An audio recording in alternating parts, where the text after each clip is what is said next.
People of Earth, how are you? I am ALT Insider, joined in the booth by the one and only Electric, and this is GSA, and we are here to bring you a competitive speedrun event that has the possibility to shift the very axis that this Earth is rotating on. Of course, to make that happen, we need a game, and that game is one of the very pillars holding up the speedrunning world. It allows us all to bask in its glory. Super Mario 64. And of course, we also need competitors. And for that, we bring you not only competitors, but legends the likes of which every other sporting event in the world would be jealous of. We have the current world record holder, previous world record holders, and we have up-and-comers that would do anything for the chance to etch their name in the fabled cup that is speedrunning history. So we have the game, we have the players, now we just need a format. So Electric, can you please explain to all these legends here in chat, and on YouTube in the future, of course, what exactly is LTA? Absolutely. The LTA, of course, is our live time attack format, started by Break the Record Live. These runners are going to have 7 hours both today and tomorrow to set the best personal best that they can on our live time attack leaderboard. And at the end of this whole event, the runners that have the best times on that leaderboard will be the winners of this event. Now, it's an optimization between having to get the best time possible, but having the opportunity to reset. You know, if you don't like the pace you're on, you're not in the middle of a race, so you can go ahead and just reset the run, throw it right away, start a new one, start anew. But you do need to be able to get something that's representative of your skill, and this is a daunting category here. I don't think any runner would argue that this introduces the most opportunities for you to lose a ton of time to something that may not even be entirely within your control. On some of these 100 coin stars, you're really just hoping that coin spawns go in a pretty favorable way for you to get a time that's pretty nice. So, it's going to be a test of willpower, a test of all sorts of different criteria, if you will, of what makes these runners great, completely separate from the things that are going to be tested by normal PB attempts, completely separate from racing attempts. So it's going to be a very interesting time here along these 2 days as we see these runners compete and see exactly how low they can drive their times here. For sure. What I like about it the best is, of course, we do have the world record holder, and we have many previous world record holders as well, but that doesn't matter right now. We got an even playing field right now. Who can put the best time up in the next 16 hours, 8 hours today and 8 hours tomorrow? And that is the challenge there, putting it all together. You only got 8 hours. You don't have unlimited resets like people do when they want to make, their best runs, PB runs, world record runs. They don't have that. They got 8 hours now, and they got to make the best of that time. And it's really fun to see how runners do that differently, right? How many resets are we going to see? How many people are going to stick with the run to get some practice in are we going to see? It's going to be a lot of fun here. And we do have to talk about, before we get into the madness here, this is brought to you by a very special charity, and that is called Urban Arts. And we already have some people donating some money for this great charity. And let's get Electric. Can you talk a little bit about LTA, what they do?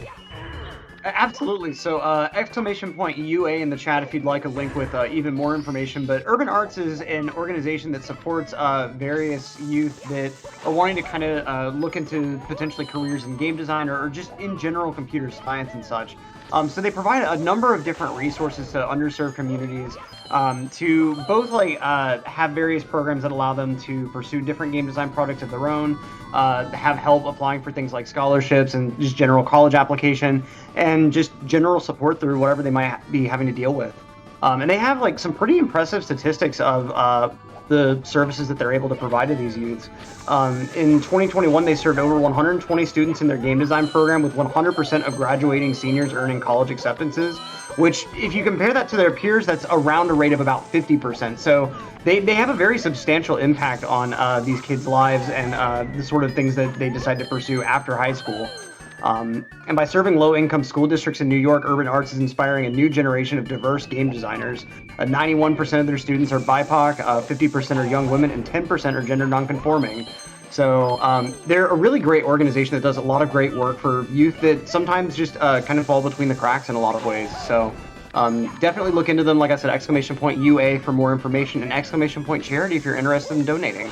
Yep, and we have a $5,000 goal for this total event, and there's a lot of incentives that will be coming up later. Just stay tuned for that. We're going to get into that as we have a lot of time to get through here. I do want to give a huge hype shout out for the first donator of the event, X-Boat Van X. You are a legend that will be remembered in the hearts of all forever. The first $20 being thrown down. Does anyone else want to bop him, or you don't let him stay there forever? Let's see. And as we see here, the runners on display. As we mentioned here, Cheese, we got to talk about it. He's going to start at 5 p.m. We're going to look into, he's going to start a little bit later, of course. He is the world record holder, a little bit of a handicap here, but he will be a part of this event. Do not worry. We don't know the details of why he's not here, but that doesn't matter. He's not here till 5 p.m. A little bit of a handicap. Should be fun to see if he can overcome that, to be fair. How about... what are you looking for, Electric, in terms of who is on the most momentum? Who has the most heat going into this event in your mind, in terms of just practicing, grinding? Who have you been seeing playing the most in the recent days? Oh man, well, a lot of these runners have kind of been making their way back into the game from some sometimes extended hiatuses. In particular, Blue Bob hasn't really been playing a ton for a long time, but recently had a couple of pretty significant PBs. So I'm thinking that Blue Bob actually has some potential for a true PB during this event, which will be interesting to see. And Punkation also posting recently that he was able to go ahead and knock out a nice 139, kind of trying to de-rust before this event. So we'll see exactly what sort of runs these runners are able to come up with. But anything within the 139 range and below coming out during any sort of situation is already pretty phenomenal, which I think virtually all of these runners have at least demonstrated that they're capable of those times, if not having gotten them numerous times in the past. But sometimes it is kind of just a matter of whether you're able to hold it together through this specific attempt through upstairs. Whenever you're getting into stars like Snowman's Land 100 coin and you're on 138 pace, it's you really just have to hope that the money bag is actually going to shoot the coins the right way, and just all those little things have to go exactly right. And we're probably going to see multiple times that runners take runs upstairs on some pretty substantial paces, but it'll certainly just come down to whether runners are able to go ahead and hold it together through that one attempt. Yes, so that's going to be the key, right? Knowing when to, you have a limited time here, so you got to know when to hold them, know when to fold them, and by fold them in this case, I mean reset. So we're going to find out. We do have another donation from another legend, Board Green Bean, $25, bopping X-Boat Van X out of the top donation spot. Thanks so much for that donation, guys. We are just about ready to roll here. As you see, all the competitors here are here. And you see Punkation here, great story. He's been in the game just about as long as anybody. Interestingly, I saw his first run that was on speedrun.com, 2014, my friend. So that was a tidy 8 years ago of playing this game at a very high level. Of course, as you said, hasn't been playing the game as much as he once was. He was the world record holder for many years, at least I know almost a full year in 2014, I think. But great runner. Hasn't played as much though, but I would not be surprised to see him bring it together because he has the skills. And it's part of anyone's healthy relationship with this game to just take a break every once in a while, take a bit of a breather, because Mario can be pretty brutal. This is one of those really technical games that demands a lot out of the player, to the point that if you're not careful, it can really get in your head and just kind of mess with you about little mistakes that you'll make. But you have to kind of remind yourself, like, it is really precise, and sometimes just take a breather to kind of de-stress, untangle those little mental blocks you form for yourself. And but you've also got runners like Liam that have just been hammering away at the grind forever at this point, and just really have a resilience that I don't think you see very often in any sort of competitive activity, and much less in speedrunning as well. Yeah, he is a machine for sure. Liam has, again, just recently got bopped, not too many months ago now, 2 months ago or so, when Cheese took back the world record. And I know a lot of Liam fans are in chat right now would love to see him pull that right back. That would be a sight for us all to see. That would, just be incredible. But let's not get ahead of ourselves here. We do have 16 more hours to enjoy. Do want to mention Magnificus here, another donation, and he is upping the bar even more. $50 coming in hot. Herbert Arts definitely appreciates that. And all the people, all the future students they support definitely appreciate that as well. Thanks so much, guys. A great start to this event. And we are not even, the opening bell hasn't even been rung yet. Waiting for a couple more minutes now, but you've also got, and what I think is going to be really interesting about this format in particular, runners like Ouija are kind of more known for their shorter category performances like 16 and 70 star, But in this sort of format, the sort of high octane strats that end up resulting in a lot of resets that you don't really see in races that players like Ouija will go for will actually kind of benefit you in a format like this. He may end up having a harder time getting runs going, but when you start seeing the times that he's going to be able to hit into upstairs, it's certainly going to be really interesting, and I think it's going to give the audience a lot to watch for just from being on those insane paces. There's nothing like watching someone who, like, has the potential to potentially, like, knock out a low 137 if everything goes perfect. Yeah, Ouija is that 70-star world record holder, and he is third in 16-star, just a beast at all avenues of this game. And he wants to be at the top of the leaderboards in one of 20-star as well. Right now, he currently is in the 13th spot, and he would love to move up there just to prove that he is an all-around beast at this game. And I know a lot of Ouija fans in the chat would love to see that as well. Oh, wow, we just got a 3-digit donation from Doge TK. You are a beast, legend, every word I can think of. You are that, and that is awesome. Donations are coming in hot, guys. Thanks so much. What a great start. But with that $100, a pretty tall order donation note saying, "Go get 'em, runners. I want to see at least a 138 2X here." That's a pretty tall order, but there are a couple runners who've seen those times. So I mean, there are actually 3 runners have seen those times. Liam, Cheese, and Simply are the only runners that have ever got less than a 138.20. That shows the heights of Doge TK's ambitions here. But we join him here. That would be pretty hype to see times like that in a live event setting, as we are still getting things going, concessions getting rolling here, cheerleaders getting all their uniforms put together here. We're just about to start, guys. Just stay with us here, as a lot of moving parts here. It looks like we're just about to ring that opening gong to start the fun.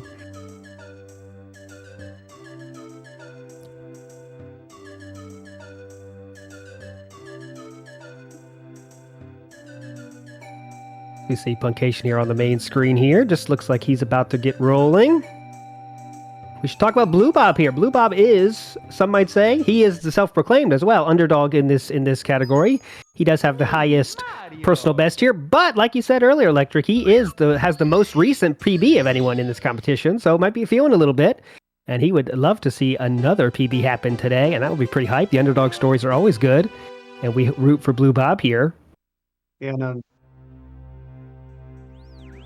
And we've gone ahead and started up the attempts timer here. So a couple of runners have opted to just go ahead and continue practicing rather than starting with attempts. But we do have Puncation, Blue Bob, and it looks like just those 2 runners going ahead and starting with their attempts now. But just keep in mind the timer is running for everyone for that 8-hour window. Yep, and so we are officially off and running here. So now we are in the time where everyone has the clock going against them now. So they want to use it for runs, they want to use it for practice, want to use it for break time. It's all their decisions here. And yeah, it looks like we do have only 2 runners doing official runs here, Puncation and Blue Bob. So let's keep the main screen on Puncation here with that first Lakitu skip, which of course at this level is a piece of cake. And Blue Bob demonstrating that like easy peasy Lakitu skip with that nice camera angle. And a lot of runners actually had Blue Bob to thank for their beginner example run. If you've ever seen the 70 or 120 beginner example runs on YouTube, that was Blue Bob that actually made those. Oh, nice. Going off, you can actually, it's really cool to see because he gets some pretty good time. I want to say the 70 example run gets like a 49 or a 50, but it's using really basic strats, and it's like a really good bit of proof that you can get really good times, and it's just relying on having good movement. You don't need the front sub and the really just wild out there strats to get those good times. It's all about the good movement. It's important to say, like, obviously today we're going to see the top of the top strats here, the best of the best, the hardest of the hard strats here. But yeah, if you want to get into this game, is there any game with more resources to get started? I don't think so. Oh, no way. Yeah. So if you want to get started in this game, anyone out there, don't just watch. You can take part and join. It takes a lot of time to get to this level, but you definitely can. And there's many resources to help you here. As Puncation grabs a star here, that will be our first star of the event. Blue Bob just behind, but of course I think the way that they started their runs, the parameters are just a little bit out of sync, so honestly these runs are on virtually the same pace coming out of the Dark World here. And Puncation getting the dance to get started here, capitalizing on it with that beautiful spin. Nice. That's the 10% chance that it happened. We saw it in the very first encounter there. So maybe that shows us good things are happening in terms of the RNG, which this game doesn't have a lot of, but of course it does have some, and we'll see it later, especially in those how the coins decide to pop out of enemies or pop out of poles. But we'll talk about that when we get to there. Yeah, this category, especially the coin RNG, can really bite you. But we really have to be thankful as a community that this game, for the most part, the RNG adds a skill factor, and it doesn't just add a siphon to your run. It doesn't just tell you no longer have a run an hour in arbitrarily. Yeah, that's a good point. There are speedruns out there where it's like that kind of moment doesn't happen until you're 2 hours in. It's like, all right, come on. Like the final boss fight has a 10% chance of working ever, and it's an hour 30 in. Yeah, this game is not bad. That's just one of the thousands of reasons why I think this game is the biggest speedrunning game there is.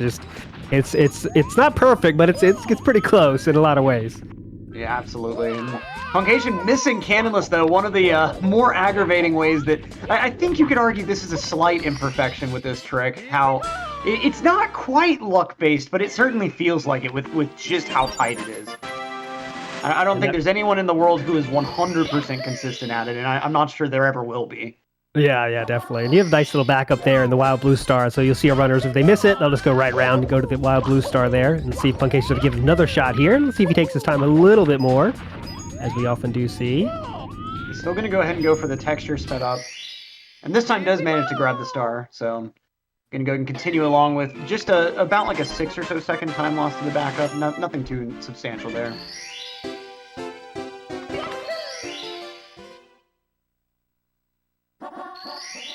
Blue Bob also just working his way through Womp's Fortress here. The 100 coin here is another place that it's really easy to lose time on the ending if you aren't like a little bit particular about how you're handling that movement. You have to have a very good sense of when you need to go ahead and like stop Mario in place and kill his momentum, and when you can go ahead and carry your momentum through into some of the next bits of running around. Yes, this is one of those levels. A lot of these levels like this, so you can kind of choose the order of the stars you want to take, and everyone has their kind of favorites. We'll see Puncation now is going for the 100 star. And he's going for the throw cycle here. So you saw how he grabbed that one line of coins at the very start. That's pretty much the most that you'll see runners try to go for within. Oh, and actually missing. Yeah, that's going to be a reset right there. Our first reset of the event there. Missing that wall kick. Unfortunate, but mistakes like that are bound to happen, and with how tight you're having to go for that platform cycle, it's bound to stuff happen like that. There you go. Blue Bob did nail Candleless there. Yeah, up to 5 stars here. He just needs to clean up the stage, and we'll be moving right on along to everyone's favorite water stage. Oh yes. Like we said here, Blue Bob is definitely the underdog here. Oh, there's a bonk, as I say that. A little bit of a low jump there. A little bit too close to that edge there. Gets the Wild Blue Star, though. I wonder, a lot of people like to get a run in, like in these kind of events, you'll see runners just kind of, hey, not the cleanest of runs, but I'm going to finish one. And we'll see how many of these runners take that approach. We saw Puncation with not a biggest of mistake, but definitely a time loss, and said, nah, I'm going to go another one. We'll see what Blue Bob does here. I think a huge part of that is like the level of engagement, like because once you start making a lot of mistakes early on, you just stop really caring about how the performance of the rest of the run goes. And I think there, Punke just kind of said, I'm still so close to the start, like it's worth just going ahead and trying again real quick. That's one of those funny things where, like, I've seen so many world records videos where people say, like, this run is horrible, I want to reset, but then they keep going and they get the world record, It's like, you never know. That is true. I really loved Average Trey's video kind of talking about this run sucks mentality, because it really is very enlightening, especially for people that don't speedrun games personally, because that line of thinking may not make a lot of sense from the outside, but that video helps explain a lot why it's kind of a natural thing for a lot of speedrunners to fall into.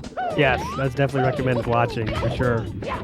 And yeah, this 120 star, even the world record, I mean, this is a run where it's so long and there's so many just insanely difficult parts of it. Even the world record has a few mistakes. I mean, there's no one's run the perfect 120 star run. It doesn't exist, right? It's so long that you can make a few mistakes and still be on the best time ever in history pace, you know? Like, so it's important to keep that in mind. Small mistakes are going to happen. I mean, that's just the nature of a run this difficult and this long. Exactly right. I mean, there might be one day where someone just happens to string everything all together, but that day is super far out. And if you spend enough time in this community, you'll inevitably see people say, oh, X time will never happen. And then a few years later, people will go ahead and work up the skill to get to that kind of time. So there is a limit to this game, but so far it keeps, the goalpost keeps moving. So. Yes, I love when people say that, oh, 138 is impossible. Oh, 137 is impossible. It's like, how many times do we have to say that until we say, okay, no time is impossible? You know, like, I'm done with that thinking, you know? Yeah, like there'll be a day where we find that time, but I think it's going to take a few years of people grinding for some, like, really ludicrously low time that just never happens or something for us to just finally admit, okay, it's over. Yeah, that or some kind of, you know, still new strats are being found with this game somehow, you know, it's so crazy, but the game's out this long with this many runners. I mean, this has the most runners. I think it's usually in the top 3 on speedrun.com in terms of runners too, that are just dissecting this game in every way possible, but still strats are being found. Yeah. It's intense. Chip clip being relatively recent additions, like still, it's crazy that stuff like that didn't get found earlier, but also once you kind of see how hard it is, it's crazy that stuff like that got found at all. But we're really lucky that this is a game that is capable of, like, being kind of dissected and broken down to be understood as well as it is. Like having the whole decompilation available is just crazy stuff. Yep. And I want to ask you, what do you think the next kind of innovation that will be a part of runs? Because I think what I've been seeing is that long jump canonless is kind of, it's not runnable now in terms of 1 to 20 star, but it might be the next thing, right? It's kind of the lowest hanging fruit in my mind, even though it is incredibly difficult. I think with I think with short categories like 16, you might see people justifying strats like that. But I think in general, you're just going to mainly see people kind of digging back through stuff like the ultimate star spreadsheet or just single star records, just seeing what strats people used to just regard as not really worth it in an RTA setting. And I mean, there are a lot of little things that, like, you could implement one by one that just no one's bothered doing within the current runs. I mean, already on Ouija's most recent world record grind for 70, for instance, he had runs out of the, like, lobby basement area that were already on, like, low 46 pace with the strats he's already doing existing. So to be honest, I think the next big innovation is more so going to come from people just trying to really focus on how their mentality is handled in approaching the game. And really in like trying to innovate how you approach the grind to do it in a more sustainable way. Because I think depending on how exactly you approach the grind, and especially if you're really trying to go for perfection, trying to focus on how you can improve all of your strats possible, you have to really take a step back on occasion to make sure you're not neglecting your mental health too, and just kind of making yourself miserable. Because if you're not enjoying playing the game, you're not going to continue on the grind for more than a couple weeks at that. And so I really think that's kind of going to be what we're going to maybe see a bit more of, is people trying to just really make sure that they're focused on making sure that they can stay on the grind sustainably. Blue Bob missing that red coin there. He's going for his 100 coins and 8 red coins here. He is the farthest along in the runs now. Lots of people still practicing.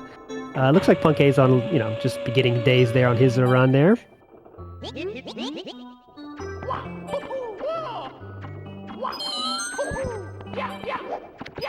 Going ahead and opening up the cannon there. That is one strat that we've seen some people play around with in 120 is the JRB cannonless, but it seems no matter which way you do it, it just seems to be a little bit too much of an inconvenience for the time save.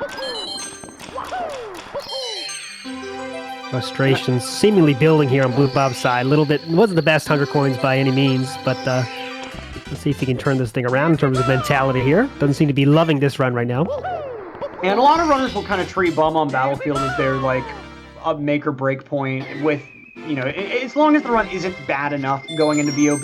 The BOB 100 point is regarded as inconsistent enough that a lot of runners will just continue whatever into it and just see how it goes. And they'll just go ahead and let BOB be that reset point.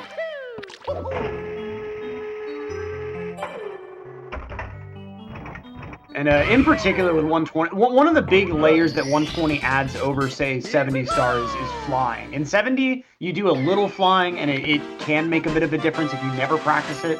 But 120 has a lot of stars where the flying is going to make a huge, huge impact on how your performance in the star goes. And the 100 coin in particular, you need to be really careful about how you're flying through the secret section to make sure that you're grabbing as many coins as possible. That'll come up in just a little bit here. And yeah, that's one of the things about 120 star that I think makes it the ultimate world record in speedrunning is because just it carries. You have to learn every aspect of the game. There's no getting around anything. You have to be a master of all parts of this game, and that's part of the good. That's what makes it so hype when that world record gets taken. I mean, it's the peak of speedrunning is this world record, I think. I can certainly agree with that too. I mean, different people approach speed games for different things, and I can see someone out there that this is not the prime speed game for them, but especially if you're approaching a game that you want it to like really challenge you want a game that's really going to put up a fight against you trying to play it fast. I don't think you could really find a better one than this. It plays fair at the end of it. It doesn't put up that fight by just having very cheap mechanics or very just half-baked movement or whatever else. It puts up that fight genuinely. Mm-hmm. Yep. And as we see here, Blue Bob's still on the big screen here. Lots of runners still not getting going, just getting some practice in. All 7 runners are here, except for Cheese, who will start at 5 p.m. as you see there. A little bit of a self-handicap, I guess you could say. He is the world record holder after all. Maybe that's a good thing. He will have less time than all the rest, but I'm sure he can overcome that. Yeah, we've seen before, he doesn't end up needing the entire session to set world records, as evidenced by the original Break the Record. Yes, that was done by ESA, and he did get the world record during that live event, which was a very hype moment, and you should definitely watch that if you haven't seen that after this event, of course, but what a moment that was. Blue Bob messing around with the eel here, about to exit JRB as Simply goes ahead and starts his first run.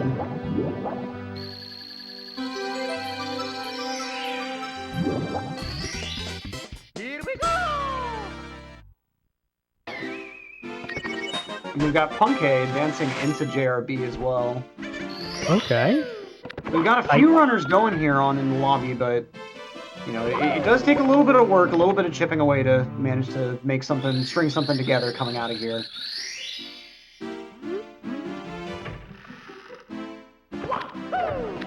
All right, so let's get our slide times in, guys. What kind of time are you thinking for this first slide of the event? I'm thinking a 12-7. I'll go ahead and go a little comfy here. Okay, well, I'll help you once. I'll go 12. I'll go 12-6. 12-6 here. Decent angle. And Electric nails the first one. Give him some hype in chat there. I see Bernhard SR. Bernhard SR, nice job. You are also joining Electric as being a legend right now, but we'll have many more chances to guess that time as we go through here. We go ahead and go into wing cap here, and this one's a pretty interesting little challenge here. These first 2 coins are such a pain to grab off the way, since you're just really barreling through, and any minor adjustment on the stick has a major impact on how Mario flies. Blue Bob just smoothly scoring through. Once you get practice at the other sort of flying activities you have to do in 120 star, this becomes a bit more of a breeze, but like this is already kind of difficult, and yeah.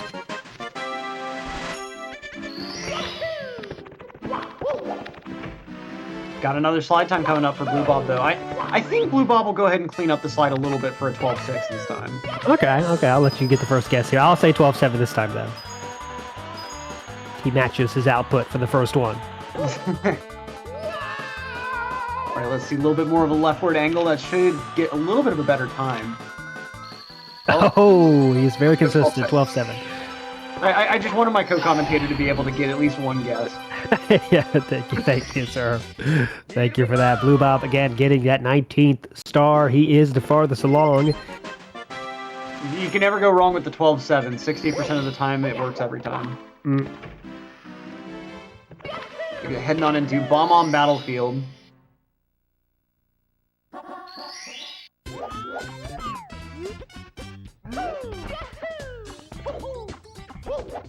And the 100 coin is going to be a little bit later here, just has to clean up a couple more stars first.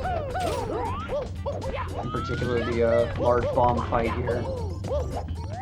Punkay is working his way through JRB's 100 coin. Yeah, this star here is one of those ones that looks easy, but it's actually not. It's very kind of precise in how you got to take this movement. Jump over him, do the kick to jump over him, then go back over him. It's one of those ones that looks easy, but yeah, try to do it, and it turns out not to be. Yeah, and it's one that's easy enough that you can make it kind of pure muscle memory, but you got to have at least a little bit of thought being put into it just to make sure that you don't try to jump early. Because if you jump off the ground before he starts approaching you, he won't actually be able to be grabbed. He'll like start spinning around really rapidly. So you got to make sure that you're getting that timing right. And when you're not really paying that much attention because you've done the star a million times, it's easy to just kind of, mentally zone out and then.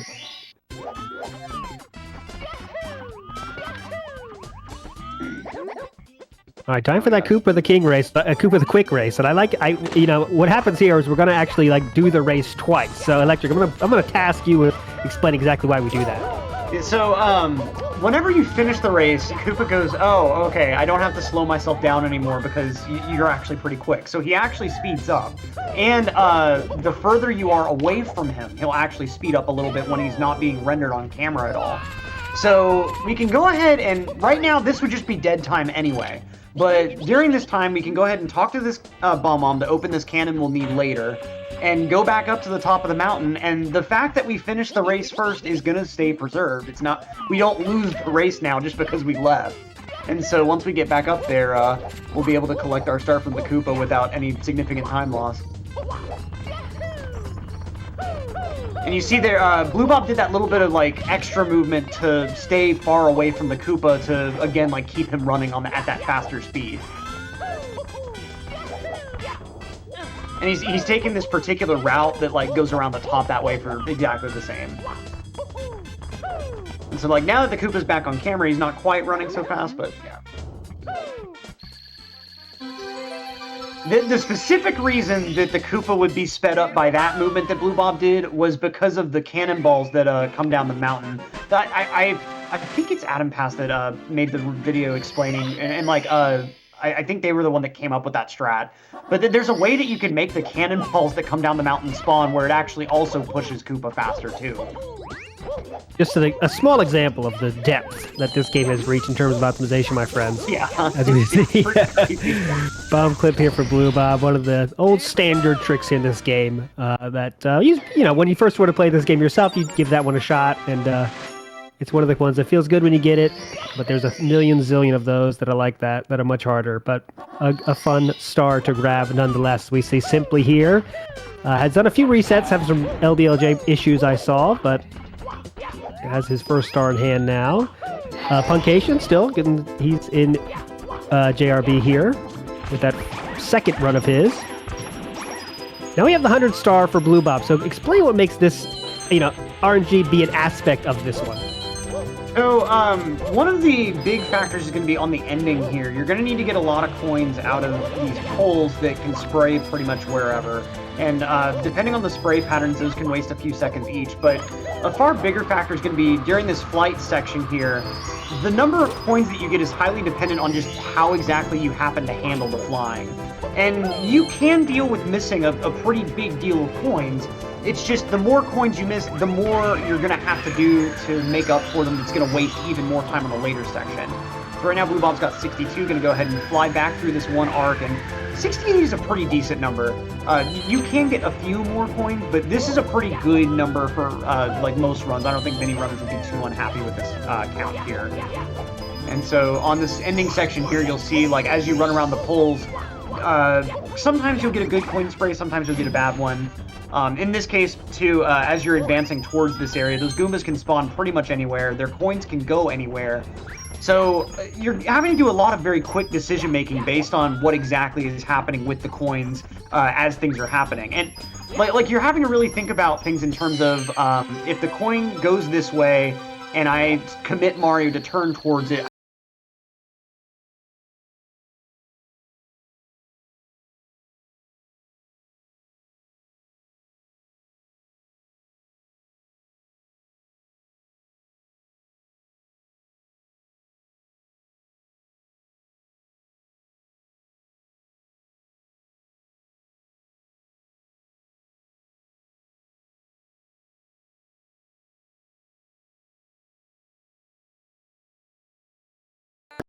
those like when you're just watching casually, you might not notice that, but that's a big time difference when the coins play nicely and when they don't play nicely. I mean, that's a big.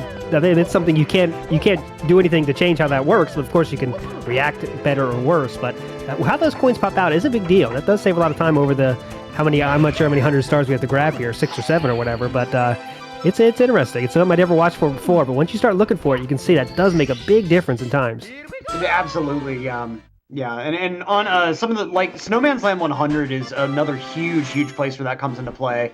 Anytime where you're having to get a lot of your coins out of enemies in particular have very volatile coin spawns, and things like running around a log spawning coins also have very volatile coin spawns. And you have to remember that every time a coin spawns in, so like you break an object and a coin appears, the game makes 3 separate RNG rolls, or basically rolls 3 separate dice, to determine how fast that coin is moving in the X, Y, and Z direction. So if just one of those numbers happens to get a big dice roll, that coin moves really fast in one particular direction. So like sometimes you're wanting, and you have to keep in mind when you're spawning 10 coins, that's 30 dice rolls basically. So it's a lot of getting good times is about, one, hoping that you get the dice rolls to all do about the same thing so that your job isn't that much harder in the first place, but 2, like, it takes a lot of time and practice kind of seeing where the coins go right as soon as they spawn and kind of mentally thinking through how you need to move Mario to have the best chance of grabbing them all. Blue Bob here getting a reset here. A little bit too many ledge grabs for his liking here. And he says, you know what? I have seen enough. Let's see. Maybe it's time for some... Who's on the far... Maybe some Simply action or Punkation action. Let's see. Tech Crew. What are we going to watch next? We saw Blue Rob get his run ended there inside the castle. So castle movement, one of those things you might not practice as much, but it does make a difference. And we've seen a few runs die to castle movement for sure in these kind of events. Yeah, absolutely.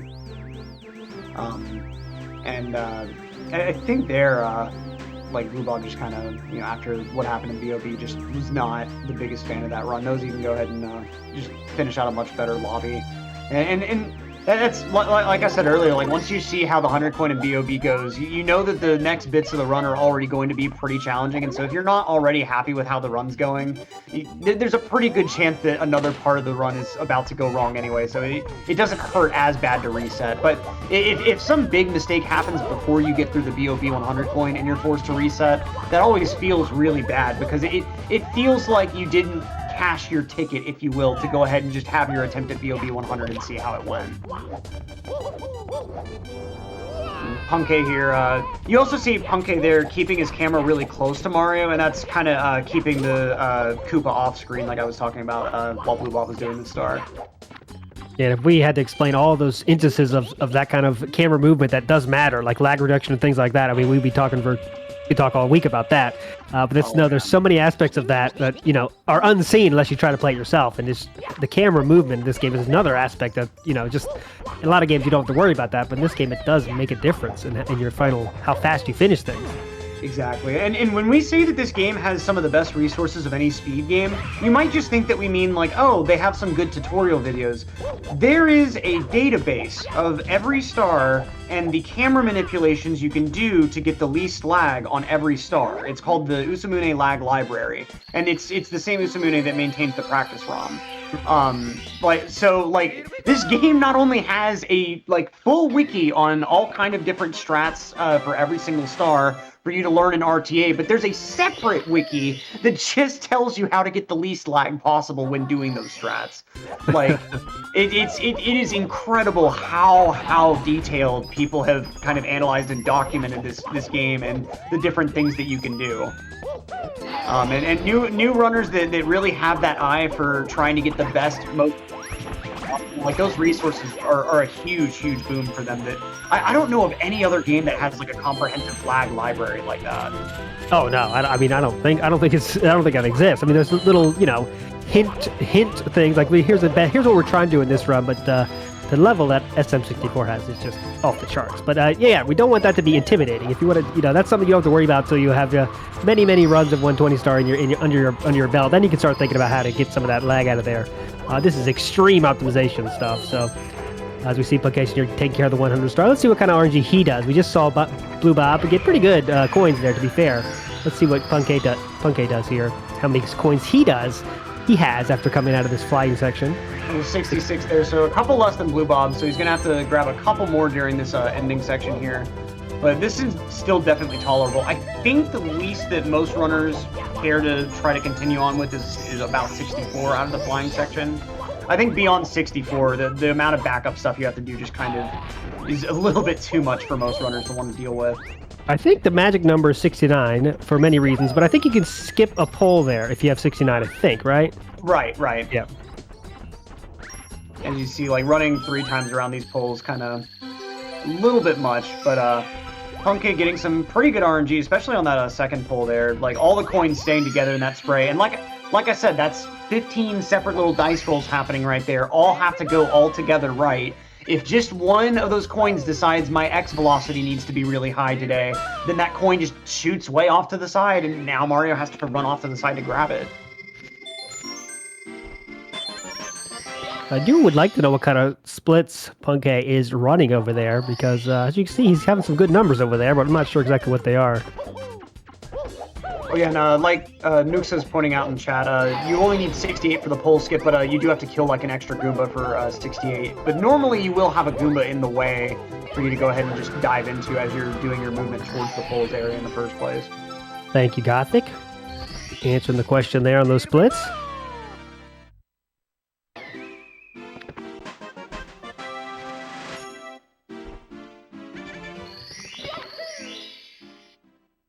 One more star in BOB, and then Punkay advancing on through. A live time attack is what LTA stands for, Mr. Dubber-Rucky, and exclamation point format if you want to see a bit more information about the rules. But basically, these runners are going to have a few hours both today and tomorrow to get the best run possible. And whoever has the best run as part of our leaderboard during that time period is going to be the winner of this event.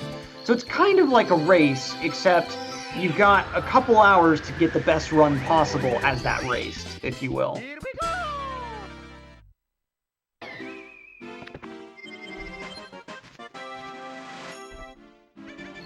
So we are still waiting for lots of people to get going. Ouija letting us know there, eat FOD, then start. That makes sense. So we're going to have some Ouija runs coming up shortly after he gets sustenance. Liam's still not doing much over there. And we'll see how Punkay manages through SSL here. A lot of runners indicate SSL is a pretty brutal point in the run, both from the 100 coin and the red coin star here.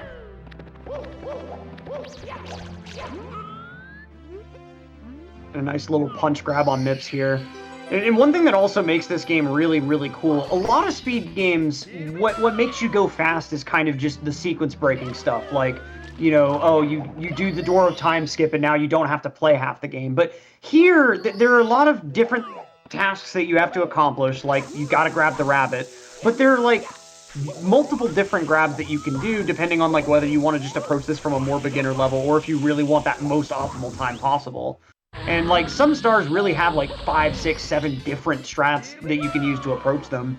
Like the Lethal Lava Land Lava Boost that you don't see in this run, but you do see in 70 stars, like a prime example where like both the beginning and the ending, there are numerous ways that you can approach it, and it all just depends on how fast you want to go personally.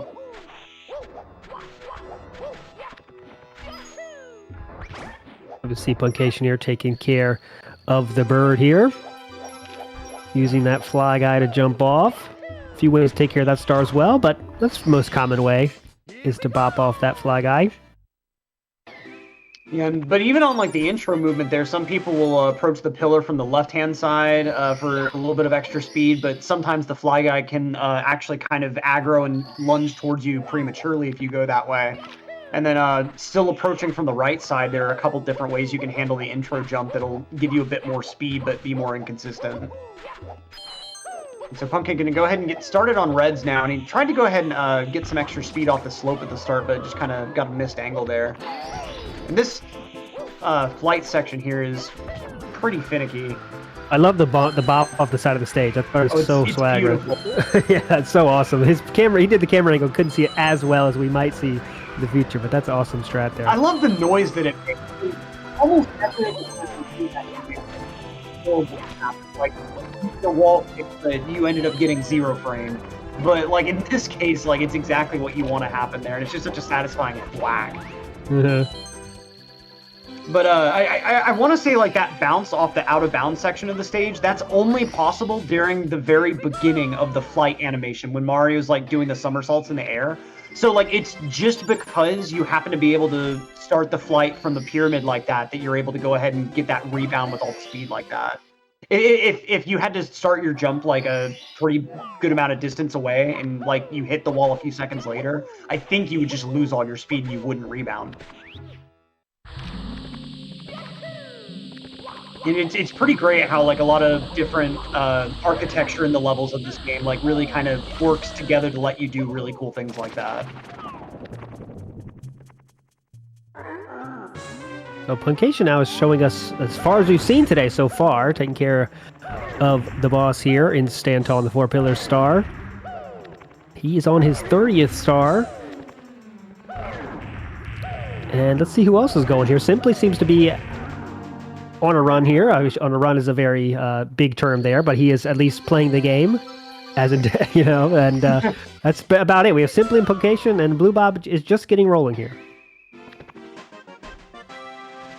Any run is roughly on a run as long as you're in lobby. Yeah. And you're not like a minute behind, I guess.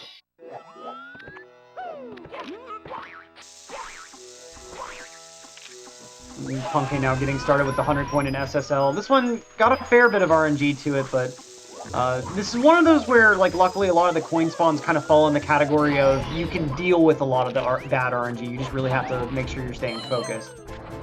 Oh, here we go. Full screen action here for Punkay. Again, one of the legends of the game here. He actually took the world record from... His first world record was actually taken from Siglenik way back in 2014. And yeah, he held that record for that almost the whole year there of 2014. Also 6th place in 70 star. So just an all-around legend. And I believe that 6th place run was a world record when it was set. Yes, it was. Yes, it was. So, you know he has the skills to make it happen.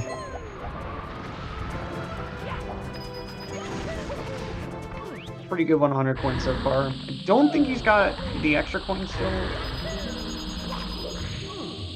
Forget whether this one has an extra coin or not. That bonk there is so cool too. That intentional bonk off you fall down. It's so swag. Yep, it is beautiful.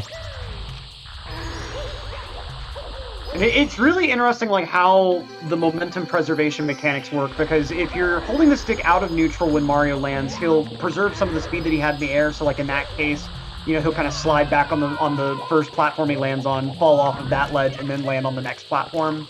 But if you had held neutral instead, Mario would just stop right in place. And so like, this game, if you really pay a lot of attention, it gives the player a lot of freedom of control of like how exactly to handle little situations. It's just sometimes that control that it gives you relies on you like doing a very specific thing at a very specific time. And it's just, there are a lot of like little moving parts that you're having to keep in mind altogether, and it's very easy to just drop one or two things and just kind of, you know.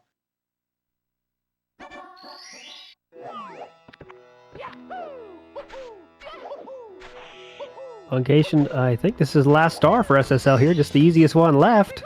Yep, and I would say that 139 run. Yeah, any run that's, you know, around 30 minutes is pretty good for an event like this, right? Coming out of SSL? I would definitely say so, yeah. And especially like the early game, like this. Yeah, the early game is inconsistent enough. We'll see where this is at going through like the later parts of the basement, especially after it gets through stages like BBH. But for a live setting like this is certainly a pretty good pacer to get, especially in your first handful of runs for the day. But this is one of the big stars that's going to make a big impact on that best possible time measurement here. We'll see Punkay is able to go ahead and manage to catch back up with the elevator here.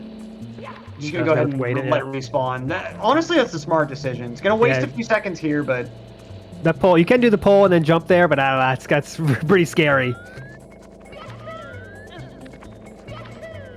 And then now I've always loved this movement, but it's always just so so scary. Like you're wall kicking off the very sliver of a wall that exists on that platform. there are a lot of stars like this, but this is one of those stars where I think this is about as far away as your intent is supposed to do this level as can be. Like you're just running around randomly, but it's very, very planned with your path here. It's really, I mean, this is one of those stars where if you want to learn the path, it takes a while to learn the star optimally. Oh, absolutely. Yeah, and it's what's always really struck me about it is the BLJ that's just part of the route right in the middle. Like, there is a beginner route that skips over the BLJ, but that's like, especially you don't see BLJs in virtually any other category aside from being major sequence breaks. But to see one being part of a star is just, very weird in the first couple times you see it. And there it is right there. It's just the elevator's right there. It is easier to like maintain a BLJ on an elevator than it would be on, say, a staircase. So like you can have it consistent, but yeah. And now we'll see how the very ending segment goes here. So one of the blue coins that's vital for this route comes from an enemy called a Mr. I that's on a big platform in the air. And we want that coin to fall on the ground, but it takes a minute to spawn. So we have some other stuff to take care of in the meantime. And so I think I heard the coin go ahead and land on the ground. Yeah, there it is on the very edge. Yep. You see, Funcation, not happy about that. Fall, like, it's got to have a fair amount of speed, and it's got to like actually bounce. Sometimes the coins will just kind of fall on the ground and stay on the ground, but it has to be bouncing to actually fall off the platform. But didn't waste too much time. It was mainly that little elevator flub earlier that spent a little bit of time, but only 12 behind this 139 run. Not bad at all. I think that's one of the most skill testing stars. It's so much going on in that star. You test it in a lot of different ways, and as a viewer, when you first watch it, like, what's going on? What are they doing? Like, how are they jumping in these areas? But that's a great star to see how runners are playing right now, what their skill level is at the current time. It's a really good star. I love it too. Yeah, I think it's a good one for, like, if you really want to improve your skills at this game. It's a good start that's going to teach you a lot in the process of trying to, like, get a better time at. There are some stars, like, I feel like if you're brand new to this game, you shouldn't start with a star like Bomb Clip, for instance, because it's going to be a kind of hard trick to pick up, and it's not going to teach you a whole lot about movement. But trying to learn how to do a star like Dark World Reds is going to teach you a pretty fair amount about movement. It's going to make you learn, like, how exactly long jumps and dives and stuff, are going to be chained together and such. Wait, Punky doing Toxic Maze BLJ? Yes! Whoa, okay. Oh, we might not see that today, but we did see that. Puncation bringing the hype for the chat there. Nice. I guess that's going to be a newer part of the meta now. That used to be pretty much unseen. I think only like Para used to do that, but that's depending on the speed that you've got there. It's really easy to end up going all the way across that whole bit of the pit room and then just stop right on one side of the fence. But Punky managing to maintain the mash really, really well there.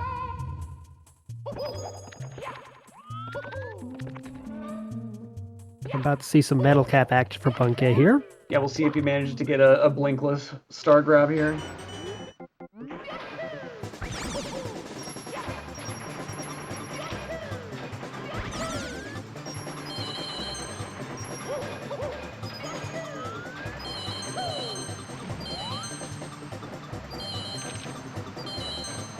Pointed.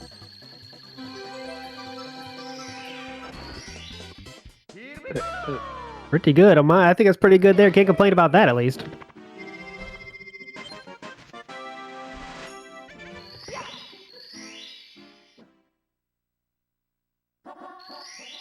All right, quick check-in around the event here. As we see Simply getting a 20-star level now. It looks like he's still practicing there on his side. So we have just Blue Bob, I believe, playing. Liam is finally off and running here. That is nice to see. Liam fans rejoicing in chat now as they see their man is ready to rumble. Cheese again coming in at 5 p.m. today. Ouija still not here. Taking care of that sustenance problem first and then going to join us here. Remind everyone we are here because Urban Arts allows us to be here because they put on this event and give us the support we need to make this event happen so we can support them. So if you like events like this, you might want to look into supporting Urban Arts. Just a great college prep program. They help underprivileged students in New York, teach them about art, technology, video games, and get them ready for a career in gaming, in tech, in all sorts of stuff. So if you want to support that and support events just like this one, I do recommend you think about donating to the Urban Arts. They're doing great stuff for speedrunning, and more importantly, for underprivileged people. So check that out if you will. Doge TK is still sitting high upon the throne of the biggest donation of the day as Punkation hits that magical Christmas Land star. And he is about to get his 42nd star, the farthest along in this event by far right now. Yeah, speaking of like the way that runners kind of have to work around the level design, as you saw there, like Punkay falling through the air managed to press that switch. That room that you do the triple jump from is just barely high enough where Mario will build up enough momentum during the fall to hit that switch when he hits the water. And so, like, when people first started running this game, they were really inconsistent about hitting that switch, and so it used to be called a Christmas miracle if you got the switch press. But then over time, people started to understand that, okay, it actually just depends on how much height you get out of the triple jump. And if you make sure that your triple jump is as high as possible and you get as much height out of that wall kick as possible, you'll be able to consistently get that switch press. But we just still call it the Christmas miracle anyway. Punkation here in Lethal Lava Land here. First one in there.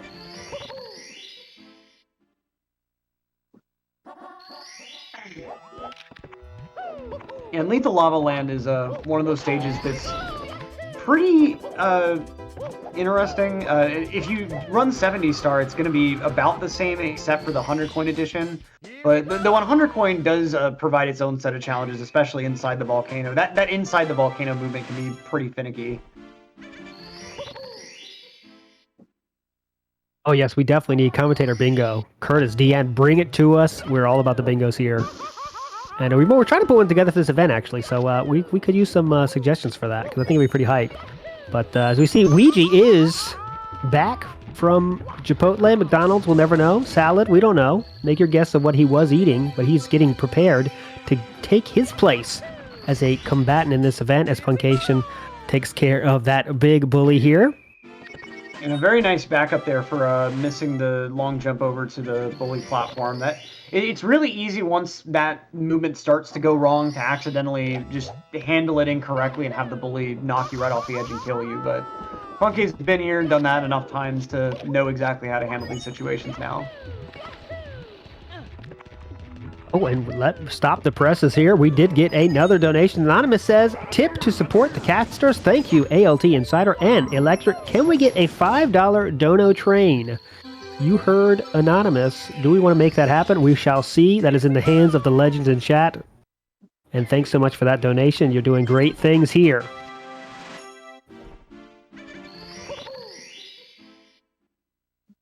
Now Punkay about to be advancing on into the 100 coin in just a minute here.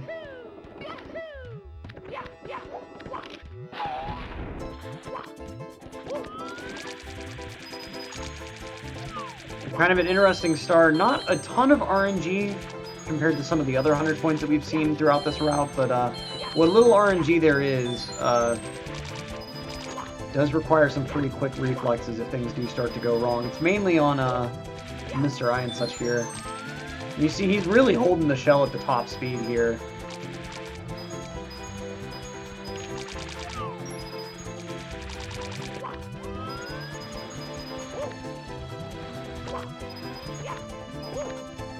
Very, very nice out of volcano movement here.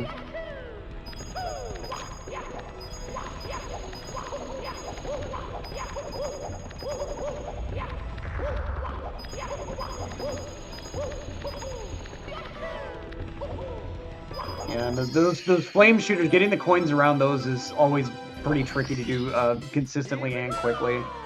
You saw Punkay kind of like hesitate a little bit there, but like not taking a burn there is really just the most important part. Going ahead and getting a nice pole skip ending too. Beautiful, the wall kick on the side, choosing not to grab into the pole, just going up the wall kick there. And Punkay's been doing pretty well here for, I don't know, 2 stages or so. At least no big mistakes to speak of for some time now for Punkation.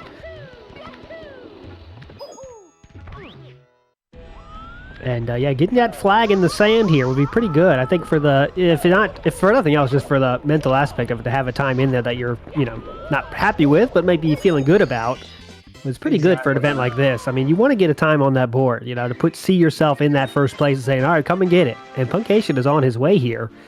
Seeming to be on a bit of a hot streak here in terms of very smooth play. Pretty comparable against that 139 pace run that he got as part of his D-Rust.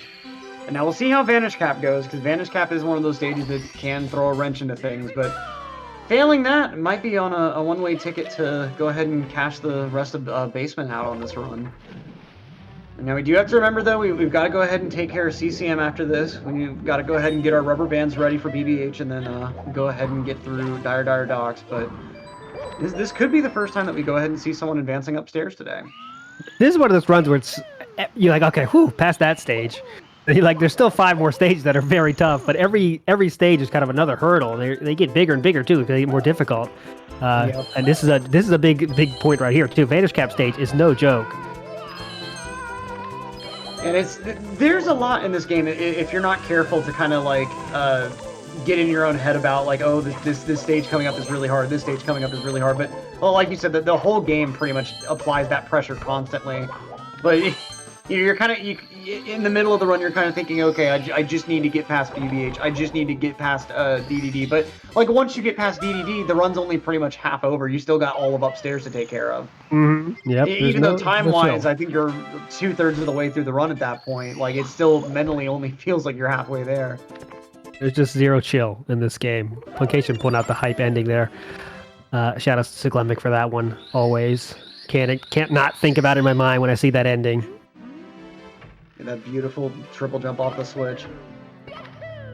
As we are now entering Cool Mountain for the first time, as Punkation here is on quite the run to start things off. And we'll see how CCM goes here, especially with CCM Reds really being the major point of potential contention.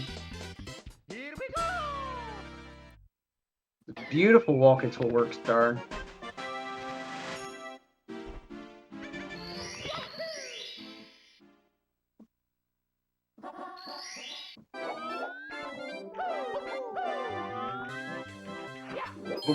Missing the right coin there.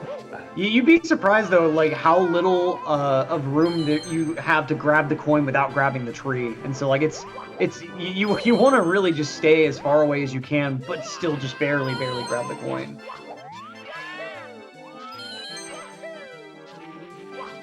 That's an example of one of those mistakes where it's like, it's not going to end in a run, but it's like, wish I didn't do that. And if they keep building up, then you might want to say, okay, I'm done. But that's just got to try to get that out of your mind as fast as possible. It's a very small time loss in the scheme of things. And the backup was really good since he didn't end up grabbing the tree. Like that's where that backup gets especially infuriating, is when you end up grabbing the tree while you're trying to grab the coin the second time. And it's like, okay, not only did I lose the time of having to go back for the coin, but now I'm stuck to the stupid tree for an extra second.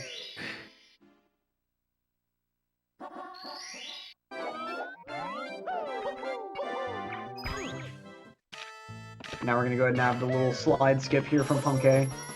We'll see if he goes for, you can get like a slightly faster ending here by walking Mario over the little corner of the ice here. Yeah, you see, Punkay went for it, but then ended up moving slightly in the wrong way. But like if you have Mario fall off of a ledge and then immediately land back on it to another ledge, the game will go ahead and take him out of that like belly slide animation, and he'll still be going really fast, but he'll be standing up. And so you don't have to actually roll out, and it saves a little bit of time. But if you hold just a little too far left, you'll bounce off the wall and just fall into the void in the slide area and die. So a little bit of time saved, but a lot of risk when you're trying to learn that and pick that up for the first time.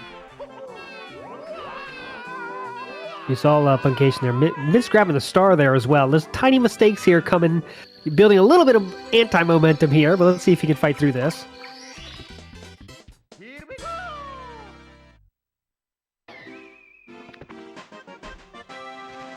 Couple more stars in this stage.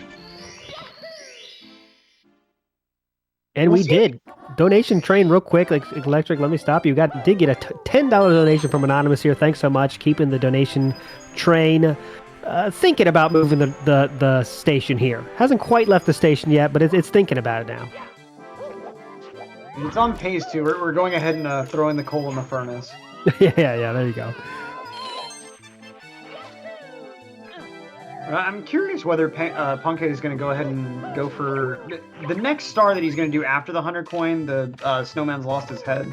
There's a slightly advanced strat that you can go ahead and do to make the ending just a little bit faster, but it does require a little bit of finesse. Now we'll see Punkhead is actually going to end up probably going for the slide skip. And yep, here we go, committing to it. Yeah.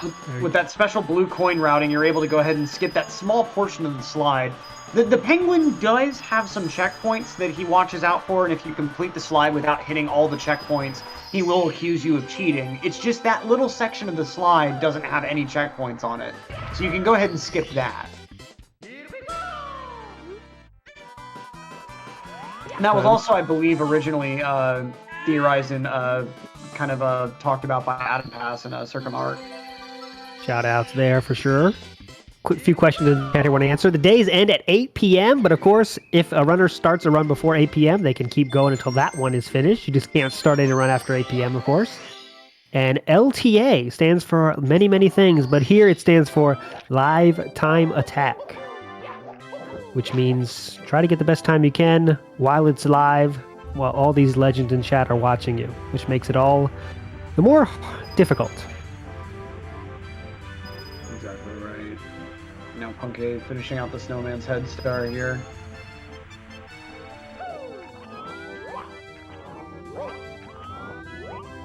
See, I think he is going to go ahead and go for, if you land in a particular way here, you can like kind of skip part of this cutscene or something. There's something weird with like the way that the star spawn cutscene is handled, that backflip actually saves a little bit of time. Yes, that is 8 p.m. Eastern time is the finish time today. And of course, tomorrow, the same thing, 1 p.m. to 8 p.m. Doge TK coming in hot, $50, saying, come on, y'all, lacking in the dono. You're going to bankrupt me. Don't make this man go bankrupt. Help this person out, I should say. He or she is trying to support Urban Arts, and you guys should too. As we go to Boo Boo's Big Boo's haunt here for Punkation. Yeah, go ahead and get your rubber bands out, chat. The most infamous stage of all. And this is one of those stages where, oh, nice door skip from Punkhead there. Beautiful stuff here on this ghost hunt. See how the next door skip goes, because those can be very, very tricky.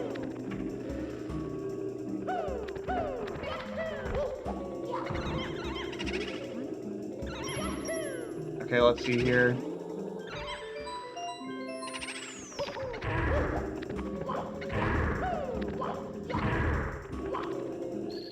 Yeah, whenever the game is like waiting to show a text box like that Boo's text box about, I forget what he says whenever you kill each one of them, but whenever the game is waiting to show that text box, different objects like doors won't actually have collision. And so, as you saw there, Punkhead was just able to kind of jump right through that door in that one room, and the text box spawned right on the other side of the door, but he didn't have to wait for the door to open and close.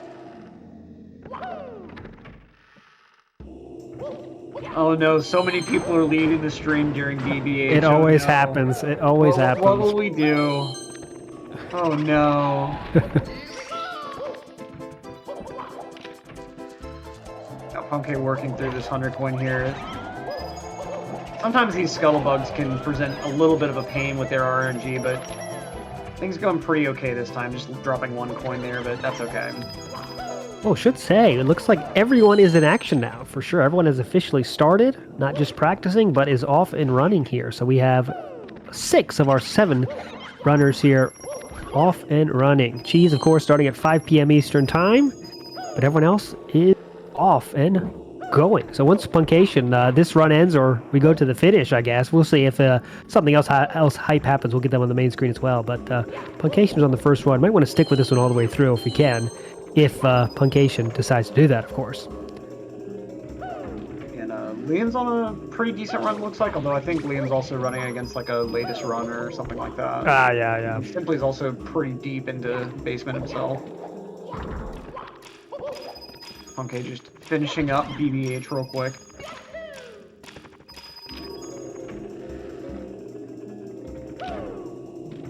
Oh, I just know Punking's about to do that like crazy triple jump off the like banister thing in the lobby area here. There's this I don't think it's new at all, but there's this movement that people didn't pick up for a while for the ending of this like red and 100 coin. And I think Punking's about to do it. Watch this here.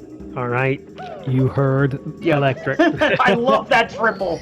That little slope right there. Like it's not quite steep enough where Mario just slides right off, so you can actually triple off it. You can't double jump off it, but you can triple, and there you go. Location is bringing it here in a big really way. Is. There's a lot of strats that to be honest, I haven't watched him too closely for a bit, but I think he's certainly been updating some stuff recently. There's been a time period where he was kind of known as like the consistency king that would go for things that may not be the fastest available strat, but he was so consistent at them and had such good movement that it really didn't quite matter. But he's certainly bringing a lot of the really updated modern stuff too now. Can teach an old dog new tricks, I guess is the phrase here. This is one of the OGs of this game for sure, and he's bringing. I shouldn't say OGs. There is OGs before his time. He's kind of that middle era, I consider. Like 2009, 2013-ish is probably the first era. A lot of Japanese runners had the world record then. And then a legend named Siglemic came in and kind of set the gauntlet down in about 2013. And that led to Puncation taking over him. And then someone known as Cheese05 came into the community, and that's kind of the three eras as I separate it in my head, at least, of course. There is no written history of Super Mario 64 yet. But maybe that's a book for someone to write in the future.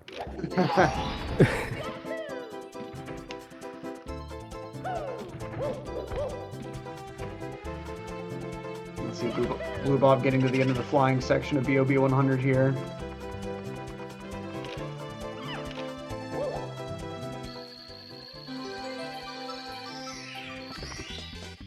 Yeah, with 66 coins on this attempt, so not too bad.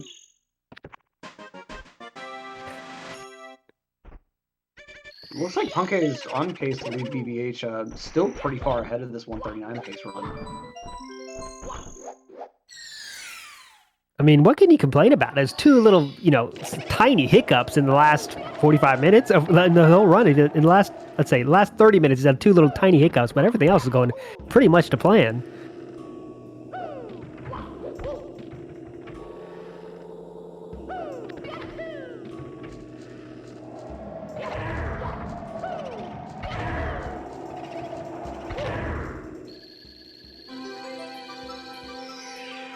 Taking care of Big Boo on that balcony there. And I believe he is done BBH now. So we go to DDD. You just got one more star here. One more, yeah.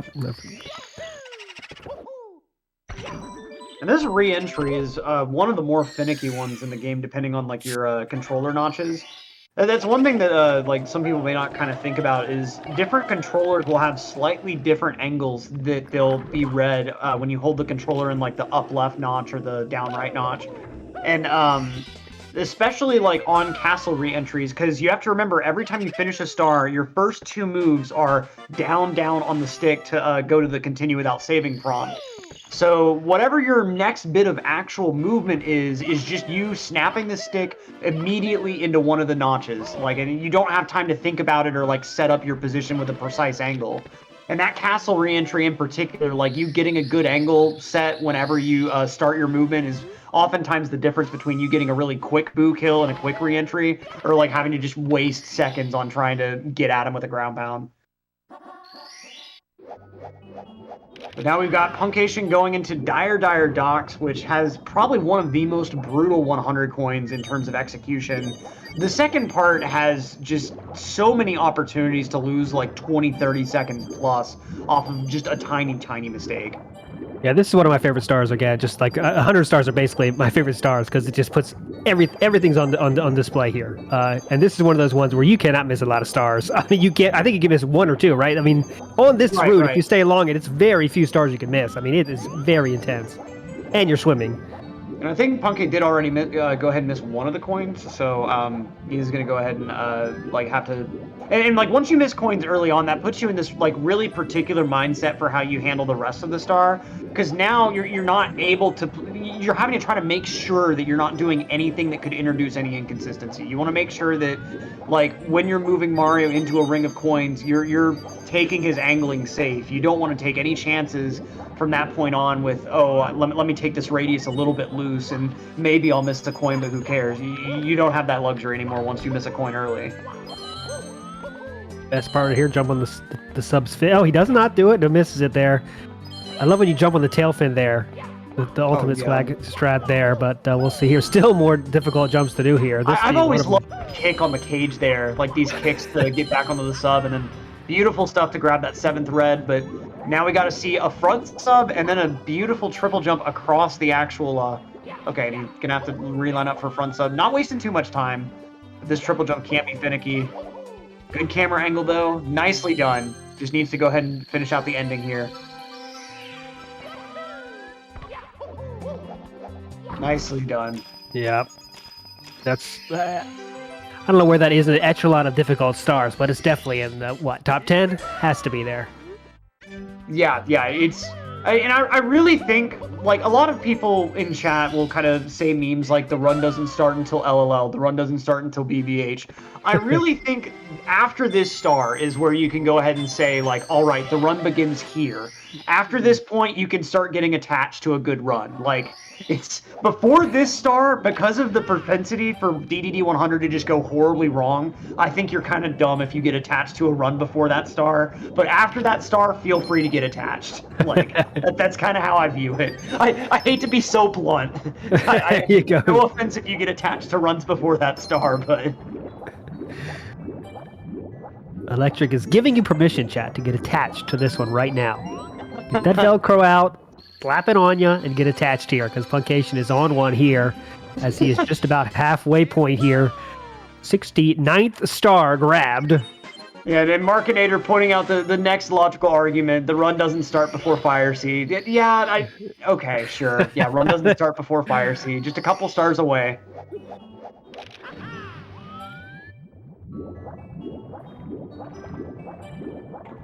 Once again, thanks everybody for being here. We are here for Urban Arts. They are a great charity benefiting underprivileged people, helping them get into school, to do a lot of things. Making video games is one of them. Getting into tech, it's a really great charity. So if you want to support that and this event, please donate if you can.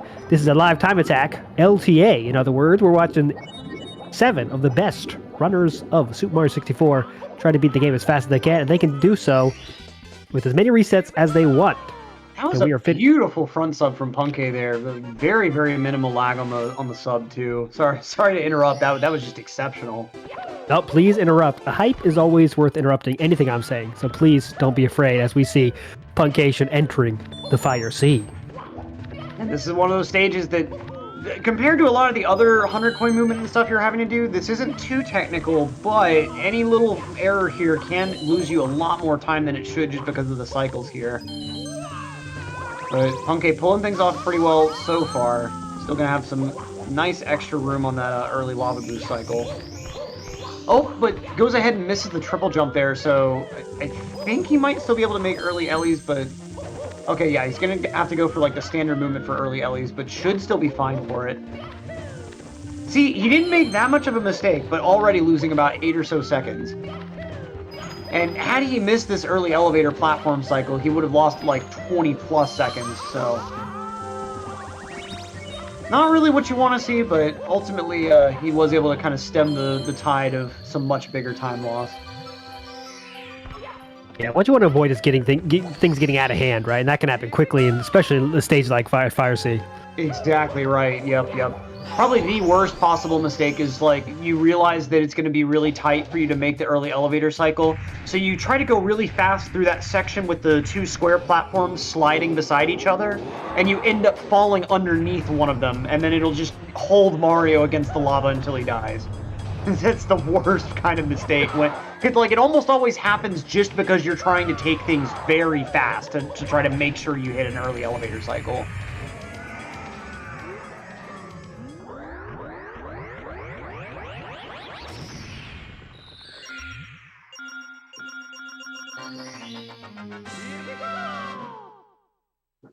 Quick check around here. Simply is now on a little bit of a run himself, only about 20 stars behind where Puncation is. We'd like to get a comparison there of the times. Oh, and Simply did do that. Michael Jackson, as you mentioned before. Yeah, Beautiful slide there. Walk right to the door. Yeah, Punky a full 30 seconds ahead of that 139D Rust run, and best possible time still saying 137. Woo. And you already said we can get attached now, so I'm fully attached. Super glue is out. Yeah, we'll see what the actual uptime is, but this certainly looks like it's on pace for like a high 103 up, which is not bad at all. Yeah, just for comparison, the world record time is about a 102.40 coming out of upstairs. So, I mean, in a live event like this, it's very close. That's great. Shoutouts to Damage the Frog for a $30 donation, and the comments shoutouts to Simple Flips. Always a statement worth saying in any event. Always deserving the shoutouts. All right, so we're going back to Dire Ducks, of course. The sub is no longer there, so a little bit of less lag for these stars.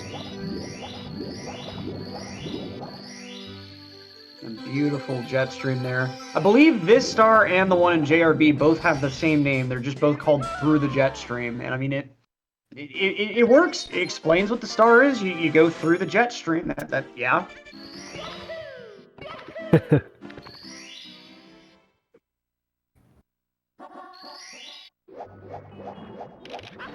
I always think this kind of clean above Dire Docks is a little bit of an exhale point, right? These aren't the most difficult stars in the world. A little bit of an exhale, a lot of difficult stuff you've already finished. These two stars are kind of a little bit of a break, and then we pick it right back up in a minute here as we get into Wet Dry World. Absolutely. You just got to kind of keep enough of your wits about you to just make sure that you're not like trying to take turns too fast or anything like that. And I feel like these are probably the stars that runners take, if you want to call it this, they take them the least optimally, because if you were really trying to push for the frames on these stars, like it would require so much more concentration to make sure that you're not overshooting turns or different stuff like that. Like on chess, for instance, you could take some really fast optimal chess turns and save like a second maybe, but like that would require that you concentrate so much more on your swimming than when you just take the really comfy turns, kind of correlate your like stick angle presses with like your swimming button presses, like just kind of try to make it easier on yourself on purpose like that. Compared to like a star like Cannonless or Owless that you're doing so much and you want to get a very optimal time on anyway, like you really want to stay focused and play as close to perfectly on those as possible. But you know, for the swimming stars in DDD, especially on the cleanup, I highly doubt that these runners are trying to make things as clean as possible. Mm-hmm. That's one of the ones, me and you both commentate 16 star a lot, and that's when, 16 star, you have to optimize everything.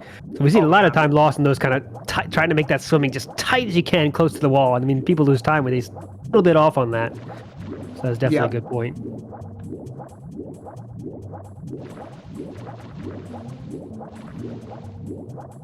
We got Punkay, and let's see, the uptime was a 103.26. Jeez. That's he has to be feeling good about that. I mean, I'm sure he probably isn't, but he should be.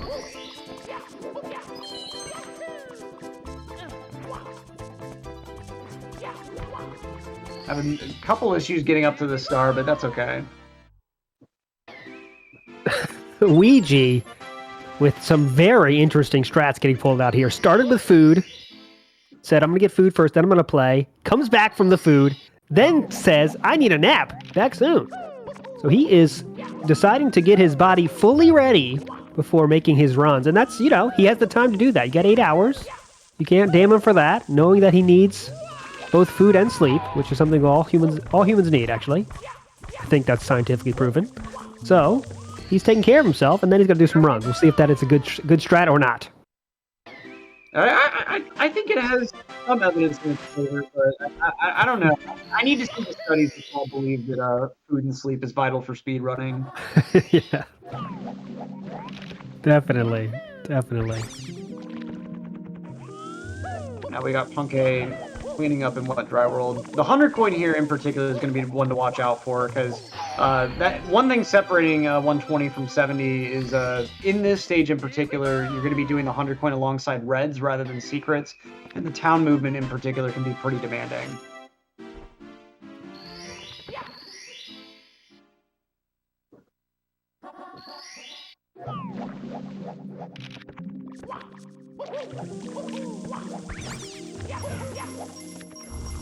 I still remember. What Punkei's doing now. Like I've always loved the movement for this star.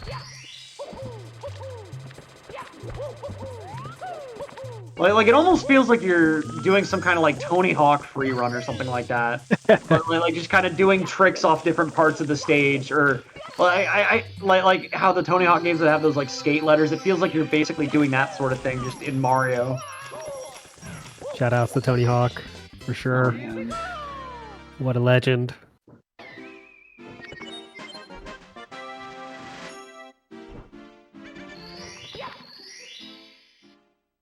I still remember when I learned where you jump in, that picture determines how much water there is, and my mind was blown. Like, what secrets does this game hold? What other secrets does this game have that I don't know about? And it turns out there's like a million other ones.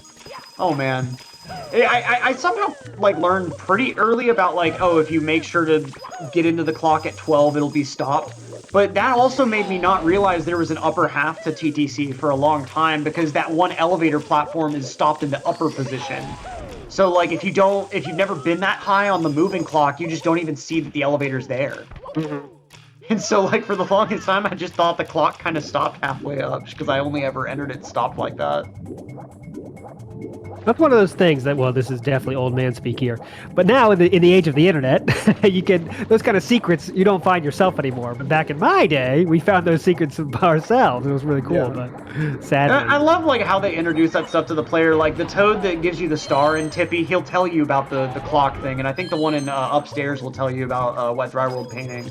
Like if you're walking around talking to everyone and like really paying attention, there are ways that you'll find out about all this stuff. It just, you've got to actually really kind of engage with the world, and I think games that do that kind of stuff are always really cool. Mm-hmm. Location take care. Decent 100 coin coming out from Punkei here.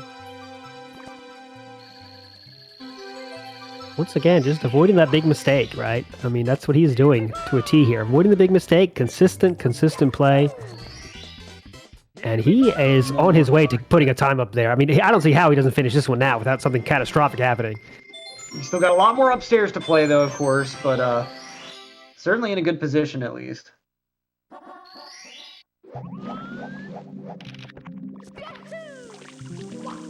Oh, I love the speculation here in chat. Where is Cheese? We'll have to get our sideline reporter in there to try to figure that out. We have a team of investigative reporters now trying to figure that out, but we know he will be here at 5 p.m. That is the promise. That was a pretty ludicrous Wet Dry World. Like, yeah, Punkei only losing, I think, like 2 to 3 seconds to gold there. Like, that's pretty nutty. And I think virtually all of that was from that little bobble on, like, the very beginning Vanish Cap star.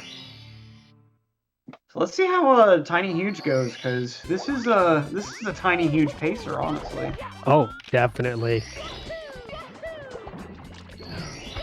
Secrets is one of those stars that, like, for runners of this caliber, it's pretty simple, but there are a lot of little things like that can just go a little bit wrong. Oh, and then Punkei not quite having the speed for the clip through, but nice backup there. Nice backup. King of backups here so far. This jump is scary, but he gets it.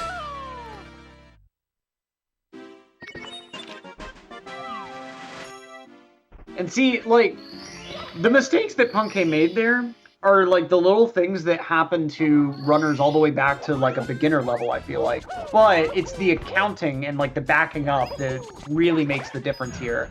And, like, beginners facing those same initial mistakes would have probably lost, like, 6, 7, 10 seconds or more trying to back it up. But Punkei, they're managing to make that back up in, like, less than a couple seconds.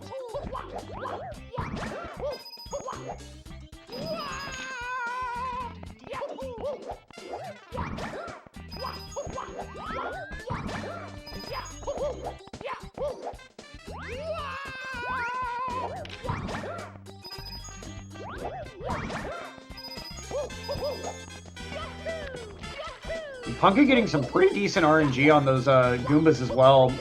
Those Goombas that you have to kill for those blue coins kind of... oh, the coin RNG, they're not going super great, but still working okay. Sometimes they can be in a position where you got to ground pound each of the 3 individually, but he just got kind of lucky and managed to get a double there. You see how these go down here. And you have to kill them with a ground pound, otherwise they don't actually drop the blue.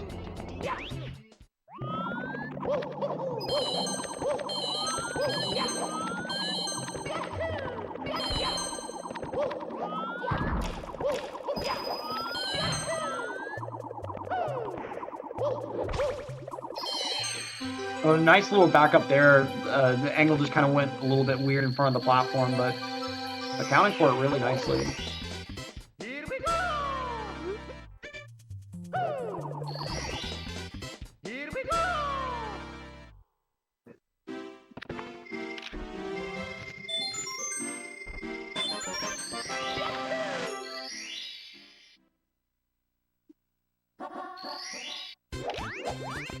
Puncation just continuing this seemingly effortless run here. Again, as we mentioned earlier, he is someone that hasn't been on the grind as much as he once was, but has returned recently. And yeah, he is bringing it right now.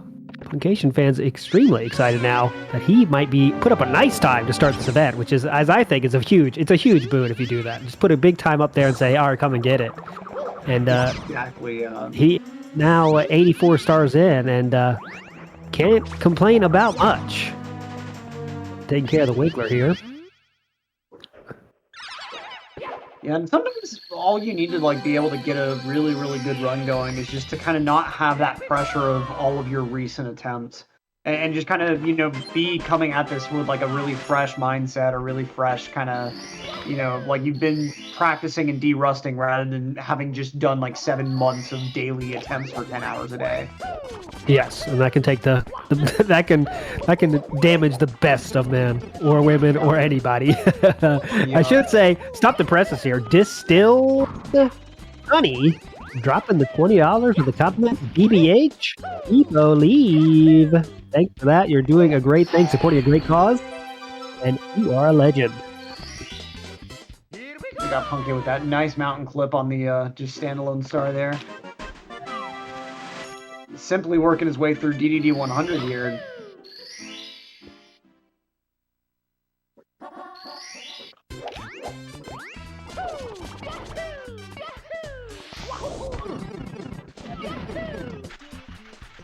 See here, but I think they're the deepest ones at this point. I think we got Liam still on that pretty decent pace going through basement here.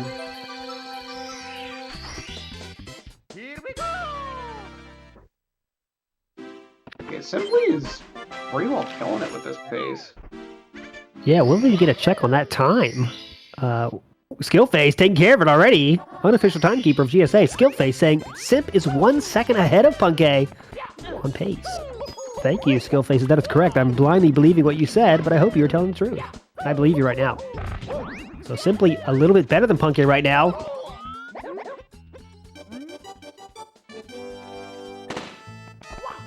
As we see another race with Koopa the Quick. And I like how with this one, like, you end up using that smaller Koopa's shell to finish out the race against the big Koopa. I just consider that he's taking his son's shell, which is kind of cruel, but that's what I consider that. Right. And some people even go through the effort of, like, walking over to the ledge here and, like, grabbing the ledge off just to have the Koopa run a little bit faster. But I don't know if that actually saves that much. Like, it might save a frame or something. Every frame is important. Every frame is a miracle that we need. Every frame is sacred. Yeah. All right, so we have two very hot runs right now, extremely heated right now. Sweat is starting to form in two runs in the form of Puncation and Simply, and this is pretty hype. Simply, of course, third place on the world record. We'll talk more about him when he gets on the big screen, which I'm sure he will later. Puncation currently 5th on the world record leaderboard. Set that time about a year ago, though. So it's been a little bit since he's been in the daily grind mode, but like we've mentioned so many times, he does pick up that star with the Breezeless. Beautiful stuff there. That does save a couple seconds over the normal strat, but really, really easy to fail there. And a nice way to go ahead and get things started in a pretty challenging stage here. We'll also have to see how the 100 coin goes, but the 100 coin isn't too bad. It's at this point in the game, you're mainly mentally kind of worrying a little bit about Snowman's Land at this point. Yeah, this is the stage at the log wall kick. I consider that. You just do it like every single star. Yeah, Can you talk about some people don't know though. What can we talk? Give us a little bit of explanation about, you see the clip we do in this stage every single time. You all of a sudden you're inside the mountain, you go up the water. What happens there, Electric? Let us know. All right, so the way that water works in this game is a little primitive. When Mario is at or below a body of water, from not being at or below the body of water, the game assumes he entered from the top and then places him at the top and then applies his previous speed to figure out how far down into the water he goes. And so if you enter and normally that works okay because normally you're always entering every body of water from the top anyway. But in these cases where you enter a body of water from the side out of bounds, the game still does that whole snap you to the top, then figure out how down into the water you should sink sort of calculation. And so that's what causes this upwarp here, is that little bit of water from the pyramid, or not the pyramid, the waterfall that's like halfway up the mountain. When you get into the range of that body of water from the side, the game will just go ahead and snap you to the top just because that's the way it's programmed. It assumes that you're always coming from the top, so that normally works okay. But in this particular case, it actually just kind of works as an upward for you. As far as getting into the wall itself, what causes that is the difference between Mario's hitbox when he's just standing and running compared to his hitbox on the first frame of a proper jump dive is different enough that when you're running against the wall there and you do like a frame perfect A plus B press jump dive, like that change in his hitbox will actually send him entirely through the wall. Like it's like he gets bumped enough forward that instead of the game working correctly and pushing him out of the wall, it just pushes him totally through. Mm-hmm. But crucially, if you end up like pressing A then B by accident, you won't actually go through. And it's because in that case, you go from Mario's running hitbox to his jumping hitbox, then his diving hitbox. And that transition is smooth enough that like you never get embedded far enough in the wall for the game to just pop you right through. Yeah, very well explained there from Electric. That's why they pay Electric the big dollars to be here, my friends. As we see, Puncation, during that explanation, has just continued to dominate this run. Yeah, and this 100 coin here has a lot of pretty technical movement to it, getting through all of this section here. You can just dive. It's if you jump then dive that you have a problem. But the reason that just diving works as well is since you're going from the running hitbox to the diving hitbox directly. It's just that if you jump beforehand, you won't actually get that, like, yeah. It may even just be that, like, if you jump, you're just not quite close enough to the wall for the dive to get you through. And I think it may have a bit to do, too. I don't think that wall is totally vertically perpendicular. I think it's, like, a 1 degree wall or something. So I think that causes a bit of an impact, too, in how the game does its calculation there. If it were a perfectly perpendicular wall, it wouldn't let you through, I don't think. Yeah, it's a good question in chat. I wanted to take care of that. The times at the bottom here are all zeros because no one has finished a run yet. We just started at 1 p.m. Eastern time, just about coming to the 2-hour mark. We started a little bit after 1 p.m. actually. So when we get runs finished, which will happen maybe shortly, maybe the next 4:30-ish minutes, we'll have some times up there. That is the prize pool, though. As you can see, winner takes home $2 grand. Second place gets 1 large. Third gets 750. As you see, you can read. I'm not going to read out for you. But yeah, that's the event here. It's his live time attack. Runners have as many resets as they want. They're trying to put the best time they can in the 16 hours over the course of the 2 days here. Today we're going to 8 p.m. Eastern, and then tomorrow 1 p.m. to 8 p.m. And we are definitely gaming right now. Yeah, this is going to be a big stage to watch out for. I've been hyping it up virtually this whole run, but this is one of the 100 coins that runners absolutely dread. But Punke is in a prime position that if things go well here, this could enter Tippy on 138 pace, which is just ludicrous. Yeah, that would be... With this star out of the way, this is one of the quick stars that can sometimes provide some problems too, but we're just gaming right now. We're really cruising through it. Punkation is putting on display here very early in this event, wants to put that flag in the mountain and saying, come and get it, guys, because I'm here. And don't forget about old Punke here. And what a display so far. They have to just watch out for those big mistakes. He's done such a good job avoiding the big mistakes here. And that's what this star is one of those ones that is very taxing. Just the camera makes it so difficult here. Yeah, losing a little bit of time to just kind of some awkward movement, but I think more than anything, you just wanted to make sure not to take some extra ledge grabs and like hit that spin drift by accident and stuff like that. A little bit of frustration being shown here a little bit, but let's see if he can get it back on the rails here in terms of his mental side of things. And we'll see, about to be starting the 100 coin in just a minute here, but first going to go ahead and go for this little blind box break. Beautifully done there. A lot of runners will just kind of like watch for a particular texture on that like dark green kind of mountain that you're jumping over, and like when that texture gets to a certain part of their monitor, they'll go ahead and like press the button to do the ground pound there, just because like you don't have enough time to react to seeing the box. All right, taking care of in the deep freeze star there. It's one of the easier stars in the run, but he knows what is coming next. Yep, here we go. It is that 100 star, a huge hurdle here. Lots of RNG involved. Let's see what happens. You're having to get a ton of coins out of enemies here, and the money bags in particular can just be a huge, huge pain. This is the money bag enemy for anyone who doesn't know. It really feels like it has the most violent coin spawns, and you're having to kind of, in these cases where like you've got a few other enemies to kill and stuff, you're having to make these decisions of, okay, the coins sprayed way out. Do I collect them now, or do I wait until after I've killed the spin drifts? And there's a lot of that like on-the-fly decision-making and thinking, and you just have to kind of roll with what you decided. You may realize a couple seconds later that really wasn't the right decision, but I made it, and now I just have to live with it and play with it, you know? Yeah, just got to keep moving. That first one was very unfortunate. They sprayed all over the place, but see if he can turn it back around here. You can see the disappointment there in his face as well, but let's see if he can get it back on the rails here. In this grand scheme of things, again, there's just small time losses here, but they do add up.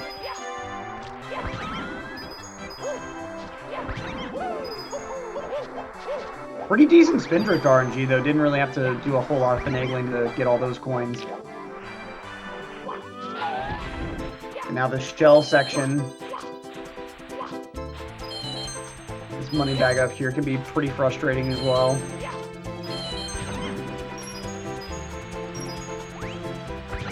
Let's see if he gets kinder RNG here.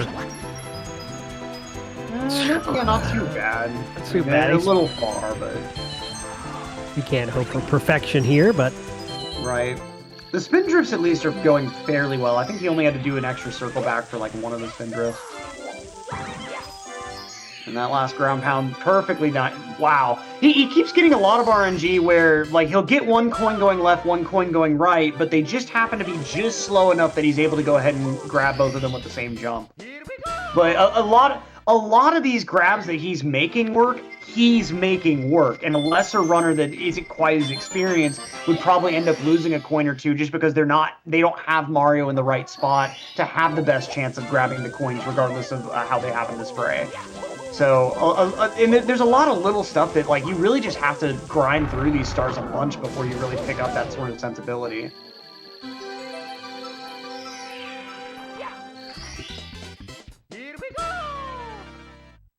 Yeah, we see he did lose a few seconds to gold there, but not losing the run at all, and that's really that's where we're at now, and that's where I consider the stage of this run to be, right? Just can't lose it, right? You might lose some time for some RNG or some small mistakes. Here we go with Wilco Clip. Let's see. Oh, he got it. Nice. Oh, goody good Barely there. saves time in 120 if you get it the first try, but let's go. He's bringing it. I mean, that's pretty impressive right there. No, I mean, there's of course a reason to do that. You do save a little bit of time, but it doesn't save that much time. But well, let's see if he goes for like that ludicrous. There's like some way that you can handle the cannon shots here, but it's really risky. I don't guess he's gonna go for it. He's been doing everything right so far. Let's see.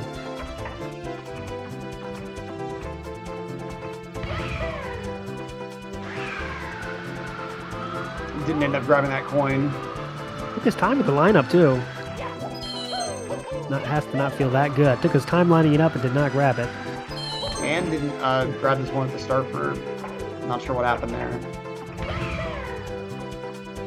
Alright, So so... we'll go ahead and go with this, It's all good, though. Not gonna lose too much time on this stage. I mean, still on pace for, like, a very, very high bar time to set this early on in the session, especially. Yeah, I can feel the chat. The wind is coming out of the run a little bit here, out of the sails of this run, but don't lose it. We're still just trying to set a great first time, all right?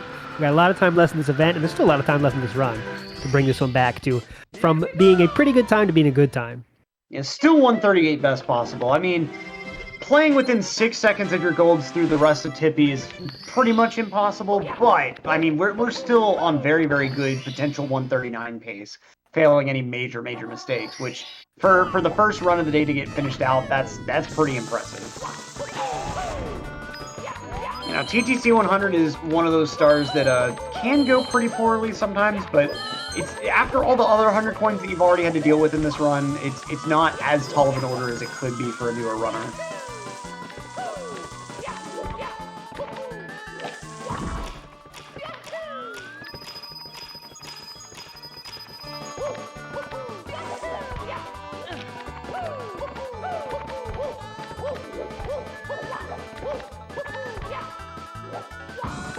Okay, playing things out pretty nicely on this 100 coin.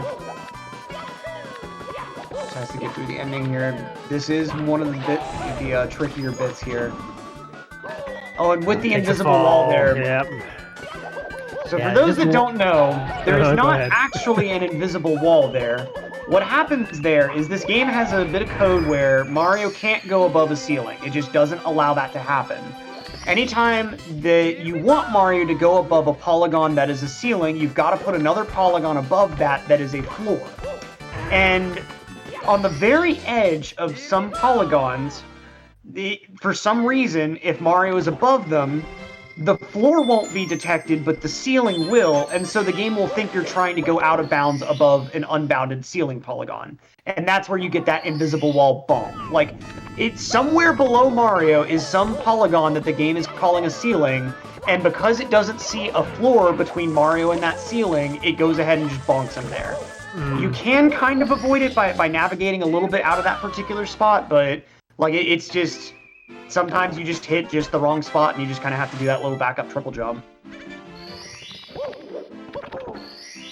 It's just one of those things you just got to deal. It's one of those things in Super Mario 64 runs. It's just going to happen, you know? It just happens to everybody. And sometimes at the worst of times, sometimes at times it doesn't matter, but... And just, you kind of have to learn to stay away from, like, those little, like, it's the seams of different things where, like, the physics break down in this game. There are a lot of, like, weird corners and weird, like, wall relationships that just... in Wet Dry World, like, there's a good example in the 100 coin that you would do for 70 star where, like, you do a long jump that, if you do it from the kind of natural angle, occasionally you'll get invisible wall, but if you're paying attention, you'll notice that you get invisible wall to just whenever you're going above this one, like, corner seam. And so you just kind of make yourself just not long jump over that corner seam and just kind of move a little bit more away from the corner seam instead. And luckily, like, in most situations, you can avoid invisible walls by making adjustments like that. It's just, for this 100 coin, the very next thing you want to do is kick that 10 coin box, and, like, the invisible wall is just right in your way of where you want to go. Like, there's no way around it. Avoiding the invisible wall basically means avoiding the box that you're wanting to kick next anyway. As my math is not great, but with 110 stars in the bag, that means just 10 left. For our man, Yeah, I think that's correct. I think that's an accurate count. We are entering... It's time for another dangerous stage, the Rainbow Ride, after this star, of course. And, yeah, I mean, another thing of the people, I know not everyone knows in chat, I know probably most do, but that waiting there is on purpose to make sure the clock goes past or close to that midnight mark where everything is stopped. I know most of you legends knew that, of course, already. And that stopped clock zone is actually like a pretty small range on the clock, so It's easy if you're not paying a lot of attention or if you're still like really new to running the game to accidentally enter a little earlier or a little late and then you just lose a ton of time. Since you can't really do anything. But in 70 star, TTC kind of serves as the final boss, but in 120 star, Rainbow Ride is definitely the big kahuna of all the stages here. Like, there's so much that can happen during its 100 coin that can lose you a ton of time, and then all the other stars also just kind of have their own individual little pitfalls. So many different little ways to lose time. Yeah, just literally, it's just so dangerous to fall in anywhere. You know, obviously it's a big loss if you fall here. So we'll see. Punk's so close to the end here. Such an impressive performance so far. Can he put it all together here? 8 stars left. And the Fly Guy just not really wanting to play nicely at the very start there. So gonna have to go without his coins. Very, very nice on the Lakitu there.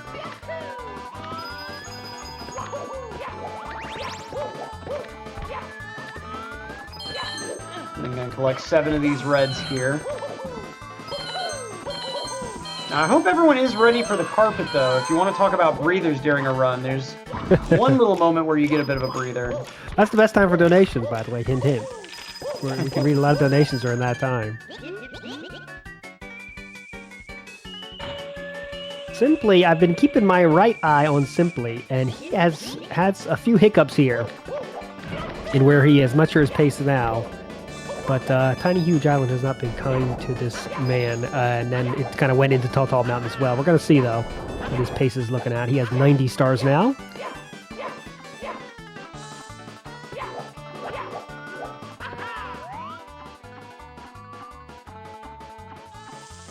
There you go, Punkation taking that aforementioned breather. Simply on the large screen here.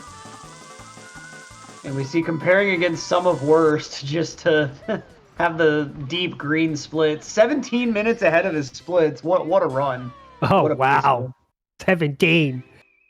The stuff dreams are made of. But I think it looks like best possible is like a 138 or something. Like not a bad best possible on Simply's side either. Just has a bit more of the game to work through. Now Punkay almost at the end of the carpet ride here. Just 10 more coins.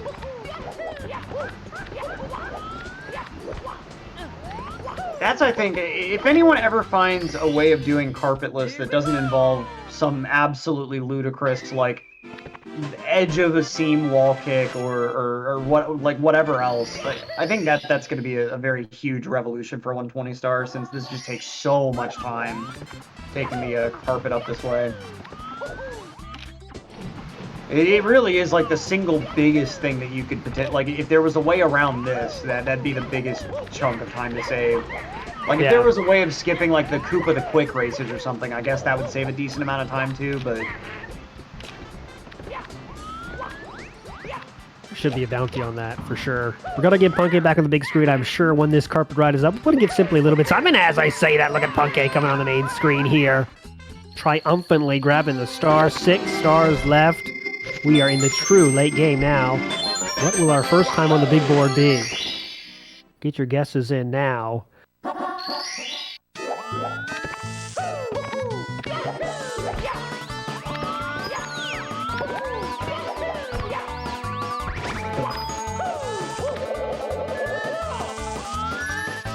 Nicely done with that glitchy grab.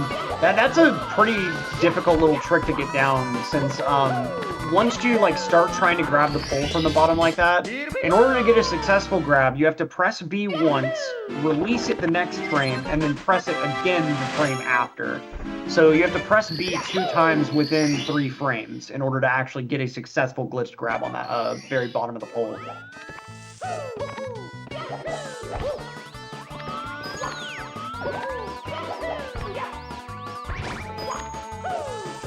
Doing a second little bounce here.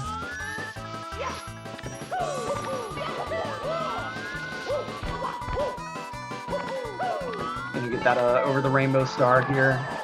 And just a couple more stars before we finish this one out, but Punkay still maintain that really, really nice low-mid 139 pace.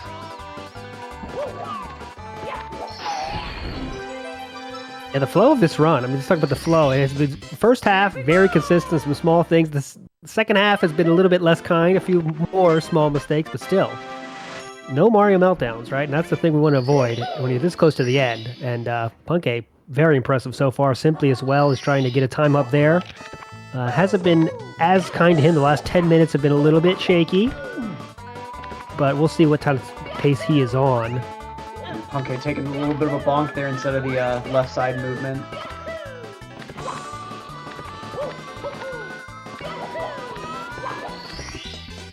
Here we go!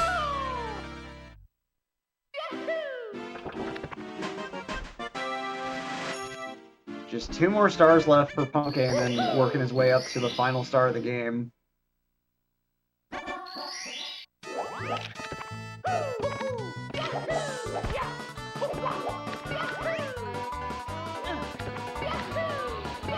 Wonder how where he's at now with this run. Wonder what he's thinking. Of course, a little bit of mistakes here, lost some time here. Looks like he's not as happy as he once was, maybe 20 minutes ago.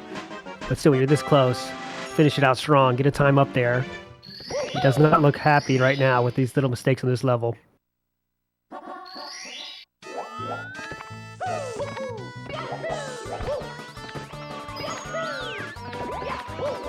And Reds is a star that's easy to lose little bits of time on if things start going poorly, but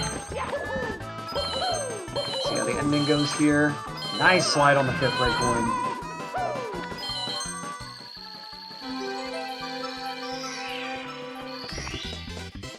Alright, beautiful stuff here. Punke still on pace for a mid 139 if things go alright in Sky. Just needs to get that one last red coin star and we're good to go.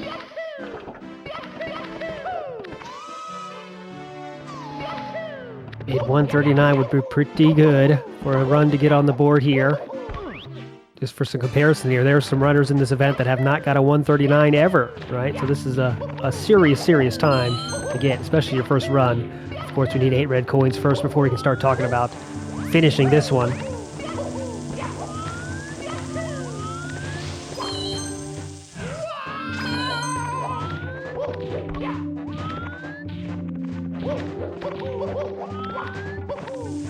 This stage, of course, so dangerous. Oh, There are no handrails here.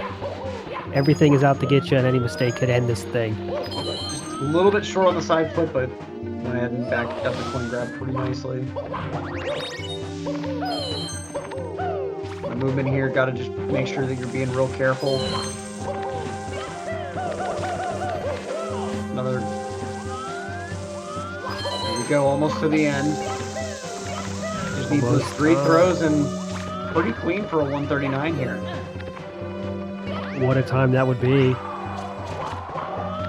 to start.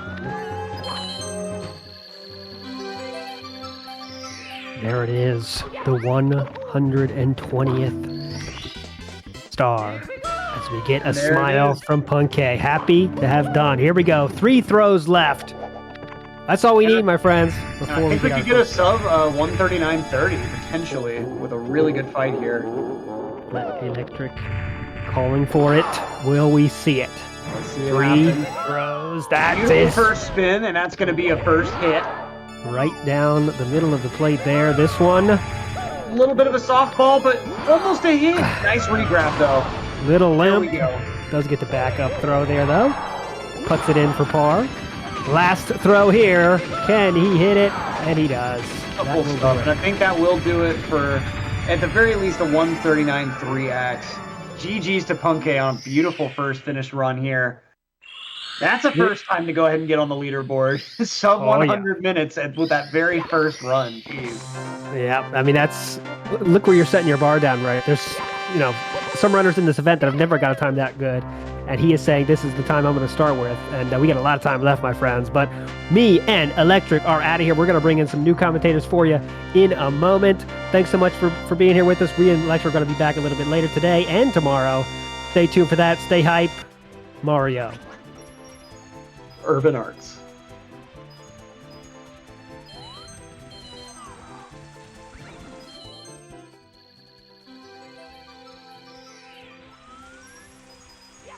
All right, welcome, ladies and gentlemen. I am West Dog. I'm Marginator. Joining me is West Dog. How are you doing? little backwards talk there. Just kind of got thrown in here. We're kind of expecting it, but what a great Punkay race. Good run. We got a little bit of race going on here with Simply. We'll see if he can beat that time. But that was a great run from Punkay. Great run.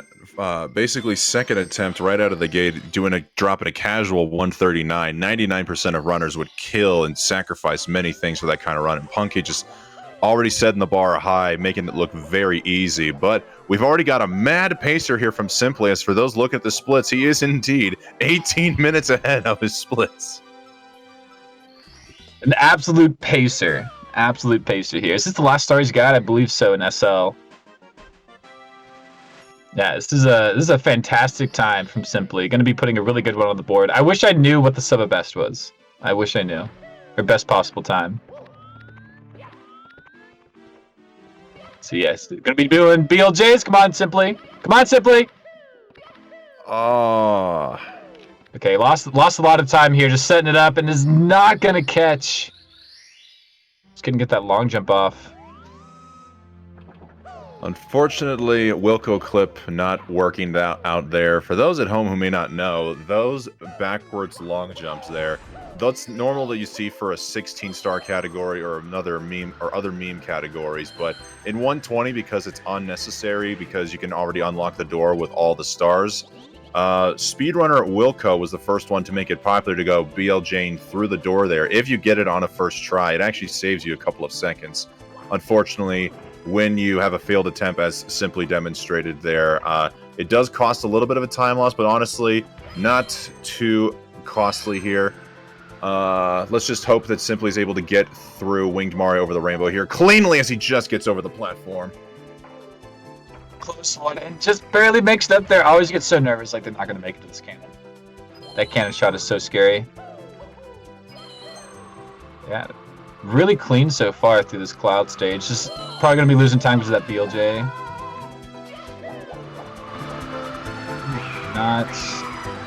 Not horrible. Yeah, triple jump off this box. Just have to get this last red up here.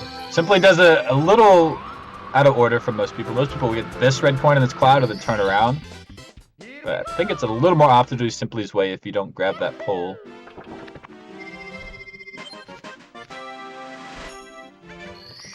Gonna be headed over to TikTok clock.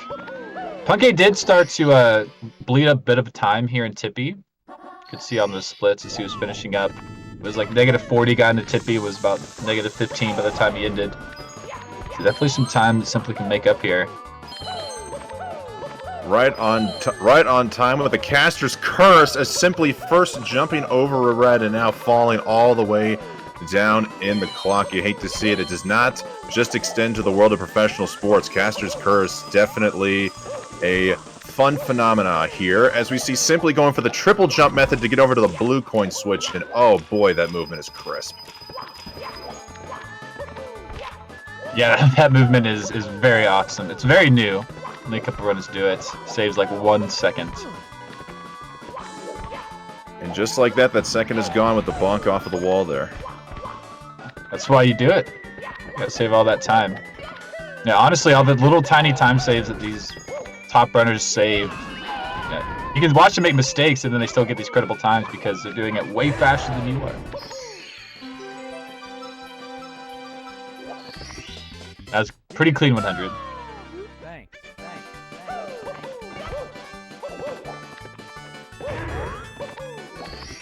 And a decent ending. Very good from Simply. Probably feeling pretty good about that one.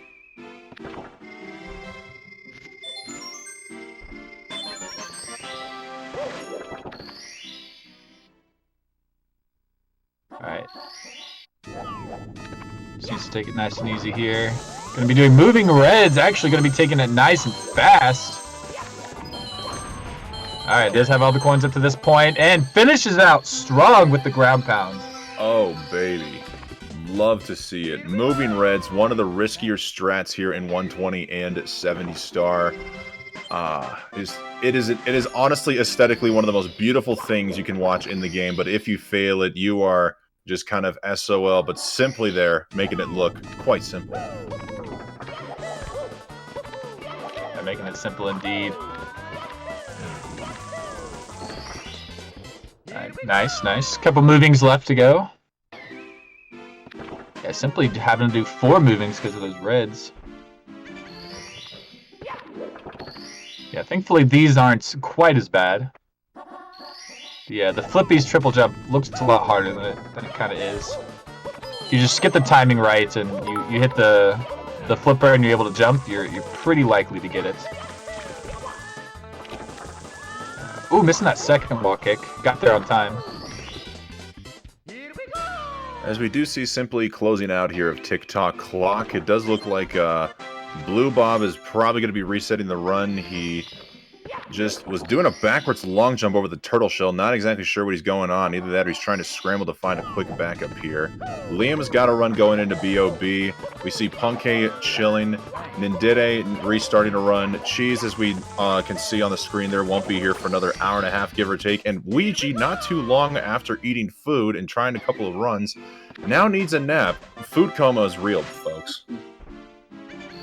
You gotta make sure you're in top shape before you start doing 120 runs.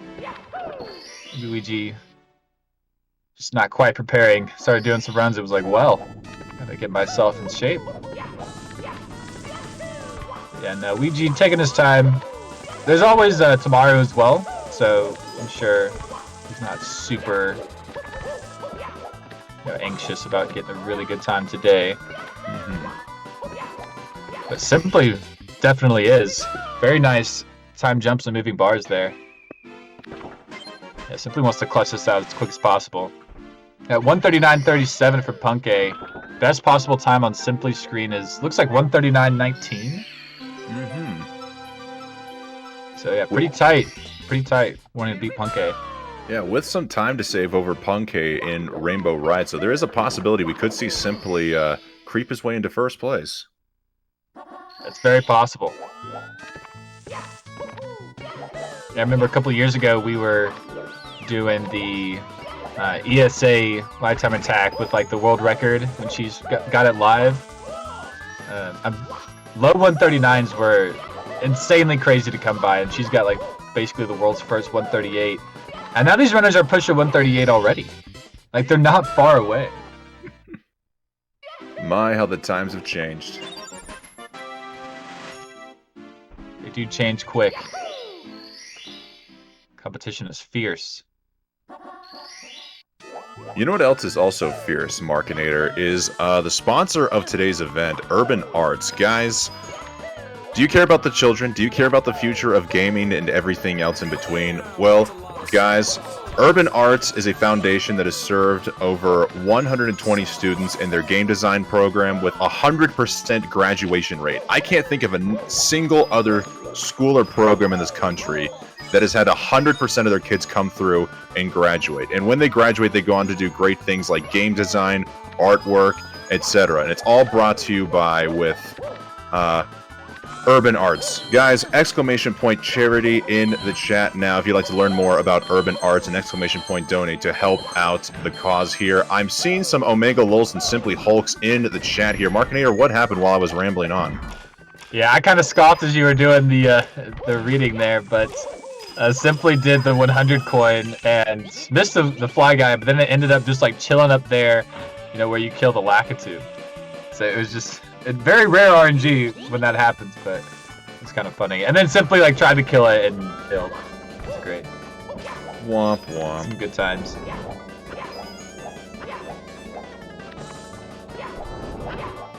Alright, doing the backflips on these carpets. Just a bit of a carpet ride here. It's what makes Rainbow Ride kind of a boring stage. 120. I mean, mostly just this 100 coin, because you make it through the beginning. The beginning's kind of fast moving. You do your best to grab the red coins, and then you just kind of ride the carpet. You know, it's not a whole lot going on. If you know how to do red coins, all you have to do is really learn that beginning part. And 100 coins pretty free. A whole new world. Just looking around this giant open sky. Yeah, there is some strategy here, like inside the castle, because the fireplace, flame spitter, will cause lag. So, kind of saw Simply stay to the right as he entered, and then ran all the way to the left. So that's way so he would never really look at the flame spitter. Little details. Speaking of small details, just looking at Liam, who's the only one with a run past the beginning of the game here, he missed MIPS, the first MIPS into the basement, so I wonder how he's going to back that up. I wonder if he will attempt to go for MIPS again after he exits out of Shifting Sandland. Yeah, it could be. I guess you could kind of catch it in a similar way you would catch it towards, or like when you're going to Vanish Cap. You kind of, because it doesn't spawn in front of Lethal Lava Lane, right? You kind of turn that corner. Exactly, yeah. Yeah. Yeah, we'll have to pay attention. All right, but more importantly, we must pay attention to this run here as Simply is now with a clean-ish 100 coin star here in Rainbow Ride. Only 4 stars to go. Still possible to sneak into first place, I believe. Let's see how he closes this one out. Going for the left side wall kick approach. Yeah, different kind of Lakitu skip. Simply doesn't like grabbing the bottom of the pole. Likes to go behind it and just hug it. Doesn't like dancing on it. Which is surprising. I would think Simply of all the runners, most likely.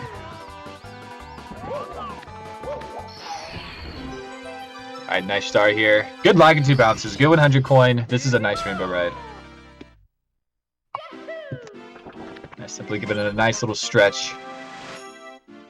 Knows it's pretty good. Gotta stay loose when you play this game. Gotta be on your feet, agile. Marketeer, you being the experienced 120 runner here in the commentator's booth, even if you're not going on PB pace, but you're just running to get pretty much near close to PB pace, like, how do the nerves, heart rate, just overall emotions take for you towards the final stretch of the run here? It gets very intense. Just like for me, I'll get to Tippy, and it probably won't be too bad. But especially once I hit like Rainbow Ride, and I know like, oh, okay, there's like Rainbow Ride's like full of tricks, right? It's not even like super hard movement necessarily. It's just kind of a bunch of hard tricks. And so, you know, you're just like, okay, just hit the tricks, hit them, we'll get through it. Especially, you know, PB pace or like this situation, you're gonna have to finish. Simply falling down. The nerves will definitely get to you a little bit more. Yeah, you're just trying to focus. Simply, unfortunately, not getting the speed. When he rolled out over the fence there, he lost his speed to go for pro approach to the tricky triangle star and failed the backup there, trying to build up speed in that left corner, so had to settle for, yeah, just a slower method here. Yeah, not too bad, not too bad.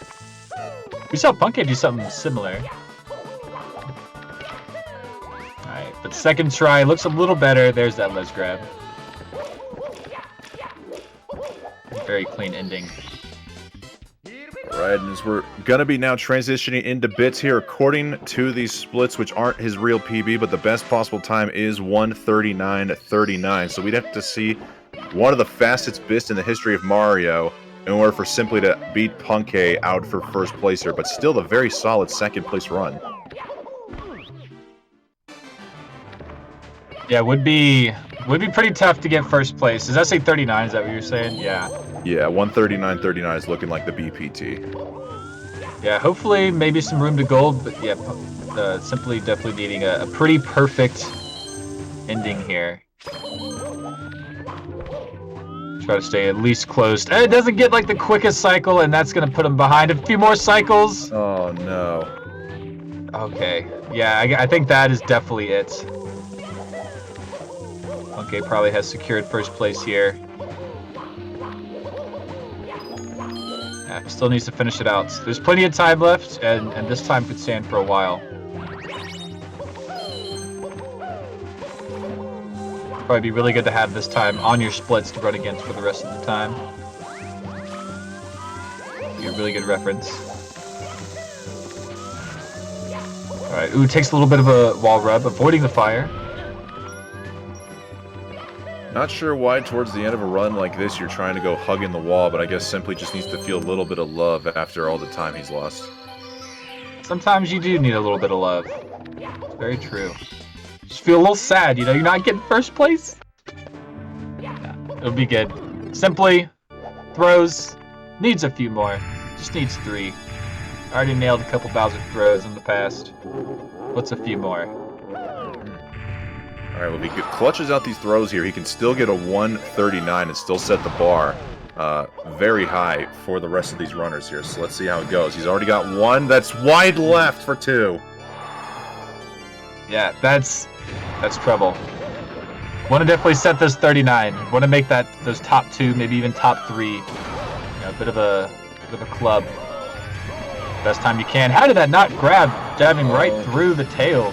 He's got to get the throw off now. It looks like it's going to connect, and I believe he's going to be finishing with a 139.58 or a 139.59, just eclipsing the sub 140. Yeah, it's going to be fantastic. Going to have 2 139s on the board here. First few hours of the event, and the 139.58 is the final time. Simply a secured second place here, just behind Punke. Whew.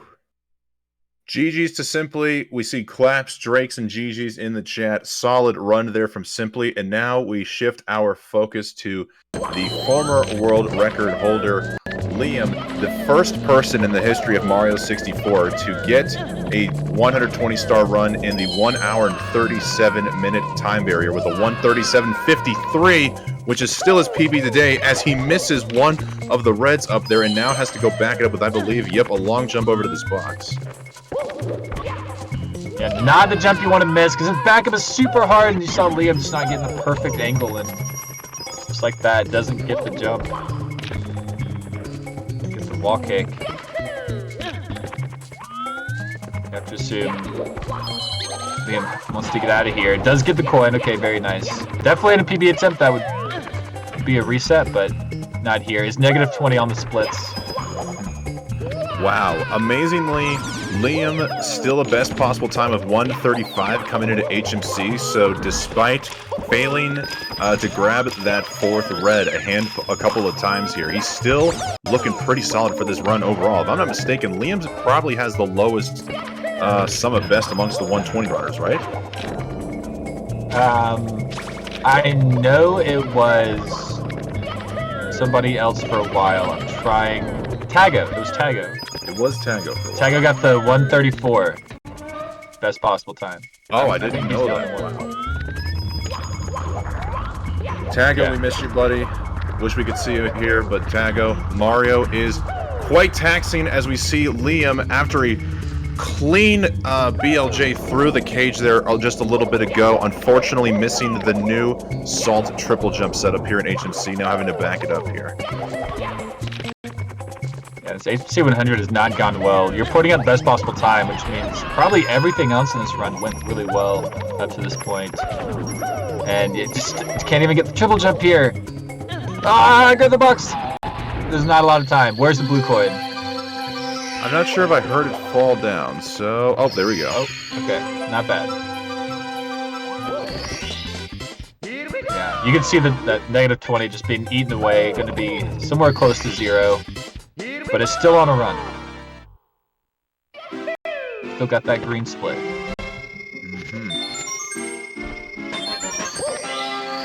Really unfortunate when that kind of stuff happens. But the 100 coins in 120 are brutal. Kind of what makes 120 120. We would like to give a word to the tech crew here. Oh, there we go. Yeah, it looked like Liam was in second place with the 139 there, but they've just now switched it to Simply. Thank you, tech crew. Oh, is he going for the toxic base BLJ?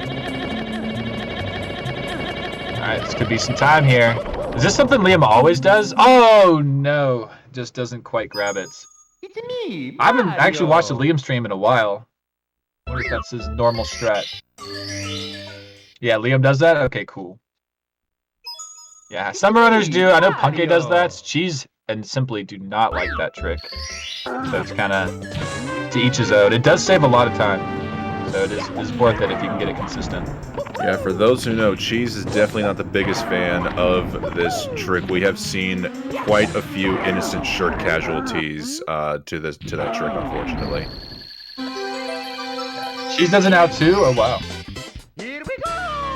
watch later in today. Cheese is here.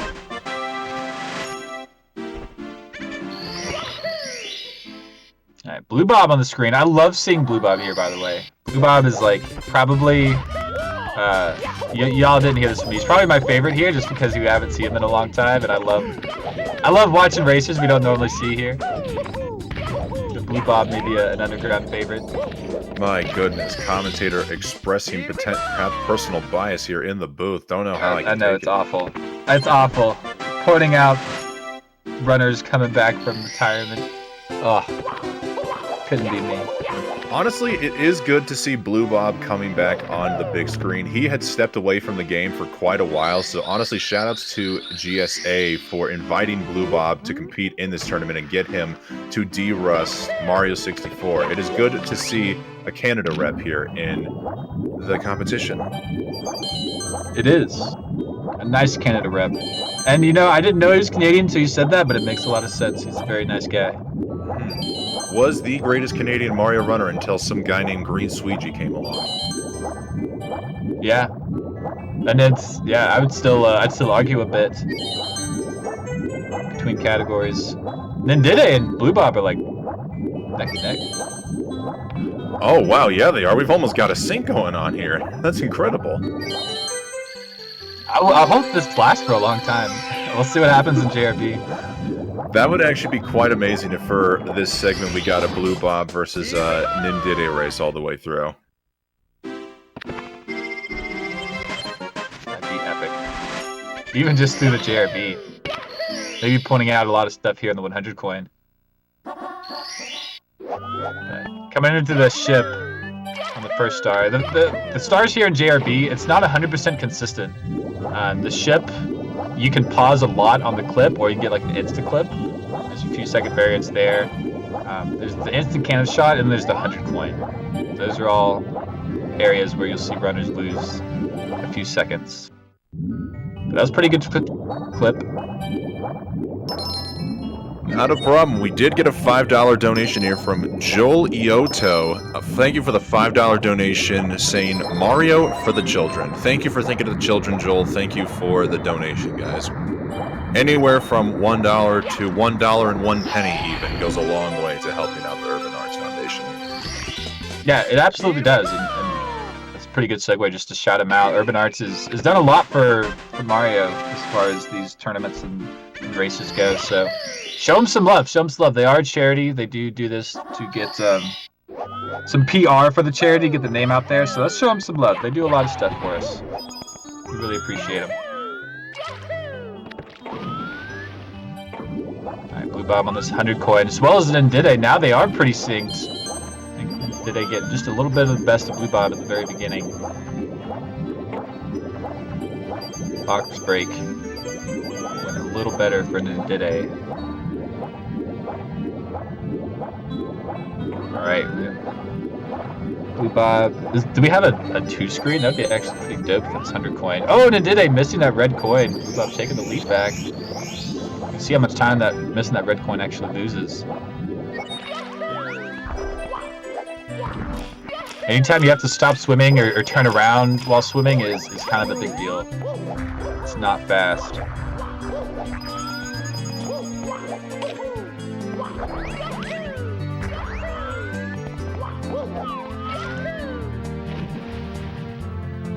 Bob with a good lag reduction here. Doing everything you can not to look at that little water tornado. Wadnado. As I almost said. Almost sounds like something Waluigi would be serving at his taco stand. A Wadnado. Yeah. It's a secret move in Smash next game. Looks like Blue Bob will not be attempting the frame walk here, deciding to go ahead and open the cannon by talking to the red bomb up. As we see him close out 100 here. Oh no! Doesn't make the ship. It was too high on the cycle. You can kind of get stuck in no man's land there. Too late to walk it, too early to side flip. That's exactly what just happened to Blue Bob.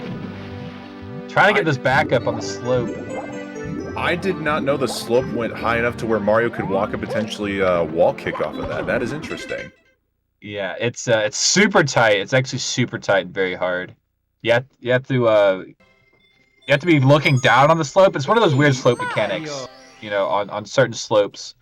But if you're looking up on the slope and you jump, you'll just get one of those stale jumps that forces Mario to dive eventually. And then if you're looking down on the slope, it'll actually allow you to like run, jump, and wall kick if you have like a degree looking down. So it's pretty cool, but very hard. Ooh, and did I missing that camera? Yeah, looking like we've got some hijinks going on here in Jolly Roger Bay. Blue Bob deciding to reset that run, and did a missing a cannon and didn't even get into the cave there. Wow. Yeah, surprised didn't do the clip. Just went down. Maybe it's faster that way, but yeah, after missing the cannon. That's right. We have 2 resets in JRB here. That's so uncanny. They were neck and neck the whole time down to the reset.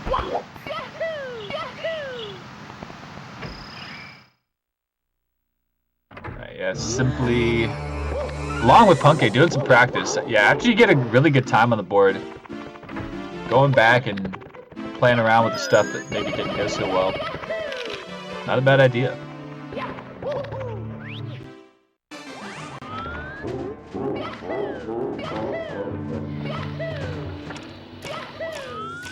This is probably the first time in virtually the entire event that we've been in this situation. At the beginning. No runs going. Yep, no runs going. Nobody powering through. It's just reset city as Liam takes a dive into the depths of Dark World. It's me, Mario. Yep. One of those things you try to just be so precise, try to hug that right side, and you just fall right off.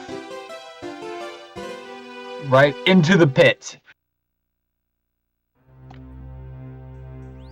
Alright, we got Simply and Punke, who are the only 2 to have completed runs so far, just getting more practice in. Simply working on Rainbow Ride as Punke is working on the clouds there and winged Mario over the rainbows. We now look to see Liam, Dide, or Blue Bobby, the next one to get that big run going. It is all about that next big run, that next exciting time. Because 120, you can get these moments in these events for sure, just because of how long the run is. But once a runner gets a run, there's so much sauce. It's just so much sauce. Liam not being able to handle the sauce that is up and coming. Yeah, it looks like he may have hit a ghost pepper hot sauce there. It was just too much for him to handle, so we see him go right for the reset button. Retake. Take number 10,085.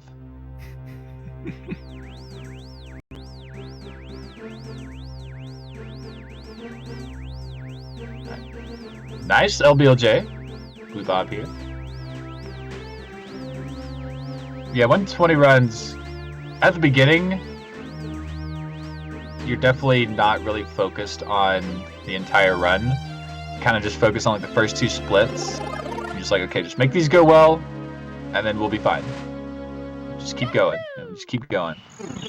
So I'm sure these runners are just trying to do that. Just get a good first couple splits, have a nice beginning to the run. Because once you hunker down into a 120 run, there's not much of an escape. So we are waiting for that next run to get going here. Just a reminder to everybody at home, welcome to the Urban Arts 120-star LTA Live Time Attack Tournament. You are watching 7 of the best Super Mario 64 120-star speedrunners compete in a live time attack format, which means over the course of these next couple of days, today and tomorrow, there will be 7 hours plus overtime each day for these guys to get the fastest speed run, and whoever comes out on top will win the grand prize of $2,000. And of course, shout outs to the Urban Arts Foundation again for helping us put on this tremendous event. Yeah, tremendous event it is. This is really great. I love these events, honestly. Lifetime attack, just like these weekend long things. Top runners have all weekend. It's be good.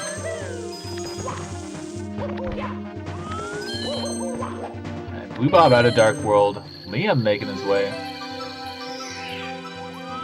Yeah, Cheese is supposed to get here at like, what, about an hour or so? That's something going on. Yep, in about an hour 15.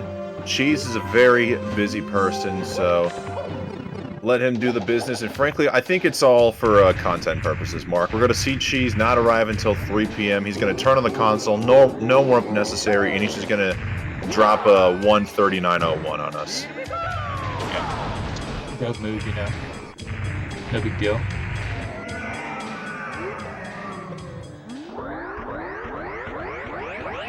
Yeah, Cheese definitely, I'd say pretty confidently the GOAT of 120 star over the last, 10 years. Probably not that long, but Sure does seem like it's been that long, though. Cheese, Punkay, and Simply are just the runners who will not go away. They've been playing this game for years, constantly and consistently remaining within the top 5 of the leaderboard and adapting with all these new strats that continue to be discovered to this very day. yeah, staying up to date is the big deal. Learning all the movements, saving every little bit of time you can. That's what you live for when you're a Mario 64 runner.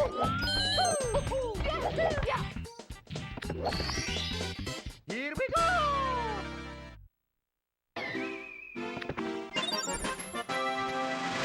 Alright, I just want to see one of these runners get out of Womps here. Liam, Blue Bob. Blue Bob's got 3 stars on the 100 coin. Or no. What's Blue Bob doing? Did he do 100 coin first? Might have. I think he did 100 coin first.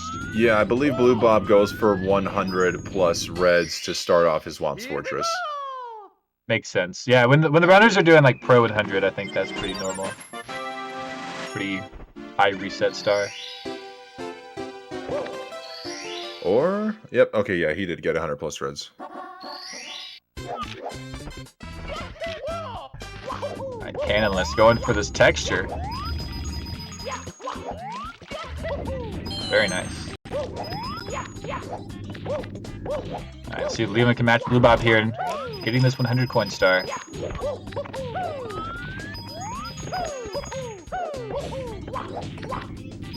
Yeah, very nice from Liam. Getting every coin on that cycle. Ooh, gets the ledge grab though. Noticed it, didn't fall off.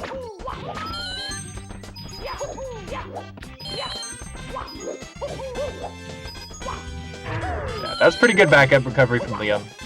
Sometimes if you're not realizing that, you could be like holding up thinking you're gonna do a turnaround, and then you just let go of the ledge. So not bad. Liam just grabbing those ledges. Love to see it. Let's grab Liam over here. Nice.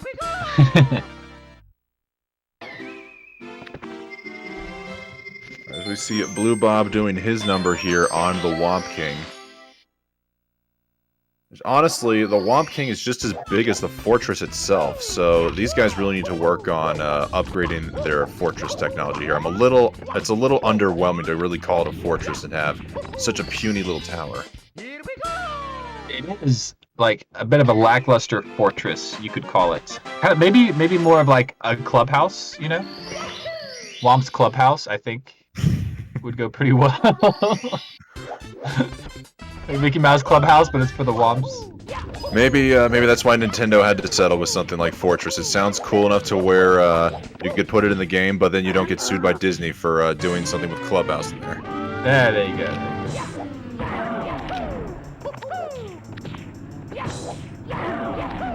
Maybe in the future we'll upgrade the Womp's treehouse.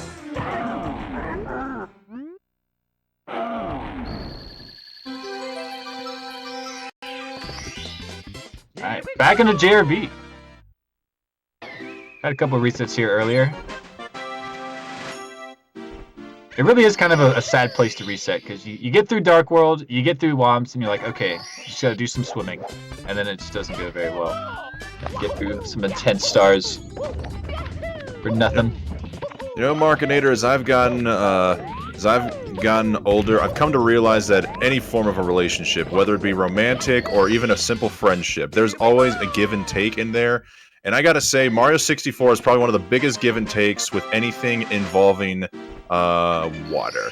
Swimming is the slowest, most painful thing ever in a speedrun. If you miss a swim or don't get perfectly in stride, you lose so much time, which is so stressful, especially with some of the stars you have to deal with in Jolly Roger Bay and Dire Docks. But I must say, it probably provides us one of the most tranquil pieces of video game soundtrack I have ever heard. I cannot even think of or fathom the amount of people who have used it as a peaceful background or like sleep music. Yeah, that's very true. That is very much the give with being the music soundtrack. And Nintendo really did themselves right by doing that. Get the best music for the slowest stage. Very calming. Actually is a great soundtrack for this game. But yeah, you gotta love the game, but you gotta hate the swimming.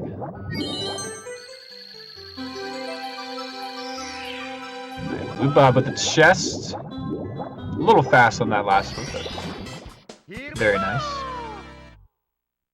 Kind of went around the back of the third one.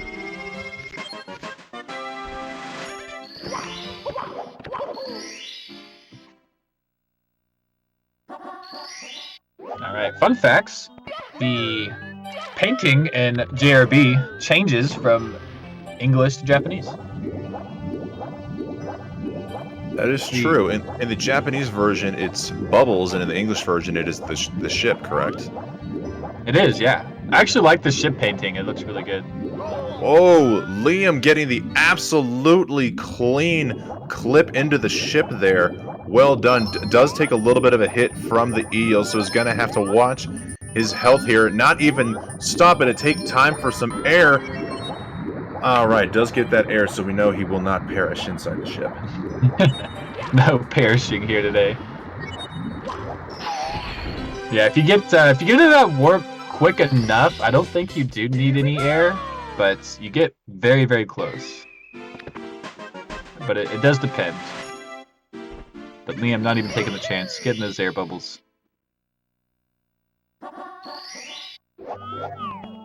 Alright, Blue Bob on the 100 coin here.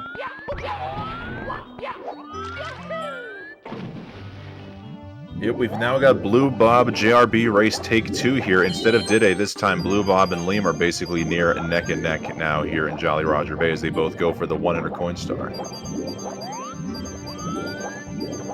Yeah, this is kind of where Blue Bob failed last time on that side flip to the ship. See if we can go a little better. If we get there a little earlier, it wouldn't have been an issue at all. Maybe he's saved a bit more time from the last one.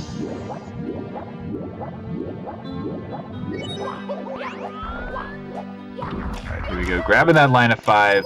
Gonna be coming over here. Does have that one extra, so leaving that one behind. And yeah, a little earlier, gonna be doing this wall kick here. Very nice. Not even deciding to mess around with the side flip. Gets the very clean wall kick onto the ship. Good redemption there from Blue Bob as we now see Liam exiting the cave to collect the rest of these 100 coins. It's not too exciting to watch, as you know, maybe a Mario 64 enthusiast. But as a runner, just seeing the tight turns, seeing, you know, grabbing all the coins from the clans and everything. You know, I'm watching for like every single deviance, the lag pockets and everything, and there's a lot going on in JRB that you don't notice. Meanwhile, Liam does pass the pole. Oh my word, losing focus for ever so slightly. It was not in the right position.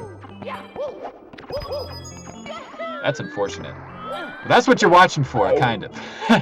Oh, he's on the slope, but he's not going to attempt the wall kick back up there. So, yet another reset in Jolly Roger Bay, 100 coins. You hate to see it, but we do love to see Blue Bob continuing his expedition here in Jolly Roger Bay. As we see Dide looking like he's going for the backup behind the key door, but couldn't quite get it on the LBLJ.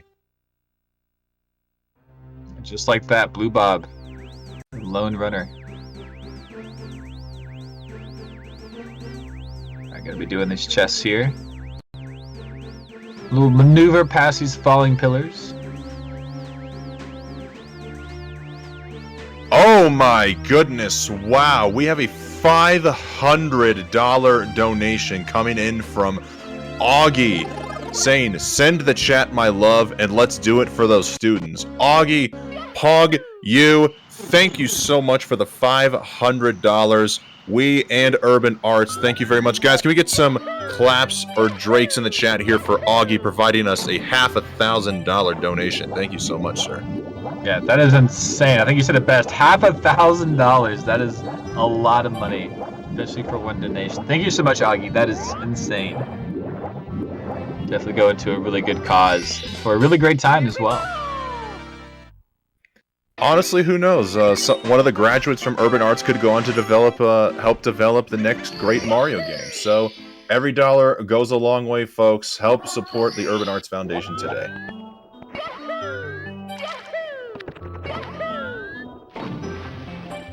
Yeah, with that, we got Blue Bob finishing up JRB, getting one of the most exciting donations of the day, and kind of saving us from this JRB a little bit. But just one more star here. One more star. I feel like there's a couple of exciting moments, like the ship clip. You know, you can get like an insta clip or something. You're kind of looking at that. You got the cannon shot, and then like maybe the ship at the end of 100. But other than that, you know, the JRB's kind of whatever. Not a whole lot. For a place called Jolly Roger Bay, I can't think of a single time I've ever felt jolly when running or coming out of the stage, honestly. Yeah, whoever this Roger guy is, weird. Come on, Roger. Oh, Roger. You make good music, though, Roger. I'll give you that. Alright, jokes aside, coming into the Secret Stars section. We always name the split PSS, and I think that stands for Peach's Secret Slide. Yes. But it's also just like this Peach's Secret Stars. It's kind of like an all-encompassing kind of thing. The secret slide for the secret stars, secretly. Secretly. In secret.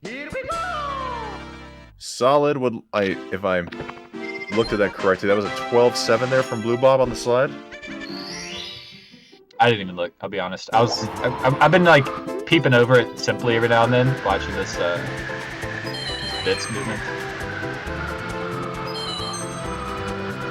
Yeah, flying is a really hard part of the game. It's one of those like mini strats, kind of like swimming, but harder, keeping the momentum all the way through.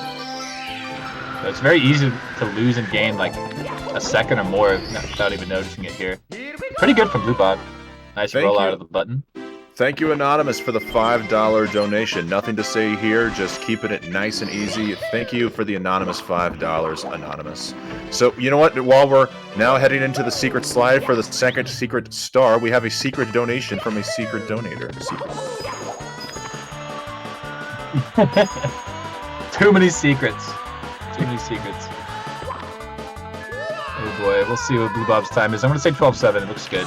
No, probably not. It's probably like 12-8. 12-9. Yeah, the bump off the railing there wasn't the best. Good turnaround.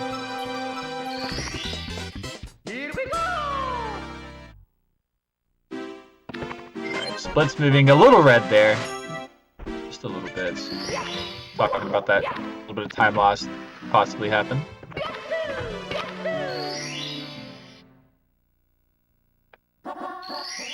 B.O.B. is actually one of my favorite stages here. It is, it's mostly because of the 100 coin. I just like really like the 100 coin here. It's exciting, it's fast, you get the shell, you can do some flying, and then you get to run around some poles. Very exciting. Gives you a little bit of everything, honestly. It is. Bit of an all-encompassing star.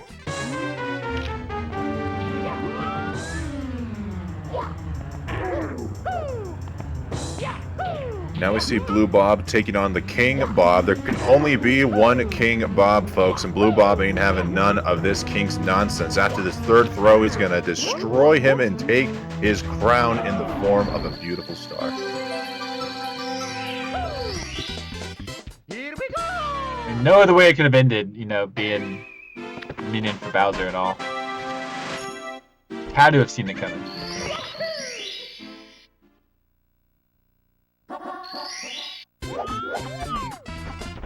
Yeah, I'm pretty sure the lore is once she defeats the King Bob-omb, he becomes one of the balls that like go back and forth at the base of this hill, and you'll kind of see it as Blue Bob does his movement here. But there was 2 at star 1, and now there's 3.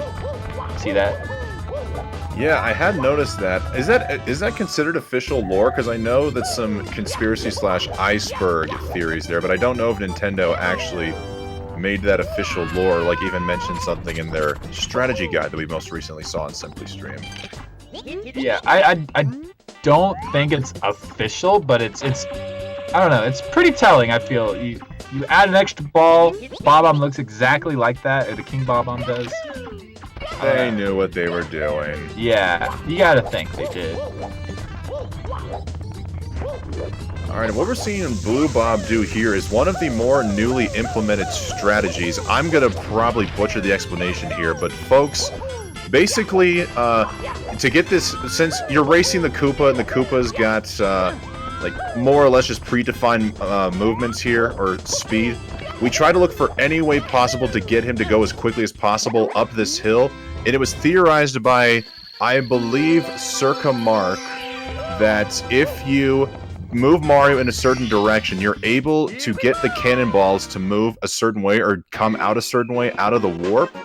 And when a cannonball collides with Koopa's, he's running along the side of the mountain there. Koopa gains his speed but jumps over the cannonballs, which allows him to move ever so quickly. We may have, based on how quickly Blue Bob got back up to the top of the mountain, we may have seen him actually get the ball movement there, unfortunately losing just a little bit of time on the pole grab there. Yeah, that's a pretty good explanation. I think that's exactly what happened. You saw the Koopa stop super early, and I think that's pretty indicative of like you getting a ball, like something messed with the Koopa to make him stop a bit earlier. So probably did get at least 1, if not a couple more. Ooh, the 100 coin. Here we go.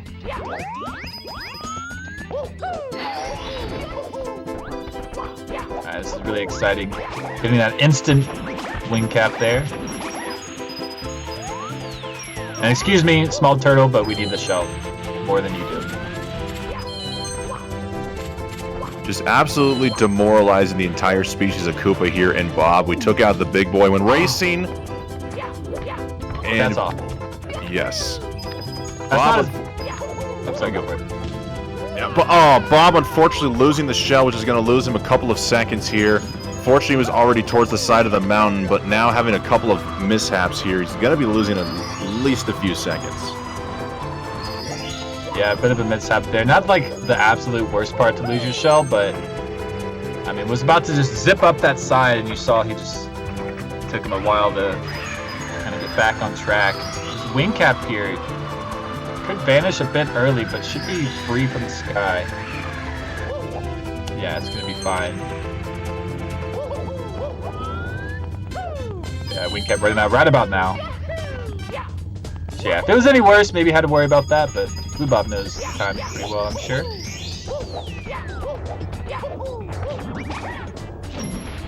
Has to get all of these coins here.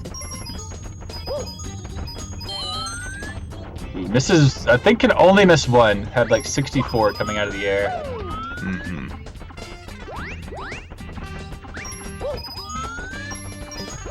Alright, here we go. Ooh! Dodged that Goomba blindly. Very nice. Tree got in the way.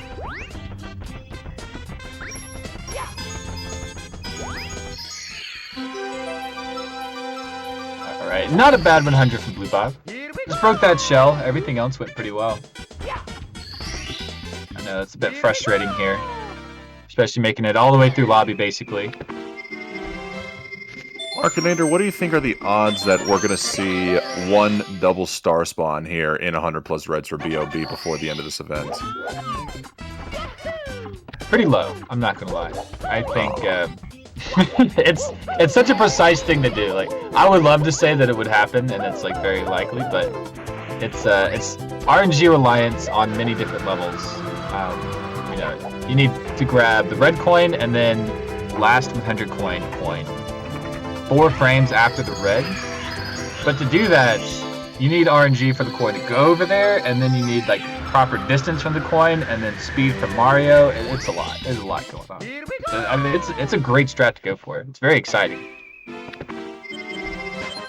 Not very. It's just not very likely, I guess.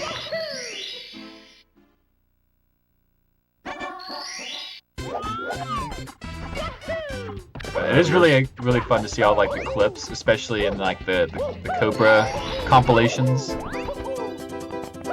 All the different you see like a bunch of different runners kind of get it here and there. At least I have. Absolutely. Doesn't matter how good you are at the game, it's always a fun, refreshing treat to see a nice double star spot.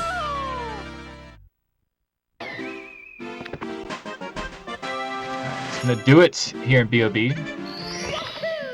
Blue Bob probably not getting the BOB he was looking for, but coming into the basement, it could all change. Basement can really save your run if it goes really well, or more commonly, it can just decimate your run. Let's see what Blue Bob has in store. First, we gotta deal with this pesky little rabbit. Ooh, nice punch grab. Silly rabbit, stars are for Mario. Here we go.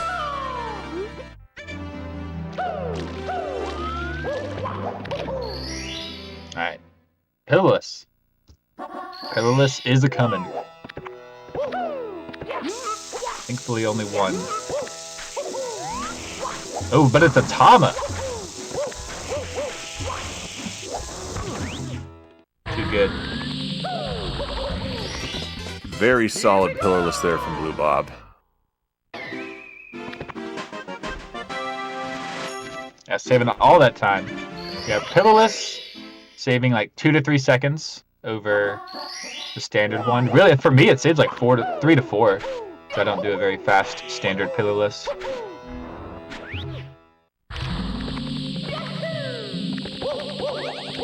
See, topless. All the lesses.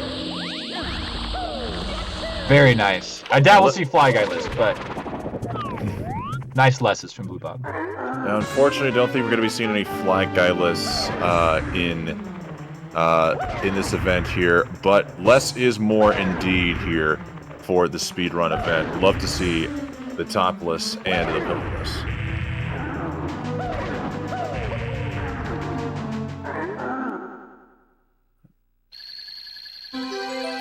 You know, Marketeer, something I'm realizing that Blue Bob is doing compared to the other runners, he's comparing directly against his personal best splits with the 140.45 he just got a couple of weeks ago. So, you know, above anything else, especially since Blue Bob himself is the self-proclaimed underdog of this event, I would love it if he just somehow exited this with a PB. If it's a 139, that's probably all the content we need right there, but I'd love to see if Blue Bob can even walk away with just a brand new personal best before the end of the weekend here.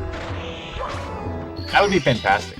I mean, I would love to see that as well. Blue Bob has the PB, I think only got it 2 weeks ago. Yeah.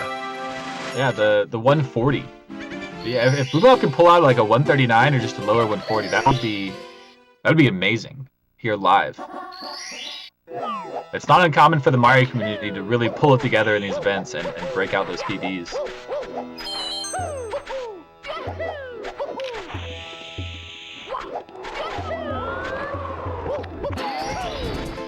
Alright. Red coins here. Gonna need a lot of speed on this flight. Looks like he's got it. That's the trickiest part of like this whole red coins. I mean, you have a frame perfect slide kick, you have crazy endings, but getting the amount of speed that you need for these red coins is one of the hardest things to do consistently. Ooh, and getting this amazing ending here. About making red coins look like a joke. Yeah, see a big old smile on his face after that Red's performance there. Good job by Blue Bob.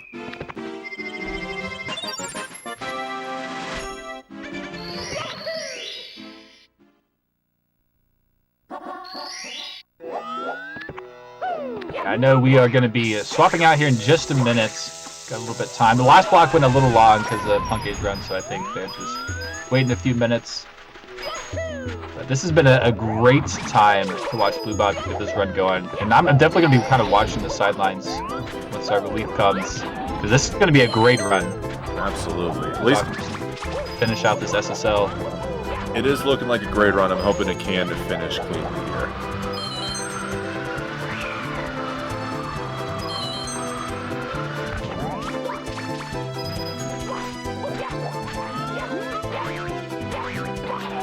Nice box break with the rollout on top. Very cool. I love that rollout. Ooh, giving it to the bird before making it back over to the pillar. Blue Bob having none of this nonsense.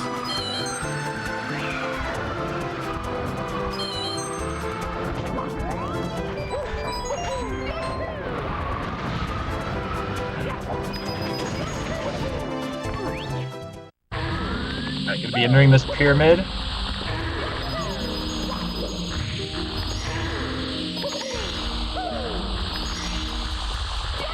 Okay, taking a little bit of a pause here, making it safe.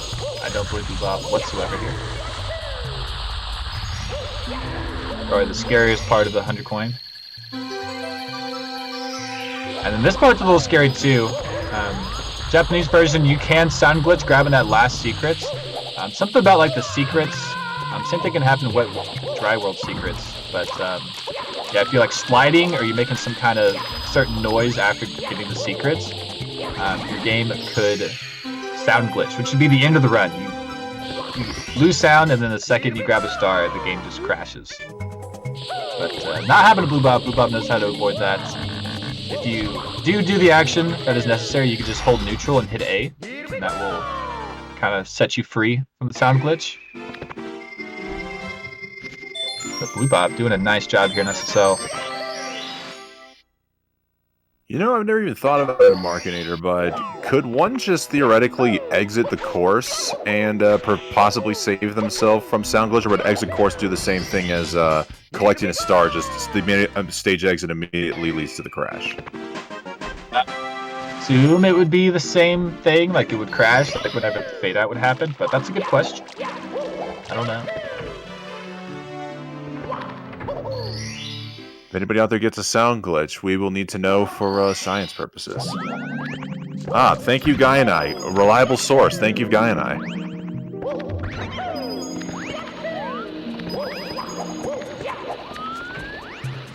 Alright, but now we see Blue Bob coming here into Hazy Maze Cave for the 100 coin star plus reds.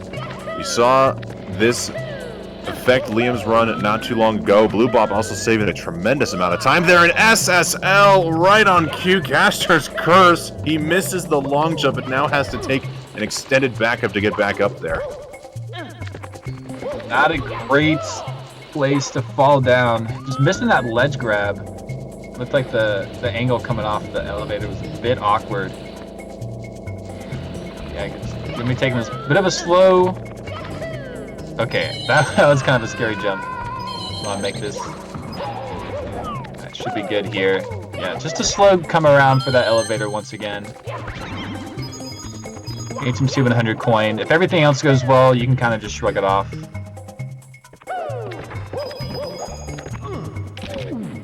Oh. Bonk.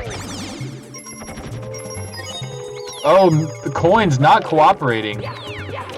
Coin walks in that little hallway. There's a lot of lag in there.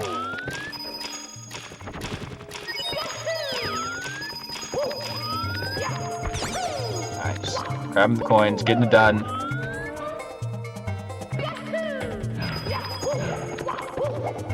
Alright, now let's see how Bob does here on the BLJ through the caged wall.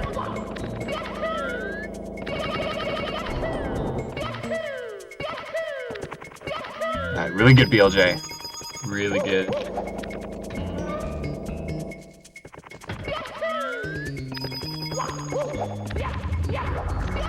Okay, not gonna see the more optimal routes. Don't blame Blue Bob at all, but we've been seeing some runners kind of jump over the wall there. Saves like a second or two. But it is very, very hard. We'd like to thank Buckethead in the chat for the 100 bits, saying thank you for the event. Well, thank you for the $1 Buckethead. I hope bits does go to the donation goal as well. Guys, if you'd like to donate to the cause, ! Donation in the chat. We'll take you to the PayPal link. But also, Buckethead, just thank you again for everything. Blue Bob, is he going to be able to ground pound and collect that star up there?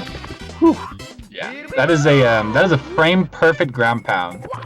You actually get 2 tries at it. You can ground pound the frame before the cutscene happens, or like the first frame after. So yeah, Blue Bob getting that frame perfect ground pound. But I think that's gonna be close to it for us. I know our people who are taking over for us are coming, especially me. I've got work in a bit, so Alt Insider's gonna be swapping off for me. I believe Legends coming, but not here yet. So I think West Tog, you're gonna stay for at least a minute or two. That's cool. Yeah, I'm on break from work right now. Was not originally scheduled for today, but happy to fill in and just honestly take a moment to enjoy lunch through the power of Mario. Who needs lunch when you can absorb everything through the Mushroom Kingdom, right? That's right. Spec Dog powering through, but Alt Insider is going to be taking my spot. It's been great. I've enjoyed it. Hope everyone has a great rest of your day, and y'all enjoy.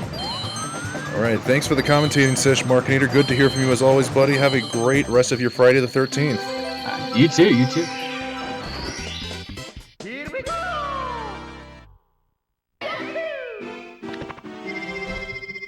Okay, cool. Well then, on that note, folks, I'm going to be handing things over here to ALT Insider here with the inside scoop on what's to come here in the 120-star Lifetime Attack Tournament here on twitch.tv/speedrun. Alt, have a good commentary session, and yeah, hope all goes well for you, dude. Let's do their handoff there from West Dog. Thanks so much, Wes. See you tomorrow. And yeah, we are back in action here. I am by myself here in the booth, all lonely, but might be a positive thing, might be a negative thing. We're going to find out here as we see. Let's get a refresh here. Let's recap exactly what has happened in the last 60 or so odd minutes since I left. It looks like not much in terms of finished runs. We still have Puncation there in the first spot with the biggest chance at the moment of that life-changing money. $2,000 there in hand for Puncation. At the moment, of course. We got so much time left. It's way too early for me to be saying anything like that. But I still went ahead and did that. Simply there in second place with the 139.58. And everyone else is still looking to get that first run finish. Who is actively doing runs? It appears we have Blue Bob on the main screen here for good reason, picking up that 39th star. And is Nindene on its... It looks like he is on some runs here. Liam is just in early days, so there we go. We got some runners going, but we are going to be following Blue Bob for now, because he is furthest along, of course. Blue Bob, probably the biggest underdog of this event. I don't think it's unfair to say that. He says it himself, actually, so I know I'm not offending him there. He does have probably the least amount of hours played. He is 21st on the leaderboard, which is obviously extremely good feat there, as he does get the Christmas miracle there. But yeah, let's see how far he can go. It'll be a great feat for him to finish this one. You know, even in the top 4, I think he'd be happy with that, of course. We could love to see a miracle happen. That is what we're all hoping to see. Of course, Cheese is going to start at 5 p.m. A lot of speculation about where exactly he is. Our investigative reporters have been on the case, have not found out anything yet. We just know that he will be there at 5 p.m. Eastern Time. Ouija. A lot of drama involving Ouija. At the start of the event, he was getting some food. Played a little bit after that food. Then decided, nope, nap time. Self-care is very important. Ouija knows this. He was taking care of himself before he was going to go ahead and do some runs to get a good time up there. Puncation was the hottest one out of the gate, no doubt. Like a rocket. He had a great run. As you can see, it still stands tall. 139.37. Very solid run there. Didn't really have any big mistakes to speak of. A few small things, of course, always clean up, but nothing big to speak of. And that is why you see him in the first place. Simply back from that BRB. And he doing a bit of practice here before we get rolling. But Blue Bob is still, just doesn't even care at all what I'm saying. He is continuing to run solidly and hopefully get a good time up there. Maybe he's in that mode where I just want to finish one. And I just want to get a time up there, and then we'll try to improve on that time. But who knows? Very early days for that. Let's watch Blue Bob a little bit closer here. As we see, he just talks to the Toad and is ready to start his trek into the lava land.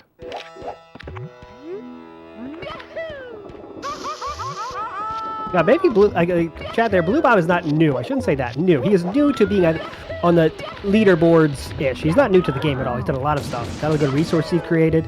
He's been around forever for sure. But I would say new to being in the top 20 of the best players on the leaderboard side of things, for sure, as he does take an unfortunate spill in that lava. Has to get the booty burn back up, but he does do it. Looks like he was reaching for something, but it was splits. Yeah, Blue Bob is a legend. I did not want to undermine Blue Bob's accomplishments, his feats, everything he's done. He's a legend. I mean, maybe he's new to the trying to get a top time in this game, for sure. But there we go. Also, I would be remiss not to mention that we have had some donations. I'm not sure where the donations ended. Last donation there on the screen, Illegally Sam, $12. That's a lot of stars. Thanks so much for that donation for Urban Arts. We are here for all because of Urban Arts, and they are a great charity helping underprivileged students in New York, teaching them both the arts and technology of video games to prepare them for college and careers in tech gaming. Okay, so what a charity that is. If you want to support it, please do. I see the top donation, $500 from Augie. Wow, that is incredible. Thanks so much there. As Blue Bob here is taking care of the star, let's get back on track. All the bookkeeping, I think, is out of the way. Let's just enjoy Blue Bob here. Legend. Look at this. The chat is speculating maybe this Blue Bob's time to become. Get that top echelon here. I would love to see it. Blue Bob is a legend. Took a hiatus. Saren coming in hot with the knowledge. Oh no, Westdog coming in with the knowledge. Saren added that he's an up-and-comer, which might not be true. You can make that decision yourself. Electric should be with me shortly, by the way. I'm in here just waiting for him. He's dealing with those autograph hounds out there. It's ridiculous. It takes forever to get back in this booth. But we are here, and we're happy. Because we're watching Mario. As we see Blue Bob going back into Lethal Lava Land.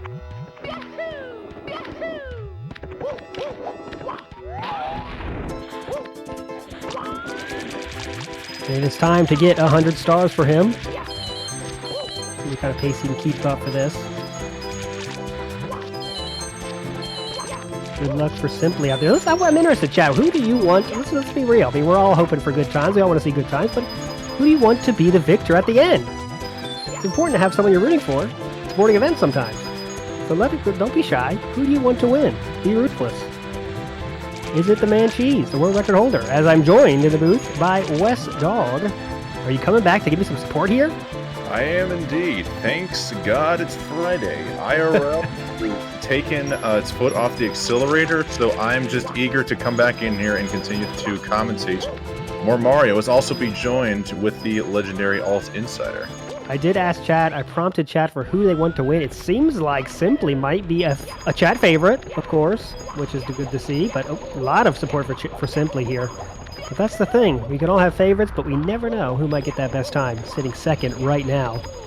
Yeah, I'd say the chat favorite lies most likely between Cheese or Simply. Simply, of course, has the Stemhead gang, which runs very strong, but a lot of favorites towards Cheese as well. We got a lot of cuts of cheese inside of the refrigerator, but also just of being the world record holder, you kind of expect number one to take the throne. Yes, I'm gonna be honest here, Chad. I'm a little shocked that Liam's support is not louder, stronger. Remember, he was just the world record holder 3 months ago. He was a world record holder, but he definitely has the possibility to do this. Of course, hasn't been running as much as he once was, of course, but you don't forget everything. You don't forget how to Mario that fast. Nah. All right, Blue Bob does do the reset here. Thought that was coming. A little bit of a negative momentum, I say. A few mistakes building on each other, and he is resetting. Farthest along now is Nindide. Nindide, there we go. 20 stars in. I am happy to see because Nindide is, in my opinion, still one of the more up-and-coming 120-star speedrunners. I don't know how long he played Mario 64 before this recent 120 grind, but Folks at home, for those who don't know, Nindide is not just a high-level 120-star speedrunner. He is also the former world record holder in many categories for Super Mario Sunshine, considered one of, if not the greatest Sunshine speedrunner of all time. Took a break from Sunshine to come grind out 120-star, and within just a matter of months of beginning this stretch of run attempts, he has now gone on to 1 hour, 40 minutes, and 3 seconds as a personal best. He has been hitting a personal best drought as of lately. The 139, ever so close, but not quite there. So you know what, as I say this out loud, what do you think here? Could this be the 139 here for Dide? I think would be a great story for sure. I would love to see it. I do want to bring you some, before all these, I do a lot of research. In 2016, about that game you just mentioned, Super Mario Sunshine, Nindide said this. Someone asked him about, what makes a good run for you? Is it world record or nothing for you? He says, no. The run is only good if it's good for my standards. The goal is good for me and not world record. That's the kind of player he is, right? He just wants to have a run he's proud of. And he doesn't worry about the world record. He wants to get a run that he's proud of. That's the kind of person he is. So pretty cool there. And he definitely is a grind machine. I mean, if you go back to see, his dominance in Super Mario Sunshine was no joke. And yeah, that would be very cool. Wants to take on a new game. And he picked a good one because this is, just like Super Mario Sunshine, a huge game, a huge community. And yeah, one of the top records you can get. I think the biggest myself, but we'll see. Long way to go there. He does sit now 14th. His best time ever is a 140.03, which he set 5 months ago. But yeah, if he hit a 139, I think chat would certainly pop off. Mario does not fall too far from the tree. Sunshine and 64 under this man's belt. And of course, we can forget the signature plushie Mario I'm sure he's got on display there in the camera in the top left corner. Yeah, the unique layout there of the camera on screen as he takes care of a few hundred stars there. I was talking to Electric about it earlier. I want to ask you, West Dog, what, obviously RNG is not a lot of RNG in this run, of course, but the 100 stars are kind of the biggest example of that. What 100 star has the most RNG involved? It's the most RNG involved. Is it this one, is why I ask. Could it be the old Wom's Fortress? I mean, could it be the old Bomb on Battlefield? I'm playing them all through in my head right now, and honestly, I would say, yeah, BOB has definitely got to be the biggest one for RNG, just as we're seeing here at the end with the poles. Having to run around the poles, you've got 5 different coins, all with their own predetermined randomized path that can go in any direction. Not just even the RNG factor alone, but also flight. While there isn't RNG per se with flight controls, it's all down to the human input. Just flying is one of the harder mechanics of this game by far, so you never see people consistently going out of the flight portion with the same number of coins. So I guess I'm shifting away from the question and overall. So not only is this the most RNG heavy, this is just by far one of, if not the most difficult 100 coin star in the game, just in this commentator's opinion. There you go. Chat is heavily saying Snowman Land is the hardest, is the most RNG involved stage, but we're going to see. Everyone has the right to an opinion, of course. Come on. That is true. Yeah, there is Moneybag up in Snowman's Land. The RNG alone just is torturous. I don't exactly know. I wish I was a coding expert like Kaze or Kaze is in this game. I'd like to know exactly how the coin paths work once you destroy Moneybags, but it isn't as simple as the pole where they don't shift too far away from the source, but Moneybags, like the coin can just go taking off at light speed and just go completely to the other side of the map. Yeah, we did. A good example of that was earlier. Puncation had a few of those that just flew all over the place, but yeah, just about reacting to where those coins go. And yeah, one of those Moneybags popped off and he just had a instant just look of disappointment. So it can happen to the best of them, but we hope that Nindede here can get a time up there.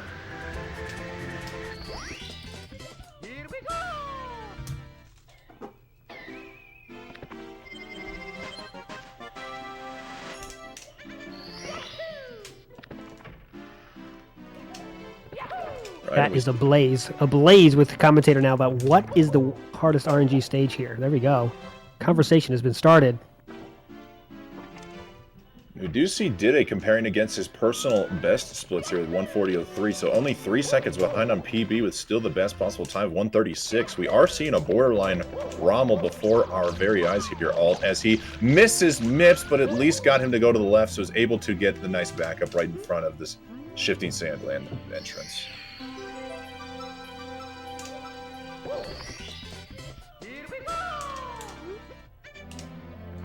That's one of those mistakes where, yeah, it sucks, but you just got to keep moving on. That's what I was surprised when you get into this and you start watching world records. Every world record even has mistakes of that magnitude, right? Those kind of, you know, you may lose 2 seconds or so, right? And there's no perfect run yet, so you just got to keep going. This will be a much bigger mistake, though, as he takes a sand bath. That will be a death, and that's going to cost a lot more time than that. But he's going back in. Surprised by that, West Dog? Going back in? You know, if this was diving right into the bomb, he's gotta, get the big boy bomb. So, I think, I would be surprised if this was runs for PB / 139 attempts here, but, you know, being in a lifetime attack tournament format where only 2 people have got to run on the board, at this rate, just keep it going, keep your hands loosened up, make sure you're still familiar and are warmed up to all the other stages here. So while it is a costly mistake here, it does not surprise me that Dede is willing to let this continue. I will be interested to see if he closes out the stage, how far in the red his splits will be. Keep an eye on that. It looks like now we have Simply back to official runs. Liam as well. Puncation, Blue Bob, Ouija, and Cheese, of course, not taking part right now. That is their prerogative. They can do as many runs as they want in the 8 hours. Blue Bob back in 1 to 2 business days, so that's going to be a while. That's going to put him in about Tuesday, I guess. Blue Bob looking to Amazon Primus here, which on 1 to 2 business days, that's not good. I hope it's not accurate there, because we are on Friday, which means if he's not back in 1 to 2 business days, we may not see him until the following Monday, long after this event is over. Oh, man. Shocking news coming out of the Blue Bob camp. Cheese, of course, could be the biggest story. Not here in the event yet, starting at 5 o'clock. Just looming over the runners, though, as the world record holder. That has to be a little bit intimidating. Just choosing not even to start until 5 p.m. Details of which we don't know. It's kind of a mystery, but nonetheless, full confidence in him that he will be able to put a good time up. But still, not starting until 5 is a big handicap here, losing 4 hours of time. I proposed my theory to Markinator in the earlier session that Cheese is probably going to pull a humongous power move. He's just going to turn on the console. Probably little to no warm up. First run right out of the gate, casual 139.01. He's just going to do it. That would be pretty cool. Oh, now look at the chat is ablaze with theories about where Cheese is. So much mystery from this event. This could be the story of this event right now. The mystery behind it. Where is the Cheeseinator? Where is the world record holder? The Ches. Yeah, he is due up here in half an hour, and I think once that screen finally lights up here, might have to do the signature cheese phrase. Oh my god! Play the music, the arena would be ablaze. That would be pretty cool. We need to make this a real live event sometime with lots of people in the stands. That'd be pretty cool. Mm-hmm. One of these days, we shall make it happen. Thankfully, live events are slowly starting to come back, so maybe with a little more traction, we could see the next LTA tournament taking place live before our very eyes. Yeah, that'd be pretty cool. I wonder how we do this. Like, ESA, of course, did this event live, but it was more like there wasn't a lot of people there. It kind of wasn't like it's not. This kind of event is not with this length, of course, a long time to have people in the stands just watching. I wonder how we could kind of shorten it down. Of course, you could do single races, but that doesn't have quite the magic of LTA, you know. But yeah, for a category like 120 especially, too, a singular race format doesn't really do it justice. It's being the prolonged category that it is. Just one mistake could lead to an avalanche of mistakes, which suddenly sees you about 2 to 3 minutes behind your competitor. And in a category like 120, it's just hard to make up for all that lost time and leads to some blowouts here. But in live time attack, the ability to magically reset and start on a clean slate every time has really provided a new avenue. And frankly, I think what's becoming the new meta here for Mario 64 event hosting. Yeah, I really think so too. I think just because of the fact, like you said, if you get behind in Super Mario 64, you can't like go faster. You can just make less mistakes, but you also have to hope your opponent makes mistakes, and that's kind of a hindrance to just one-on-one races, of course, while they are hype. But so I think this lifetime attack is made for long categories like this. Also, some fun stuff like you can do bingo and stuff is cool. Randomizer is also cool because you never know what's going to happen. But back on the ranch here, Nindede is still going on with this one, getting 100 stars here. 100 stars, and Shifting Sandland already at 100 stars. Love to see how he's going to get the 69 star skip. Nice.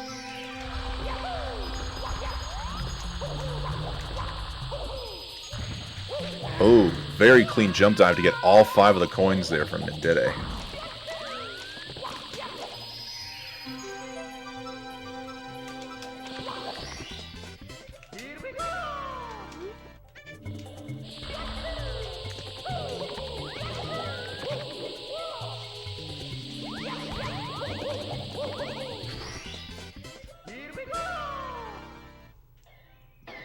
Alright, we are seeing Dide now getting into the red officially for this split. He's got 1 star left, which is the top of the pyramid. It's going to take him about 7 seconds, give or take, along with the fade out. So he will be exiting out of Shifting Sandland at about 30-24. Which, not great, but it looks like he's going to keep going with that. I mean, what do you think? Like 30 at the time, about 30 minutes there is good? You're feeling good about it? What do you think? I would say so, yeah. Yeah.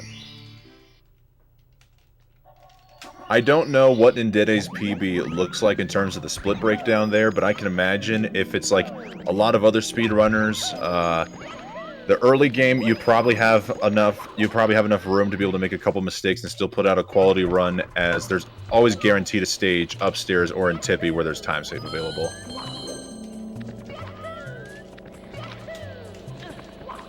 Let's get the elevator there.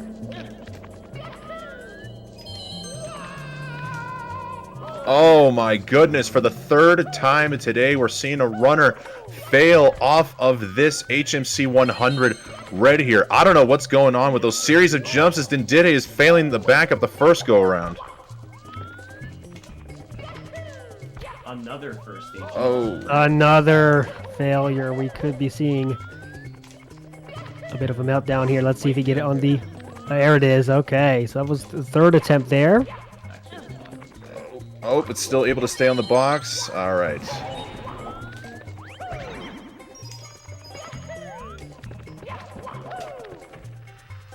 Such a tough star, this one. I am honestly, after that, I am still surprised to see Dide still willing to go for this run. I wonder if this is just going to be a no reset practice at this point, because now with a crucial mistake in SSL and that backup costing him at least 20 seconds here in HMC, he's going to be staring down red for a while. So maybe just, get the nerves out, get a time posted on the board. Pretty much guaranteed 3rd place at this point, since he's got the furthest run going along. Yeah, you have to think that's what he's thinking, because just get a time up there right now, just for the nerves, I guess. I got a time up there now. Now I can just try to improve on that. You don't have to worry about getting a full run time in the future. Just get it out of the way.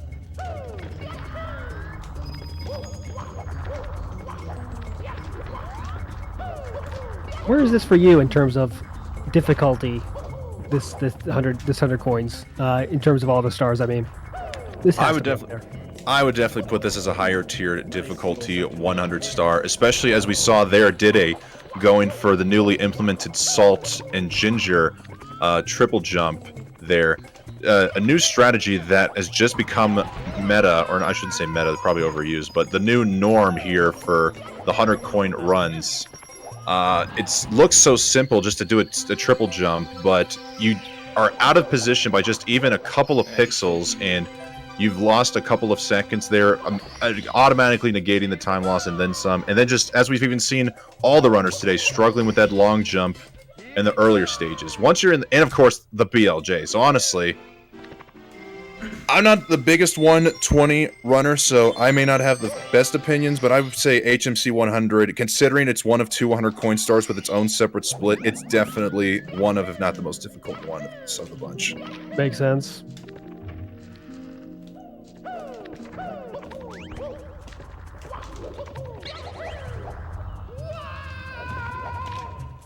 Oh, alright, Diddy's going to be going for the Toxic Maze BLJ, perhaps trying to score some swag points. Let's see if he can pull this off. We saw Puncation do it earlier. I have never failed that like that in like months.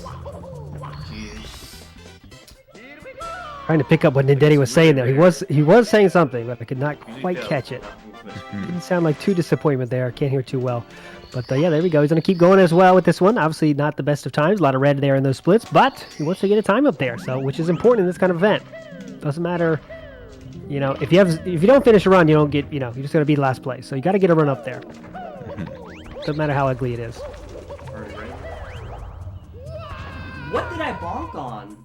Oh my god, a rare bonk. I don't think I've ever seen that before. That right there, yeah, that has got to be the nail in the coffin on this run.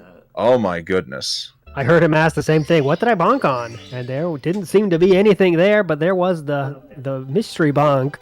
And there is the non-mystery reset here. As I guess we can cut to who's farthest along. Simply? Or Liam. Oh, Liam, excuse me. Liam with the 12-7 on the slide. He has 16 stars in. Liam, of course, the previous world record holder before Cheese took it. Liam, of course, one interesting note. The community sum of best sections, there's 23 of those sections. He has 12 of those. Pretty interesting. The second place person is only 4. So Liam is just a holder of a lot of great splits there.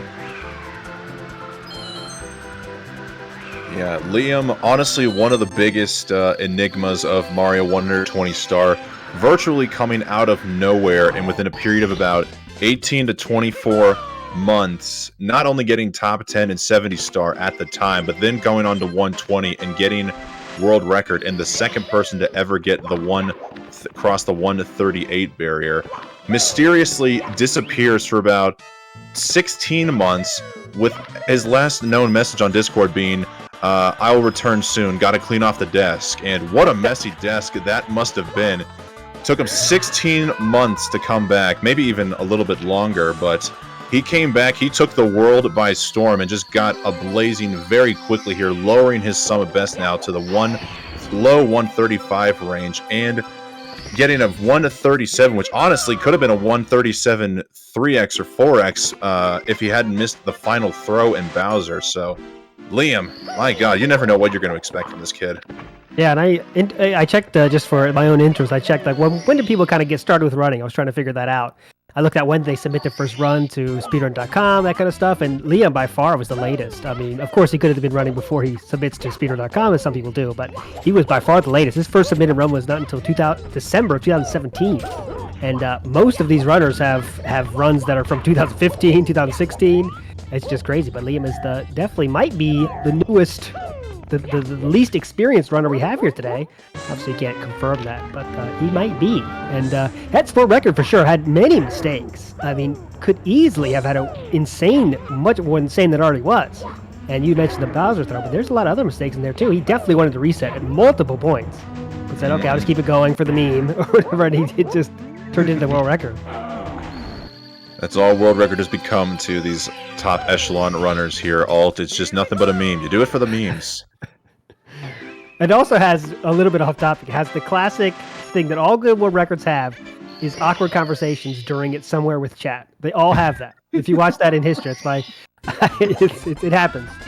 But anyways, let's get back in the run here. Liam is doing pretty well here. He's going to be racing Koopa the Quick twice here. And we're going to see what happens with this one.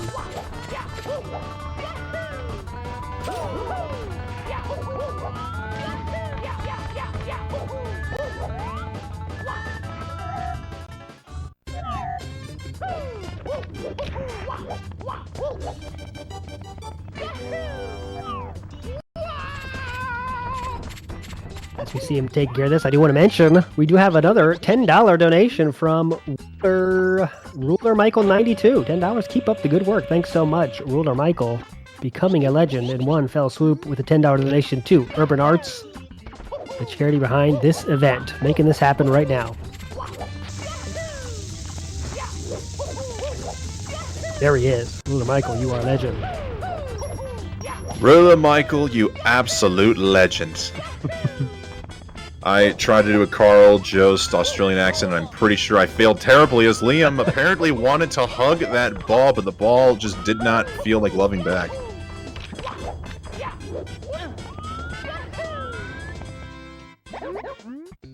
Super the Quick left there waiting.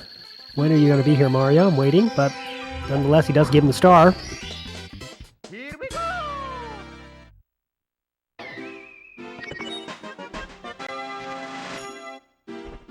It is safe to say that Liam, after Cheese did take that world record, or maybe it was after his own world record, he has kind of slowed down in terms of streaming runs on Twitch, right? Absolutely, yeah, definitely. That doesn't always mean they're not playing, right? But it just means streaming on Twitch the runs. Exactly, and that's some of the biggest thing here. Not everybody practices or streams all of their run attempts online. There are quite a few people, notably in Japan, who stream their attempts offline or just go for extensive practice sessions offline, just because the additional stress of having to entertain an audience in addition to having high-level gameplay is a lot for a streamer. Yeah, I would say it's safe to say, right? Like if there wasn't the added benefit of YouTube views and Twitch Prime and stuff like that, I think everyone would rather just not stream because you can concentrate more. But maybe not. Maybe some people like to have the audience. But yeah, it's kind of like the benefit for us audience is that we have those extra reasons for people to actually stream us their runs so we can enjoy the moments. But it's interesting. Yeah, it's definitely in Japan. Those runners there, they really there's less likely to stream for hours on end their runs for sure. But one person trying to buck that trend, of course, is Kano. He's doing he just streams his whole life now. He's on the stream, so that's pretty cool. Kano absolutely cracked. Perhaps one day, if we ever see the legend take on 120, we'll see him in one of these events. Oh yeah, yep. He did actually win the 16-star event that GSA did. That was about, I don't know, a year and a half ago or so. So yeah, he is no rookie to competitive speedrun events and doing well in them. Yeah, the Sleep 16, that was last December. Not to mention, he's won a handful of tournaments, including co-commentator Markinator's 16-star Lifetime Attack he just hosted not long ago. Kano, truly the short category racing master of Mario 64. Previous 16-star world record holder as well. But yeah, I know he's working pretty hard on 70, right? Yeah, he did recently do Stream Unlimited for 70-star and did just get the 47 within the last couple of weeks. So who knows what's going to be next for Kano? Maybe it will be 120 runs, Praise. Yeah, that was pretty cool.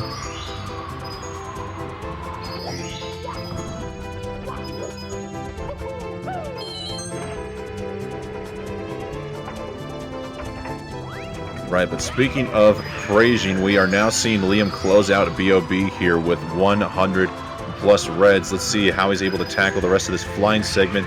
65 coins. Not going to be able to skip a pull, but just needed a couple of extra coins here and there. Still a very clean looking set of 100 coins here from Liam.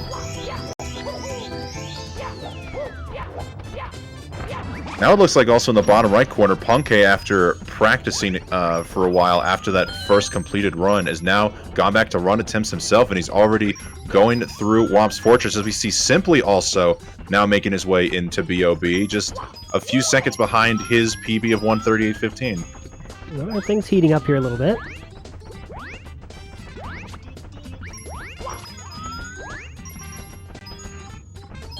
Oh, Liam got it! He got it! Yes, there it is! Thought we might go the whole event without seeing it, but we do see it there, the double!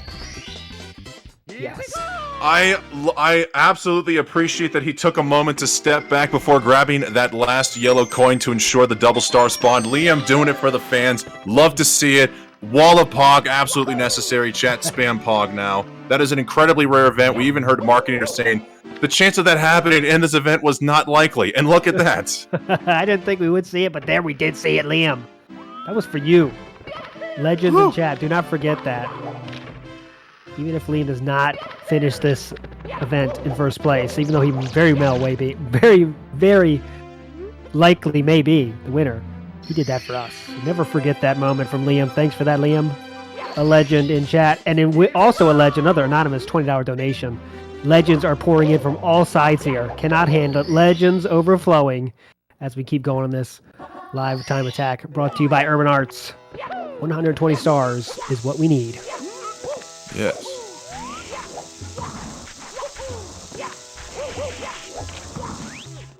While we see Liam working his way here through Shifting Sandland, if it's all right, we'll take a moment to talk about Urban Arts, guys. Urban Arts is a foundation that works to serve the minority and diverse communities and giving them a fair, equal opportunity for education in the arts and tech, such as computer design, user interface, and whatnot.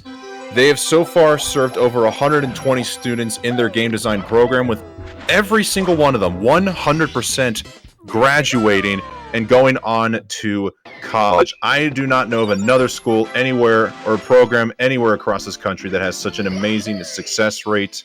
So shout outs to the Urban Arts Foundation for the cause and for what they do, and for helping us put on such a legendary event here on twitch.tv/speedrun. Guys, if you'd like to learn more about Urban Arts, you can do !charity in the chat, or if you'd like to donate to the cause and help us get closer to that $5,000 donation goal, !donation in the chat.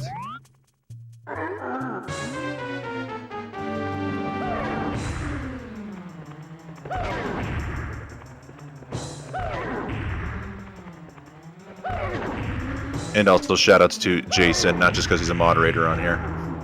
Definitely. Always shout out Jason from Urban Arts. Person making these events happen for all of us. If you want to see more of these events, we got to support them, my friends. That is why they are doing this.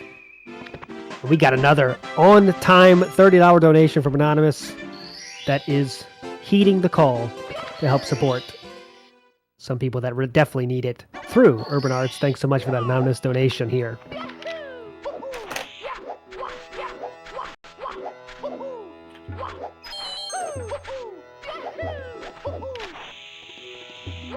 Alright, we now see Liam going for SSL Reds, one of the more notorious red coin stars here in Mario 64. Let's see how this one pans out. I also wonder if he's going to be doing so at the end there, for the final box to crush in order to get that final red, the normal approach is you just dive, roll out on the landing, and punch the box. But I wonder if Liam's going to get the position-perfect roll-out dive directly into the box, which saves just a little bit of time here, but he scores some swag points.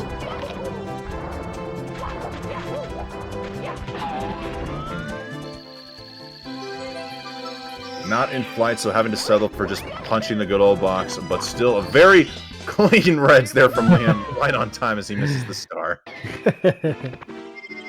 I think Liam has provided us with enough height for a little bit here, so no fault there.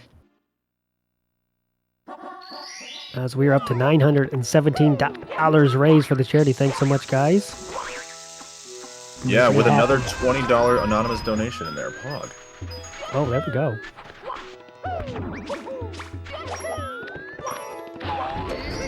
Loving all the anonymous Oilers here in the chat and to the viewers at home.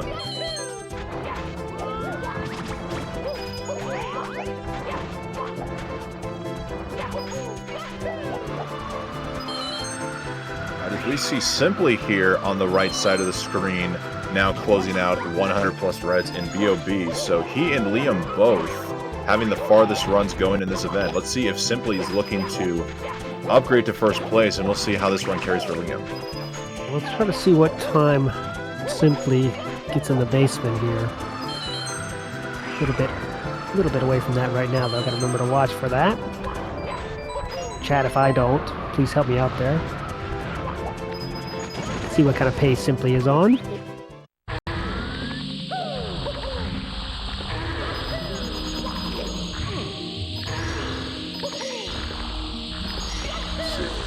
According to his splits, he is best possible time of a 1:36.17, and he is closing out BOB here. So we'll get a better picture of how he is compared to his splits after he completes. Oh wait, not bad. That's not his personal best splits. Those are his latest run splits. Yeah, So. yeah. Still overall solid outing here from Simply.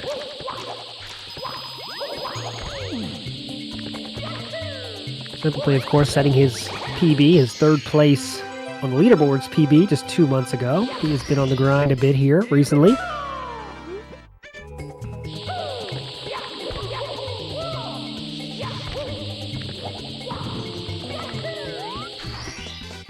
And of course, also as of recently deciding to bleach his hair too, so rocking the Slim Shady look. He can rock anything. Any look works for Simply. I've always said that, always stood by that. As we see his time now, 23:30X coming in there. Best possible time still in the 1:36 range.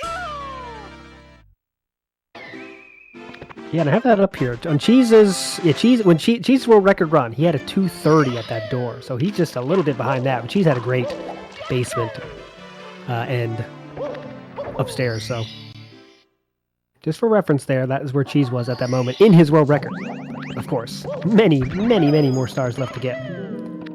Almost irresponsible to mention that, but I couldn't help myself. Now we come to the most poisonous star here so far in day one during the LTA tournament. HMC 100 plus Reds. We have seen 3 separate runners now struggling on this incoming long jump. Let's see if Liam's able to nail it.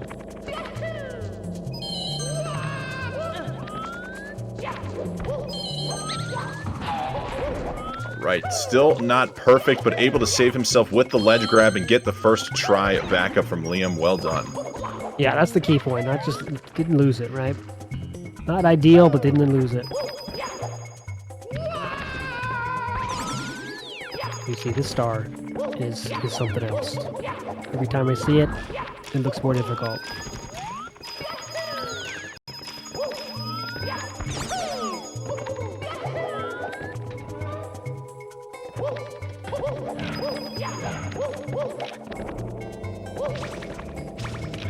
Time for our first in-stage BLJ here. Oh, that was lightning fast! Didn't even need any extra jumps, just cleanly through the other side of the wall here. Let's see if fortune favors the bold, and he gets the successful salt triple jump. Oh! Ah! Momentum was building there for a moment, did Bonk there. Really felt like he was on a special little run there.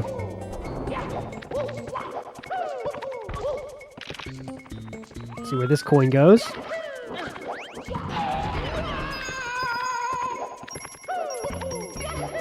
I think I just heard it drop to the ground. And yes, you did. There it is. Blue coin being a homie and working its way towards the star. Love to see it.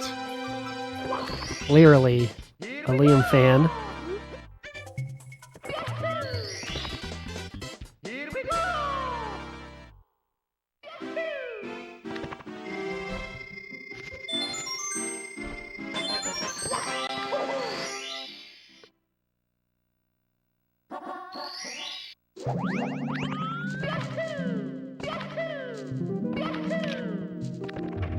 My own Simply here as well. Seems to be doing okay, keeping it going at the very least.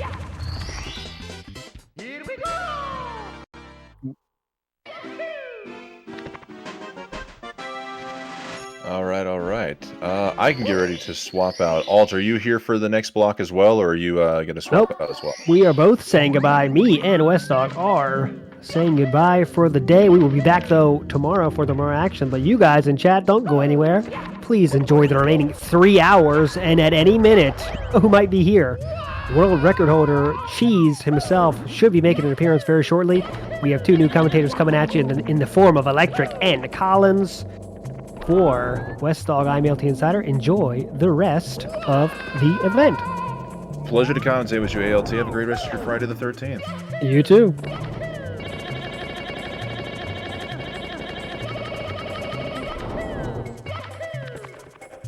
Hello. Looks like we've switched off. We switched off. Oh, we're live. Hello, everybody. Milo. Milo for restreaming this event. How's it going, everybody? Really excited to be here. On VG here with Electric. What's going on, dude?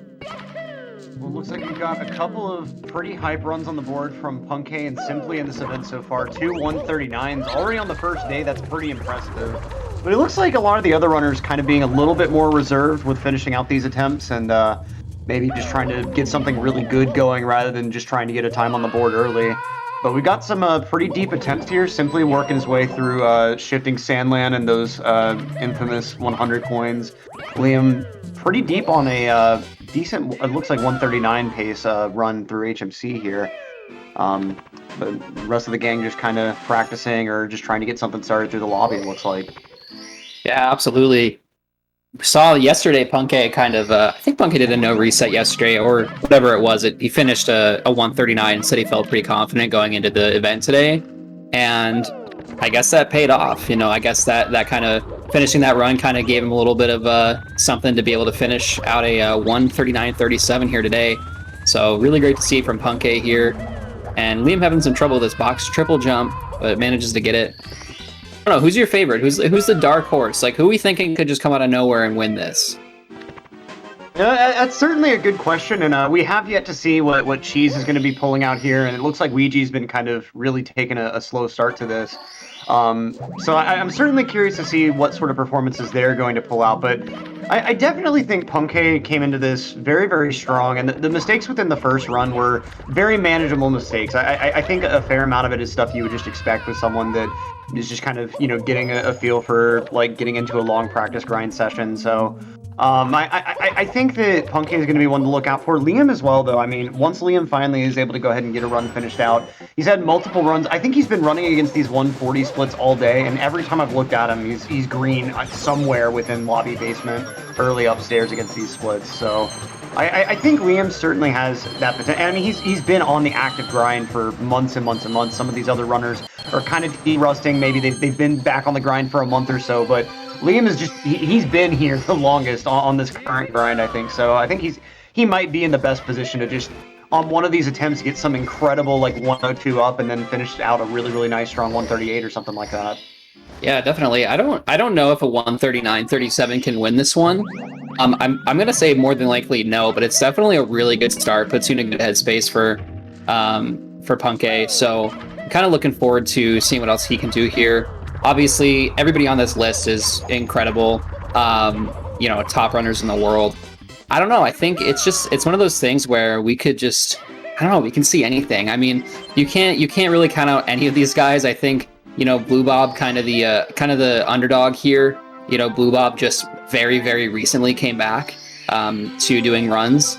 But, you know, he's one of the greats, that's for sure. So could possibly see a 139 out of him this event. But then again, we have Ouija, Cheese. I mean, Cheese can just get a run out of nowhere. Like, you know, you look, next thing you look over and Cheese is on world record pace. So I don't know. It's definitely exciting to see here, and I'm very curious to see where the rest of these runs are going to go. It's nice to have Liam in basement at least, and hopefully, you know, we'll be getting out of basement, headed, you know, out to the Banish Cap, and, you know, we'll kind of see how it goes from there. But yeah, no, I'm really looking forward to this one, and I simply missed a coin there in HMC 100. Lots going on in the LTA. What do we got? Like 6 screens up right now. More than that, 7. Yeah, we got a couple people. Yeah, so there's always a lot going on, a lot to watch. But Diddy taking a spill there.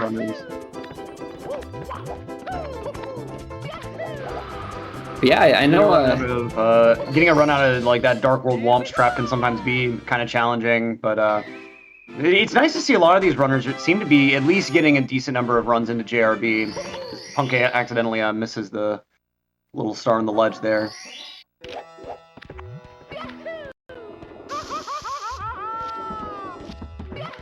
Very interesting to see, and oh, Liam with another burn here. That's not great, but easy backup. Oh, so I maybe spoke a little bit too soon. The blue coin actually fell down from the little Mr. I platform for Simply, so we're going to save a little bit of time on the 100 coin, but You know, that's something we kind of have to talk about too in this 120 LTA is that there's a little bit more RNG involved, you know, than say a 70-star LTA, which we saw GSA do a couple months ago. You know, you have all your 100 coins and stuff like you just said with the blue coin with HMC. We have SL 100. You know, there's a lot of, you know, factors that can contribute to, you know, losing just a bit of time here. Looks like Liam's going for this new bully strat. It's not new, but not many people go for it, but because it's very, very hard to actually get there on that little faster cycle. yeah. So not sure if he'll save too much time there, but definitely solid attempt there from Liam. Pretty cool strat for sure. It's always fun to watch people do that. Yeah, I remember when I first saw like D whatever playing with that in single star. I was just like, oh my god! Like look how excessive the movement is and how hard it's going to be. And I think it saves like half a second or something. Yeah, like, it's such a minor time save, but such a big transition from the other strat. Yeah, we're not used to seeing stuff like that in 120 quite yet. Obviously, you know, 16 star, we're definitely used to a lot more optimized movement just because of the length of the category and stuff. But yeah, 120, we're not quite there yet, but Liam's still kind of implementing some cool stuff so far. So it's pretty interesting to watch, and gets that last star here, and we got 2 more to go before we're out of LLL. Just got the 100 coin left, so LLL 100 is pretty comfy. One of my favorite 100 coins to grind, honestly. I don't know, it's just something about it's kind of fun.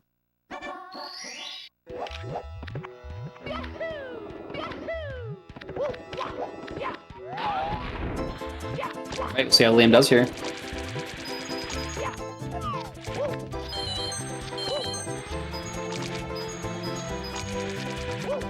It's like simply lost the run there. Quite unfortunate, but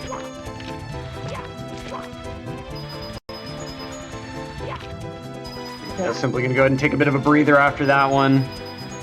Anytime you lose a run that's anywhere beyond lobby, it always you got to take that moment to just kind of mentally recenter. yeah, it's really you know, it's really really upsetting to lose a 120 run. You know, it's like obviously it kind of goes without saying it's the longest category in the game, and it's just mentally exhausting as much as it is, you know, physically, right? Like I think a lot of the time we don't really consider that, but I think they both play a pretty equal part when it comes to, you know, how difficult the run is, because there's not only there's a lot to execute, but there's also, you know, that mental aspect, and then there's the physical aspect of like your hands, you know, trying to move your hands around, you know, the small dexterous movements for a couple hours straight, and especially an event like this where these guys are going for, you know, a couple hours, 5 at least, I think. So it's really cool to see, and really something to think about too when you think about all the stuff that these guys put into it mentally and physically. But oh, it looks like Liam had a bit of a mishap here, chasing Mips all the way to the SSL room.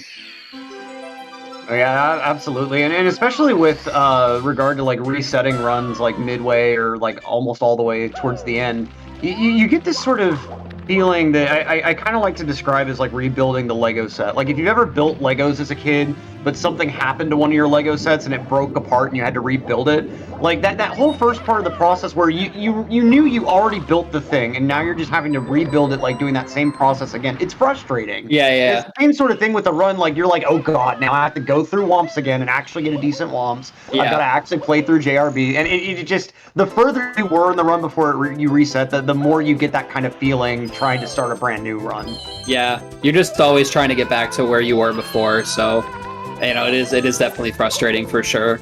Looks like we're going back and forth between a couple runs here. Yeah, we saw a bit of a wild cheese on stream, and looks like we got cheese on camera yet again. Here we go. Oh, and Liam is going to take a spill on Vanish Oh, Cavern. that's probably going to be, I have to imagine that's no reset. Wow. You know, I can't quite see too much, but, you know, he does have, you know, he's comparing against a 140. You know, at this point, it's like, hey, your BPD is 137. Obviously, that's like pure copium at this point in the run. But like, you know, you got to beat a 139. And hey, like, who knows? Maybe this early on in the event, like, we don't know if a 140 could get you third place. I mean, we don't know how these guys are going to play. I mean, is it super likely? Probably not. But you know, you're 43 minutes into this run. You know, is it the worst thing in the world if you decide to, you know, stick it out? Looks like Liam almost had the same mistake again.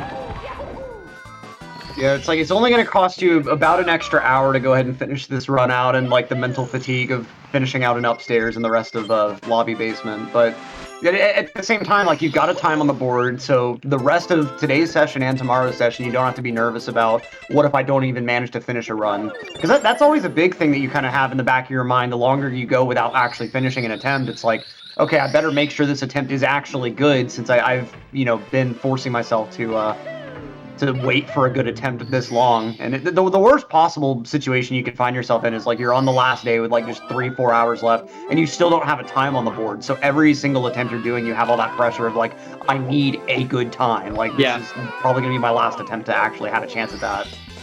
Yeah, I mean, it's kind of like a runner, like going into the event, like what kind of strategy do you want to hit it with? Do you want to do a no reset, get a run on the board, even if it's bad, just to kind of clear your brain and have some splits to run against for the second one? Do you want to go for that perfect run the entire time and risk not getting a run on the board? I mean, there's a lot of things to think about, and I don't think there's a right answer for anybody in particular. I think that it's just kind of personal preference and their type of play style. Like, for instance, I seen in Dide, like, definitely kind of just going for the run. You know what I mean? I think that that's sort of lends to his play style, and same thing with Ouija. I guess they're kind of comparable in that sort of way, where like they're just going for it, right? Like they're just gonna hit every single strat, they're doing every single thing, every single crazy strat, and they're gonna try to get the run. Whereas you have people like Punke, and we've seen so far, like just got a run on the board. Is it the the run of the event? Definitely not. But I mean, it gets him on the board, and you never know, it could win him, second, third place if if he's really lucky. So kind of an interesting way to kind of consider events like these. There's a whole mental aspect to it. Exactly right. And it's kind of interesting to think about too. At this point, we've had enough live time attacks, both like as GSA and like other community events and other organizations. Like there are some runners here like Punke, Cheese, Liam that have been in these like 120 star live time attack events before. So they have that experience with, they've had previous events to go ahead and try out to see if that like heavy reset, I want as good of a pace as possible mentality works, or if it's better to take a more consistent mentality. And so they're coming into this already knowing like, okay, the last time I approached one of these events, doing a bunch of high resets just didn't work, so let me approach this differently.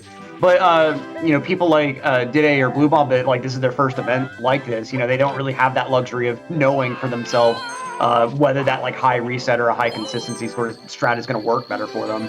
Sure. Yeah. There's just so much that kind of goes into it, and it's tough to consider. It's not as simple as just doing runs. It's not, you're not doing attempts. It's not exactly like you would just be kind of streaming as they normally would. And it is they are playing for money here. They are having to go about it with a strategy. So we'll see how everybody we'll see how it looks. I do appreciate that Liam's keeping this run a little keeping this run even though it's a bit behind at this point. Just nice to kind of have at least one person kind of out of the lobby area. So no, absolutely. It looks like Blue Bob might be joining Liam in the post-lobby area in just a minute here. We'll see how the rest of JRB and then BOB goes. Yeah, I love that Blue Bob's here. I think that most people here, in this stream right now or this chat, at one point or another have given this. Oh, and that's gonna be it for Liam, unfortunately. Oh yeah. That's just I can't really recover from that one. That's probably the most unfortunate part of that blue coin route is you have to get that one coin at the very bottom of that arc, and I want to say you have like a 3 or 4 frame window for that jump press to make sure that you get that coin and still like jump into the arc. So it's really easy when you're trying to like anticipate that press to make sure you grab that coin to just time it a tad too late. Yeah, it's really unfortunate there, but so it goes, and we'll continue on. Punke looks like he's taking a break here as well. So it looks like we have Blue Bob right now, who's the farthest into it. And like I was saying before, like a lot of us, especially like I would say, there are quite a few people in this chat that have given this a go in terms of speedrunning this game. And I think most people, have, as when starting, found Blue Bob's tutorial, the 16-star no LJ tutorial, where there were no strats. It was straight no bomb clip, no Alice, nothing crazy. And he got like a 1750, you know. And I mean, how many years ago was that? Like, you know, forever, right? And it's really cool to see him back. And you know, he's made a couple appearances over the years, done a couple runs, a couple D-rusts here and there. But you know, to watch him come back like, you know, and PB almost immediately, right? He got like a low 140 the other day. And then to be in an event like this is just super cool, you know. It's awesome, and like you said, pretty much anyone that runs this game in chat almost is like guaranteed to have seen his example runs out there. I know for me, and I really think that the presence of like example runs like those is really, really good for beginners. Because his whole point with those, like the 70 example run, the 120 example run, is just you don't have to do the ludicrous strats. You can get some pretty nutty times just doing basic stuff, and like for sure, movement is so much more important in this game. It really was the embodiment of that saying that Siglemic used to say that strats save seconds, but movement saves minutes. Yeah, absolutely. Bluebob definitely the embodiment of that phrase for sure. So. It's pretty cool to see him back here in wing cap doing pretty well, and like I said, got a 140 the other day, and we could potentially see, who knows, a 139 out of him. And I mean, who knows? He's just starting to get his groove back a little bit, so it's exciting to see, and looks like he's going to be headed into BOB here pretty soon, I should say. And the 100 coin really being the make or break star of this stage. But before then, go ahead and get those slide guesses out in chat. Now, my co-commentator can guess whatever they want to. I'm going to go ahead and throw a 12-7 out there. I have the faith in Blue Bob, just not that much faith. 12-7. You're also going to go with the 12-7? Oh, okay. No, I'm going to go with 12-6. I didn't even see it. You've got the confidence at... Oh, it was a 12-8. That was my second guess. That was my second guess. I guess both of us going a little bit too far there. Actually, that was my first guess. I guessed 12-8, right? Yeah. I heard it too. Yeah. Yeah, we both guessed 12-8. Yeah. I don't know what chat's talking about, like with the everyone said 12-8 beforehand. Yeah. I've never been wrong before in my life, actually. Never once. All right, here we go. BOB. For some reason, when I first started watching this game, whenever I would click on a 120 run, they were always in BOB, like always. And I don't know what it is about BOB, but it just kind of was one of those stages I was like, it's kind of boring. But I just have found this deep appreciation for it as of late. Whoa! Interesting little wall kick there. A little bit too tight there. I think it has specifically to do with the 100 coin, I would think, because the 100 coin is one of those that, like, it's volatile enough that you're willing to continue some kind of bad paces into this stage just to see. It's kind of like Pillarless in 70 Star, where like you can have a run that's plus 10 or 15 out of BBH and like really shouldn't be worth anything, but you know that Pillarless is just going to be a problem anyway, so you may as well throw the run at it and let your mistake to Pillarless be the thing that causes you to reset. And I feel like it's a similar thing here. Runners just go, I'll let BOB 100 kill this run. I won't reset it myself just yet, but... Yeah, BOB 100 definitely, in my opinion, like probably the hardest 100 or the hardest to get consistent. There's a lot of stuff that you know goes on with that. There's the Goomba RNG. There's the coin pull. The flying RNG. Section is so brutal. Yeah, and the flying section is tough. It's great. It's crazy. So I don't know. I definitely, ever since learning how to do 120 star, I definitely found an appreciation for it. So I don't know, kind of cool. But we'll see what strat here Blue Love goes for. He actually was doing the ball manipulation. Yeah. You see here with that big bounce there. Fun fact that Simply said he wasn't even aware of this until this strat came about. If you're like doing that like butt bouncing thing with Mario, you can hold A and he'll bounce higher. It just never comes up anywhere. So like there's no reason that even top level runners would know that. It kind of makes sense when you think about it though, right? Because it's like, well, if I hold A for longer when I just regularly jump, like of course it's going to be the same. I'm going to jump higher, but then you're never at any point most of the time in these runs. Well, actually, literally never. Bouncing off of a jump like that. So it does kind of make sense actually that even top runners wouldn't know about it. But really cool strat here, and we see Blue Bob taking this alternate movement. It's always kind of fun. Yeah, and the big reason that like you go up the mountain that specific way is it actually manipulates the way that the cannonballs coming down the mountain spawn. And when the cannonballs approach the Koopa in a particular way, the Koopa will like kind of, I think he jumps over them or like runs around them or something, and he'll actually get to the top faster that way. So with that like weird movement Blue Bob did, he actually ended up saving, I think it's like a third or a half a second total on the race. Like it's a decent chunk for relatively nothing. Oh, for sure. See how this bomb clip goes. It's always a scary strat when it's not first, right? But exactly, yeah, 19 minutes into the run. Yep. Any 16 star runner that like just learned that star and is just trying to get consistent at it, like their mouth always is agape watching 120 and like seeing a runner delay that star that long.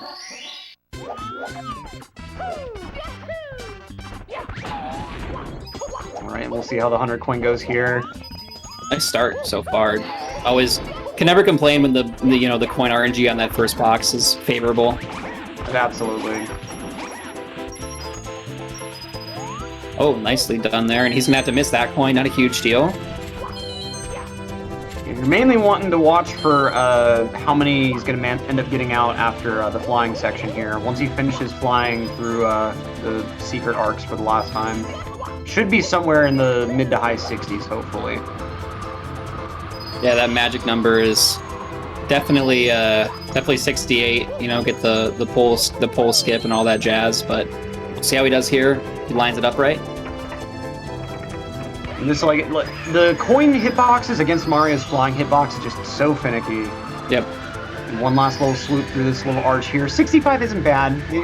You could do better, but like this, you can't complain here. You're not having to do a lot of extra stuff. It's not favorable for sure, but he can go ahead and take the box here, and you know won't be too much of an issue if he's still, you know, honestly. But looks like he's not. He's just gonna go for all 4 poles, which is probably the safer bet. Honestly, the box is a little bit slow for sure. And the Goomba RNG just not playing too favorably with that extra coin he wanted to grab. So he'll have to kind of run out of his way for that one. Decent coin pulls so far, though. Yeah, at least these aren't really spraying out at him. And for those at home that may not be super familiar with the underlying mechanics here, anytime that like you're spawning a coin from a situation like this, you're having to just hope that the coins don't go flying out everywhere. Each coin can have a random chance of just flying in one random direction. And it's really just up to the game as to whether or not it's actually going to make the coins spray really far or if it's going to keep them pretty close together and condensed. If you want specifics, every single coin spawn gives you 3 RNG rolls that have to go right. So in a case like that where you're spawning 5 coins per pole, you can see that you're asking for a lot of good luck to go right all in the same little period of time. Definitely. And that's what sets 120 apart too, right? Like there's not too much RNG in this game, which I think is part of the reason that it's a great speed game. But it is one of those things you kind of have to consider when doing 120. Like you're going to lose runs at a high level to things like, you know, SL 100 or even if, you know, you want to say like BOB 100, right? Like it happens. So luckily Blue Bob finishing out BOB pretty nicely here, honestly. He's got one more star to go. And but all in all, looks like he's running on a 640, running against a 648, which is actually really good. So we'll see what he's able to do here on this last star. Yeah, and like other categories like 70 star, the RNG kind of is just a thing that at a very high level you can mostly account for. But like it kind of just adds a bit of a skill layer to the game. But some of the stars in 120 really drive that to the point that like the RNG will just get in your way and there's nothing you can do about it at all. Like I think in a 70 star, a lot of early runners will kind of like get really overwhelmed by how many different things feel like RNG that you have no control over. But over time, like, you know, as you get more familiar with the game, you realize that, no, if I position Mario a little differently, I have a better chance of being able to accommodate for some bad RNG. But 120 star is really where you start seeing those situations come up where there's nothing you could have done differently. Yeah, and there's always a lot of, like, there's no right answer a lot of the time to when things go wrong, right? Looks like Blue Bob a little bit frustrated there with a bit of castle movement. We've all had that bonk before, but looks like he exited BOB with a 23-25, which honestly is not too bad at all. You're seeing guys like Punkay, Cheese exit BOB around like I'd say 23 flat, you know, 23.10 to like 22.50 or so.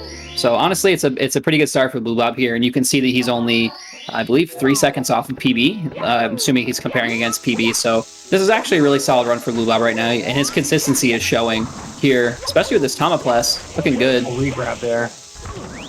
Excellently done. That requires a lot of work in the practice room to go ahead and get that regrab really consistent. So we'll see how the rest of the stage goes, because it's certainly not over yet. A lot of runners would indicate SSL Reds is like one of their most challenging stars, personally. Oh yeah, definitely a tough one for sure. Lots can go wrong on SSL 100, or excuse me, SSL Reds and SSL 100. Yeah, well, honestly. SSL in general, there's a lot that can go wrong. And I always just think about, I think it's Wilco's splits. They used to just have a skull and crossbones as the split name here. And someone's splits did that.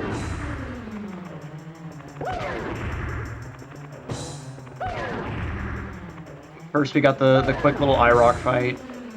I've always thought it was one of the most interesting version differences how on JP they consolidate the whole speech that this boss gives you just to 2 text boxes. But for the US version, they wanted to make sure every single line was its own text box, like I guess for extra emphasis or something. Like that's always seemed like a weird thing to get changed in the localization to me. Yeah, I never thought about that. But the text box is super long. Oh yeah, for the IROC on the US. I think it adds like 2, 3, 4 seconds or something. Yeah. Like it adds a lot. It's like I think 11 boxes total versus like 3. Like it's such a stark difference.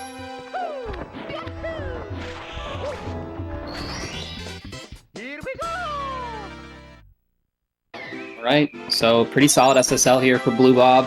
Just some castle movement issues, but we do have SSL Reds. We have 100 coin, so we will see. He's got another 4 to go here before we exit.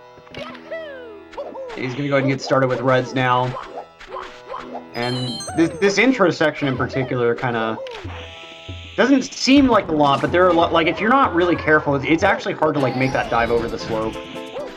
Oh yeah, it's very punishing too. Like if you can easily you can't silly kick off that slope, so you got to time it out well. Very nice flying here. And a lot of runners will tell you too, if you're new to 120 and you want to improve your flying, this is a star to grind to really kind of get a good sense of. Okay, Yep. way slower on that slide than he wanted to be there, but managed to go ahead and make things work okay. I believe that's a frame perfect Z press, so one of those things that even the pros are gonna mess up from time to time. So overall, solid. I think it used to it was like the way you'd have to approach that was like an all or nothing thing, where if you missed that Z press, you were going into the quicksand and dying. There was no question. But Blue Bob able to go ahead and back that up a little bit better and not really lose that much time at all. I think the main advantage of getting that like super fast slide, I think the tox boxes are in a slightly better position for you to like go through the ending faster. But yeah, just makes the ending just a bit faster. And here's where we're talking about a little bit of RNG, and it's hard to account for. Like you don't know where the coin spread's going, so there's no exact piece of movement that's going to work 100% every time. So, that's unfortunate. That coin went up and onto the platform. Not that he needed that, but it helps, Yeah, it would have been a nice extra coin to have, and that's exactly what I was kind of talking about there. Like the coin shooting upward, that's just whenever the game calculated the Y velocity, it just happened to give a high Y value this time. And it's like if either of the other speeds had been high, he could have still grabbed that coin just fine. But the luck just went wrong in just the right way. Yep, absolutely. But this is a really nice 100 coin so far that we're seeing from Blue Bob. And the inside of the pyramid's no joke either as well. You gotta consider that when talking about this star. It's very important, your inside movement. A lot of people neglect inside the pyramid, but it is quite necessary to have a good time here. So we'll see what he decides to do. And the way that the camera like kind of flips around pretty rapidly in these enclosed spaces like this really makes the movement pretty challenging if you're not up to practice with it. Nicely done here by Blue Bob so far. We're to avoid the sound glitch. It's one of those things, they make it look really easy, but I mean, when a lot of people switch over to 120 through JP, like they're sound glitching right there, and it's always unfortunate, but this is super clean for Blue Bob so far. This 100 coin is excellent. Yeah, one of the little pitfalls that you don't like, especially if you're completely just a casual viewer, it may be easy to not realize that this is a thing. There's a weird glitch that can sometimes happen on the JP version specifically, where all of the sounds will just cut out, and when you grab a star, the game will crash. Which, if you kind of think through what we do in a speedrun, that would be really bad.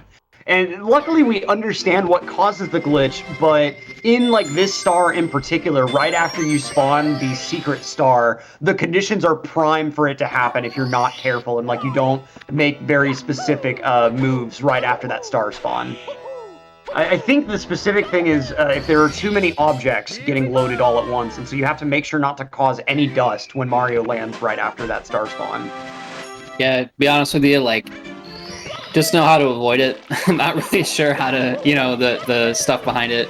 I'm sure somebody like Drogi or something would know, of course, but see how this 100 coin goes for Blue Bob. HMC 100, personally one of my favorites. Super fun star. Blue Bob's 2 seconds ahead of PB here with a 29.58, so sub 30 SSL exit. Not bad at all. We're going to see how this HMC 100 goes. Some more RNG here. You know, this last blue coin we saw that Simply had a little bit of luck with. See how Blue Bob does. This bit with the elevator here is always going to be impressive to me until the end of time. Especially like the jump for the red coin coming up. Oh, it's so fun. You feel so good when you get this. It's not as hard as it looks, I feel like, once you practice it a bit, of course. Looks like that Skeeter wasn't there where he wanted it to be, but he's going to go ahead and play it a bit safe there. Not a big deal. Now just going through the maze section, having to deal with the BLJ in a minute, but overall a bit of a reprieve after that initial kind of maze room. Yep.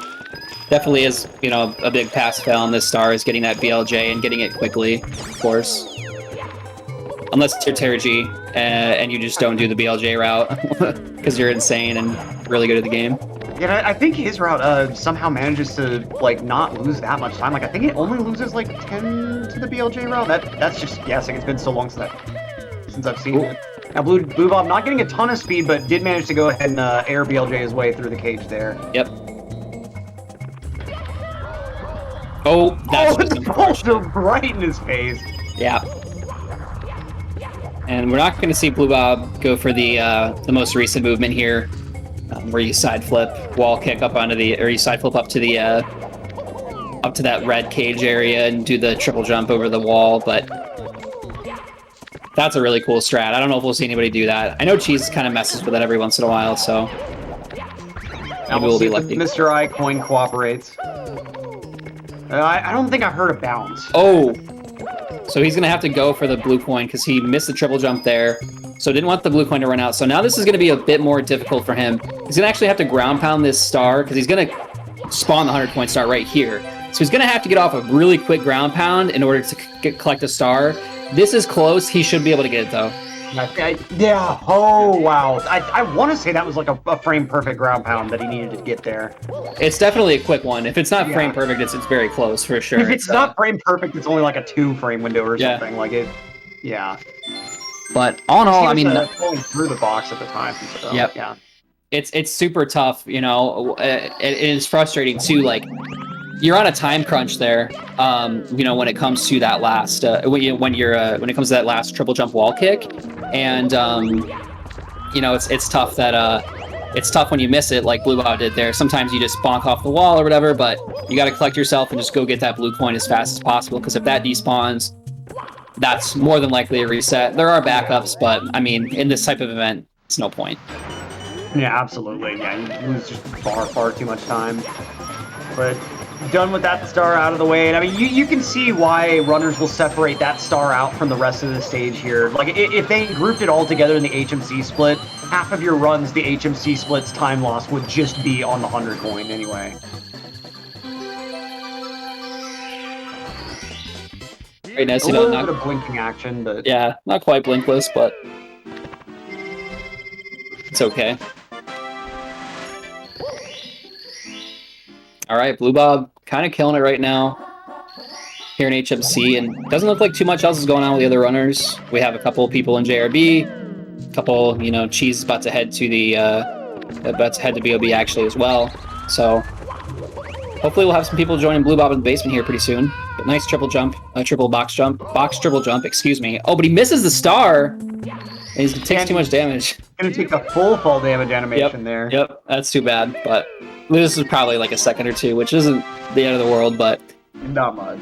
it's too bad. Like when that happens, like it just, you're like, man, like all I had to do was press the B button. You just need to be a little closer to the star. Come on. Yeah. Yeah, this is a really exciting run for Blue Bop here. Very, very close. No Toxic Maze BLJ. I mean, you really can't blame him there. I don't think, even done optimally, it saves more than, like, 7-8 seconds or so, and, like, it's very, very challenging compared to the regular BLJ that you're having to do for the 100 coin. Yeah, definitely not a strat that a lot of people choose to implement. Definitely save a lot of, a lot of people save that, or some of the last implementations they put into HMC, because it just isn't super necessary. But Blue Bop's still doing really nicely here. Like I said, what are we, about 5 seconds, if I can read correctly, off of PB pace right now, or off of his PB splits. So really excellent stuff here from Blue Bop, just showing his consistency. He's gonna go for Christmas Miracle here. Looks like a pretty good triple jump. Shouldn't have any issues with the switch press. Yeah, no problem. That initial angle was a little bit, I was like, is he gonna miss the wall kick there? But, obviously, Blue Bop's a pro. Gets it without an issue. Yeah, and for new runners, trying to figure that star out, a lot of it kind of just comes down to, like, figuring out how your controller's notches are going to relate to that angle and stuff. Like, for me personally, I have to just barely nudge my stick out of upright towards right, and, like, then that star gets way more consistent. Yeah, some people, like, straight up hold the right notch as they enter that door. I have to just hold a little bit toward it. It's not exactly, so nicely done here. And looks like we're going to be joined by Ouija. Looks like Ouija is woken up, hopefully had a good rest. King, excited to see some runs. I think with that, if Ouija starts running, that'll be all these runners active at the same time for the first time today. Love to see it. I'm curious what Cheese is comparing against, because this run already getting into BOB, and I think this is one of his first runs in this session. Apparently he saved and quit, which is quite unfortunate. There are definitely worse places to save and quit, let's be honest though, right? Oh yeah, oh man. I want to say the absolute worst is HMC, like as far as from a timing standpoint. Like if you have to go back to HMC, that is. Yeah, honestly, I don't really remember what the worst place to save and quit is. Pretty much everywhere it's a reset, like if you're far enough into the run. Oh yeah. Those times where you really wouldn't care that much are very few and far between. Like the last time that you're leaving DDD, for instance, or something like, really specific like that. I'm curious though, because I'm sure that like Rainbow Ride and TGC are very close to HMC in terms of being the worst, but I'm curious how much better those are. Massive air quotes around better. I remember when Guy and I came back 2 or 3 times ago. He saved and quit in Rainbow Ride on PB pace twice. Oh, and he actually ended up PBing both of those runs, like, no. which was like insane. Like, I mean, it was just like, it was the most like, it was crazy. I can't even explain it, but he's like a minute ahead, like just came back like the other day, just killing it, and then save and quit in Rainbow Ride, and you're like, okay, like free time save for next run, not too bad. Next PB pace run up in there, like same exact thing. I was like, it's in his head, dude. It's in his head, 100%. And like it's kind of funny too when you think that Rainbow Ride is one of the only stages where you're not having to instantly hold up to re-enter the stage. So that's actually one where like you could just keep holding down and like not have issues with saving and quitting, unless you only like nudge the stick once or something. Yeah, I don't know if he was doing menu glitch. I can't really remember. But saving and quitting is very important, as we know, with Cryptic's 50 flat and 70 star a couple of years ago. Oh, he decided he didn't want to save and quit, so he actually just saved in Tippy, and it actually lost him enough frames to where he missed the 49 by like literally like a frame. It's just that's just cryptic luck. Like, I mean, who knows how often, you know? That's pretty rare, but I didn't even remember that happened. I remember him getting the 50 flat, but I didn't even realize that was why. yeah, it was like the worst thing ever. Oh man, that's incredible. All right. We have 3 more to go here for Blue Bob. And one of those being the 100 coin here. This is one, like, compared to some of the other 100 coins you're having to deal with in the basement, this one's not too bad, but like it's still, there's a lot that can kind of go bad, and fast shell movement is just a little bit tricky too. Like you're going at such high speeds whenever it really gets that terminal velocity that sometimes it can be a bit hard to control. Yeah, I think I don't know, something about this stage, or this star is really comfy to me. I remember grinding this in a voice call like Hey Zeus randomly one time, and we were just kind of like going back and forth, and it's a fun star to grind for sure. It looks like Blue Bob is cruising right now, so we'll see how this volcano movement looks. It's very, very important here. Doesn't go with the most advanced movement, but as Blue Bob has shown in the past. Oh, so that's gonna burn. Okay, he's getting back up there. That's fine. Yep, and luckily he's collecting coins here, right? I guess to recuperate a little bit of health. Nice accounting for the flame shooter there. That's like the most insidious coin that's part of any 100 coin route. Yeah. Like, hey, get this coin that's in the middle of a flame shooter. No, 100%. I think I've seen more world record runs involve a burn to that coin than like any other strat mistake anywhere in a run. It is tough. It's tough movement for sure. So one more here for Blue Bob, and then we are headed into Vanish Cap. Very exciting stuff. Love that Blue Bob held it together for us.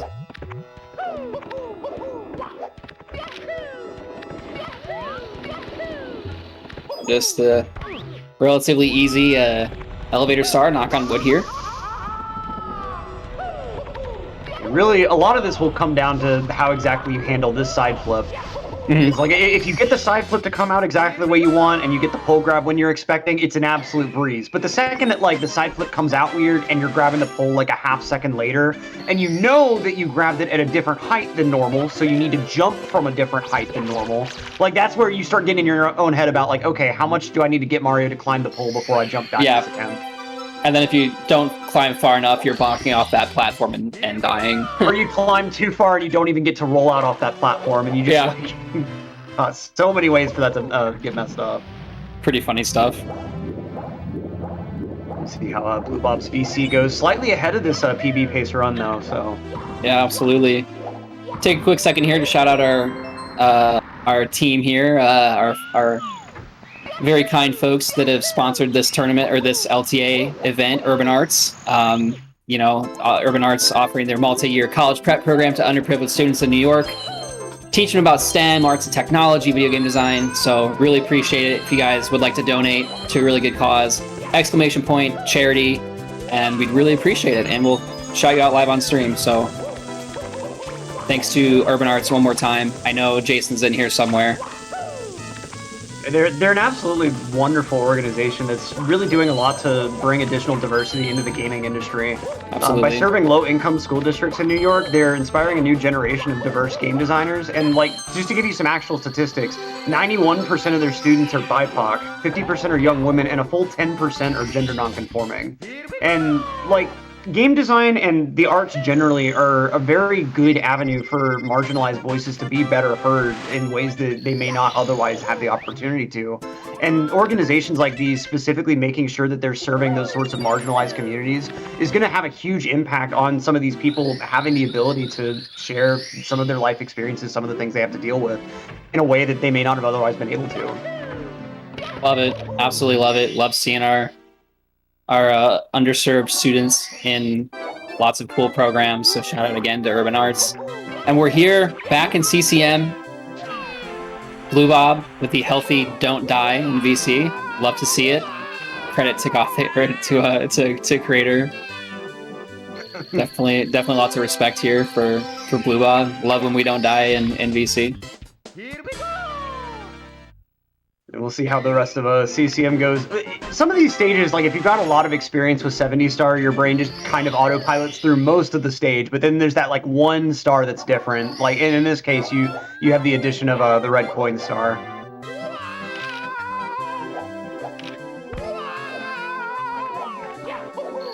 Nicely done there by Boo Bob.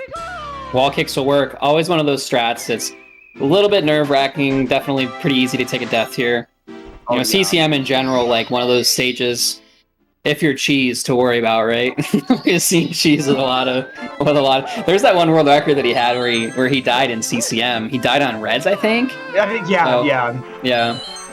But I remember that one too, where he took a ledge grab after that like big gap crossing, and like his reaction in the middle of it, you could tell he thought that he was gonna take a death there. And it's always this part right here. If you really push that, if you really push the envelope with your long jump there, you know, it can be pretty devastating. But unfortunately, Cheese taking a death there in SSL gonna have to reset. Yeah, like something that's really easy to like kind of forget about if you're not actively playing this game a lot is like Mario doesn't turn perfectly when he's finishing a move like a long jump or a dive or something. He's kind of like a car, and like he's got a bit of a turning radius. And so like if you do like a jump dive frame perfectly the first frame that you possibly can after like say a straightforward long jump, you're not going to be able to turn that jump dive that much to the right or left. But if you delay that same jump dive like 2 or 3 frames and hold the same stick angle, Mario will turn a lot more whenever he's actually like executing that move. And so sometimes just timing something a little bit earlier than you normally will, you'll suddenly find yourself with like a much shallower angle than you're used to. And you're like, oh my God, what do I do now? And like that's one of those like really big instances of that. Like you just time that long jump a little bit early, you don't give Mario enough of a chance to turn for the long jump, and then all of a sudden you're committed to a long jump angle that will never clear that gap.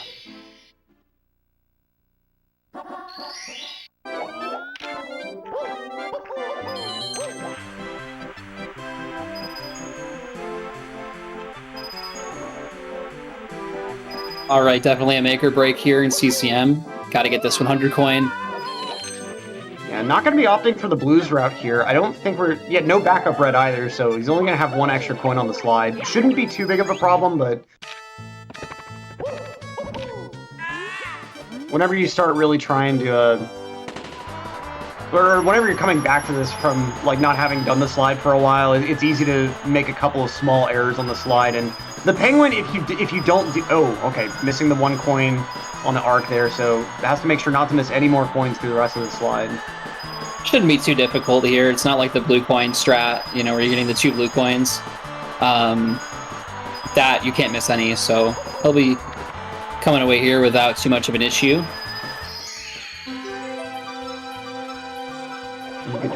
Good to go there. Just got to get that Snowman's lost his head star, and he'll be good to go on over to BBH. Snowman's lost his head is such a frustrating star sometimes. Oh man! I forgot who it was that lost a run to it the other day.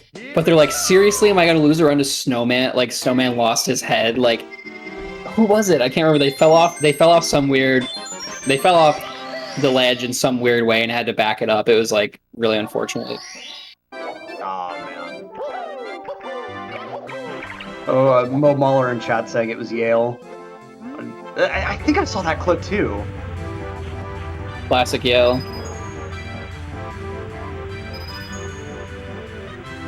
And there's some kind of way that you can like try to speed up the ending a little bit here, but like this is one of those stars that for the most part like you've done it the same way since you first learned it, sort of thing. The intro is like the biggest, you know, kind of I guess choice of difference in strats and all that kind of stuff. There's Yale. Still going to be ahead coming out of CCM, so we'll see what happens through the last little dregs of basement. Like I said in an earlier session, though, like you really can't let yourself get too attached to a run until after you get out of DDD 100. Oh yeah, no, like for sure. That I remember like when I was actively doing runs, which is like over a year ago or something, like that was always like you're like, okay, like the run can continue. Like this is like to me like the halfway point, like, okay, if I just do okay, if I don't, you know, horribly, you know, mess up DDD 100, like this run is PBable for sure. Lots of good runs dying to DDD 100 at all levels, fortunately. Yeah. It's really like it's one of those stars that both like it's a very technical, difficult star, and it's positioned as like you kind of mentally see like the end of Fire Sea as like the end of the first half of the run, like you said, and so it's just it's weird how it gets in your head, but you have this special pressure applied to DDD 100 because it's like this is the last obstacle, and beyond this, like I'm getting upstairs with a pretty good time. Especially in 120, whenever you make it upstairs, it's an excellent time. So that was a really solid ghost hunt there from Blue Bob. Just a bit of an issue there at the end. Probably lost a second or two, but overall, like, you know, pretty solid for the strats that Blue Bob does. And it's like Blue Bob's been updating some strats, doing the more recent BBH entry, which is always cool to see.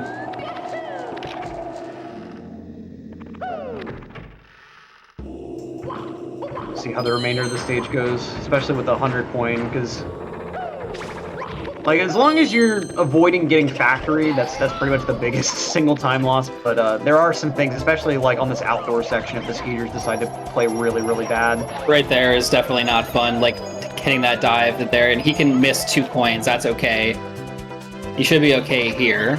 Just has gotta get these 2 blues, and yeah, he's got more than enough time before that vanish cap runs out. But yeah, you're permitted to miss 2 of those coins from the skeeters. There's some weirdness too with how you enter this room to make sure that the Mr. Eye shoots at you that way, so that like it's a jump going into the room or something that does that? Yeah, so it's actually as you're exiting the room with like the you know, where you jump on the bookshelf to get the red coin. You just have to do a nice big jump, long jump, not an actual long jump. You have to hold A for a while, so Mario jumps from the duration of the exits to when he enters the next door, and that actually sets that eyeball up for the next or for the blue coin to or for the eyeball to be in the right position, I should say, to be looking at you as soon as you enter the door. One of those things where like I think it was like Schnoz or something had like a straight up like a 140 something in 120, and one day we were just doing that star in a VC, and he's like, wait, why do you jump before there?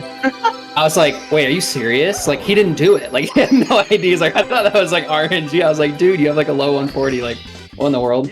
Yeah, I mean, there's so many little things like that are so easy to like miss out on. Even if like you're learning this game through like the right tutorial videos and everything else, like there's a lot of stuff that like if you haven't asked someone else why do you do this specific way, it's really easy to just miss a few of those things along the run. Oh yeah, totally.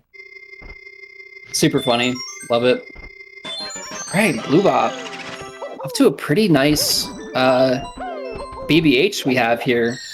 I'm really digging where we're at right now. Three ahead of PB, and I don't know, Blue Bob really showing that he is kind of back and ready for business.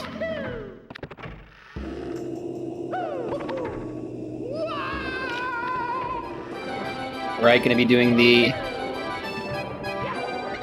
one of like the worst stars somehow. I don't know how. It's not hard and it's not particularly frustrating, but just a weird star here. Merry-go-round. His ending isn't super easy, but it's not too bad. Might need to delay your ground pound a little bit, but Blue Bob, of course, making it look easy.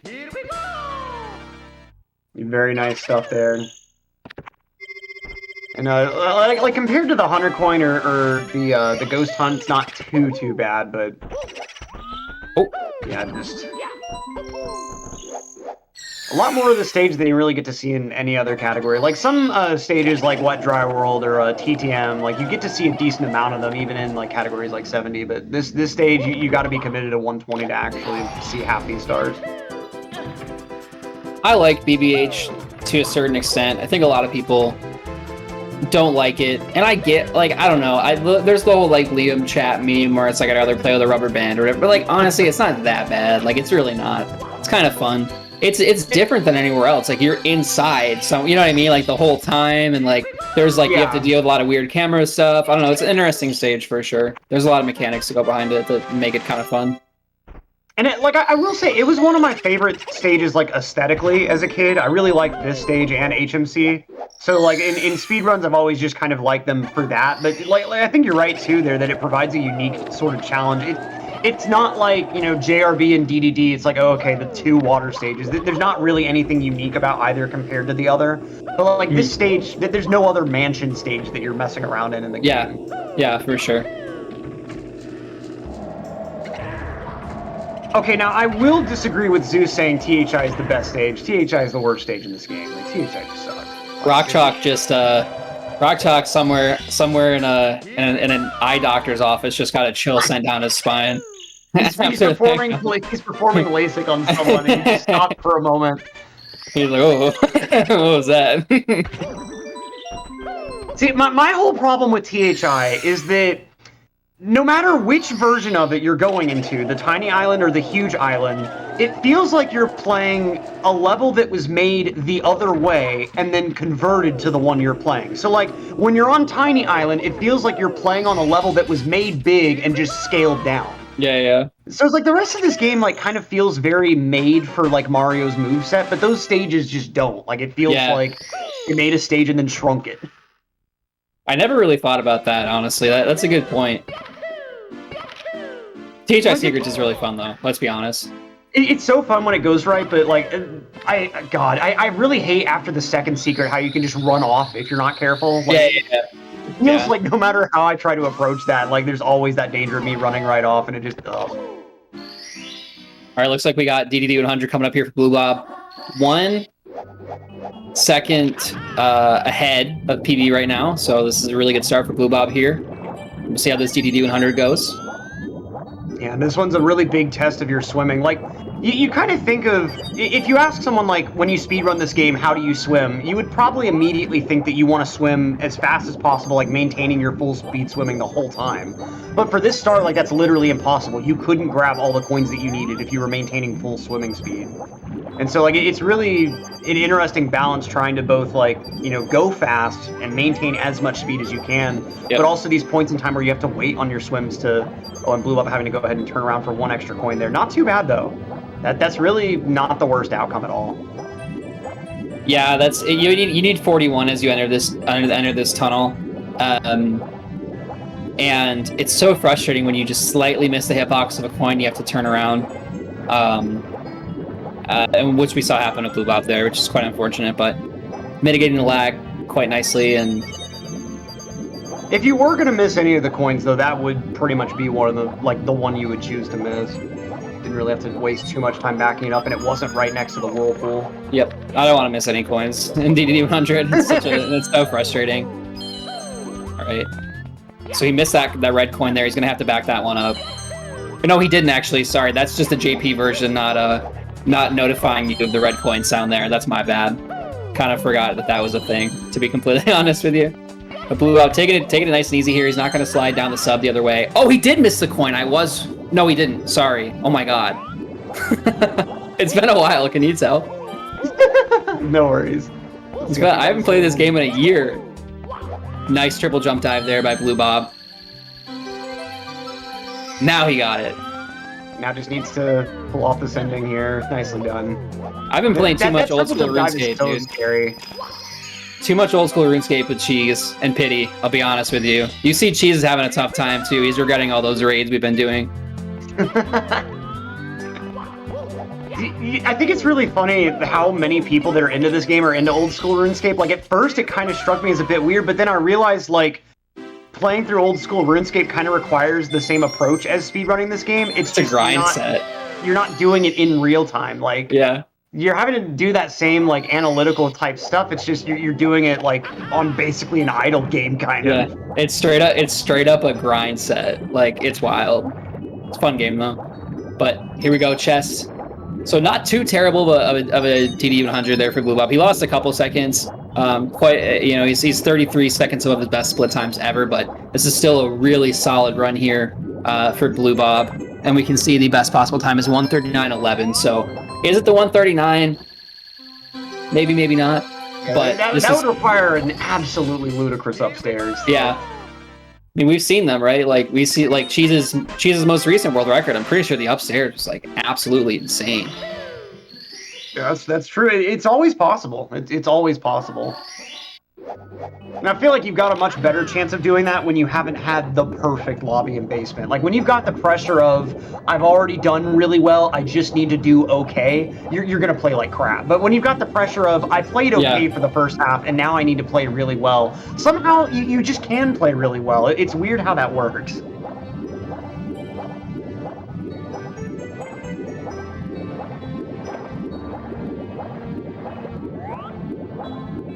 Blue Bob's going to commit to rear sub, kind of showing off the sort of mentality that we were talking about earlier with the example runs, where like rear sub is only going to lose like 3 seconds compared to front sub, but like if you're not consistent at front sub, you're going to lose 6 seconds or 8 seconds to like just whatever you would have gotten out of a rear sub attempt. Right, we have Fire C here. Very important stage for Blue Bob here. It's gonna, getting this lava boost cycle. Oh, he's gonna take a ground pound. That's pretty much gonna be early. Oh, he's dead. Okay,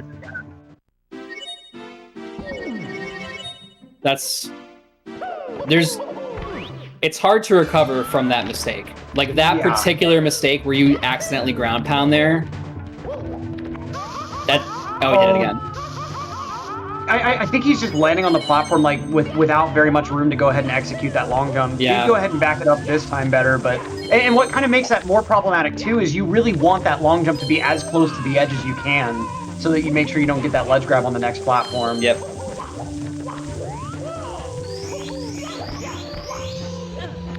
Oh, and he gets the ledge grab here too. So, and another one. I don't even know. I don't even think early elevator is possible at this point. Definitely not. Oh man, and another ground pound, dude. Getting bullied right off the platform there. All right, at least you hate to see it.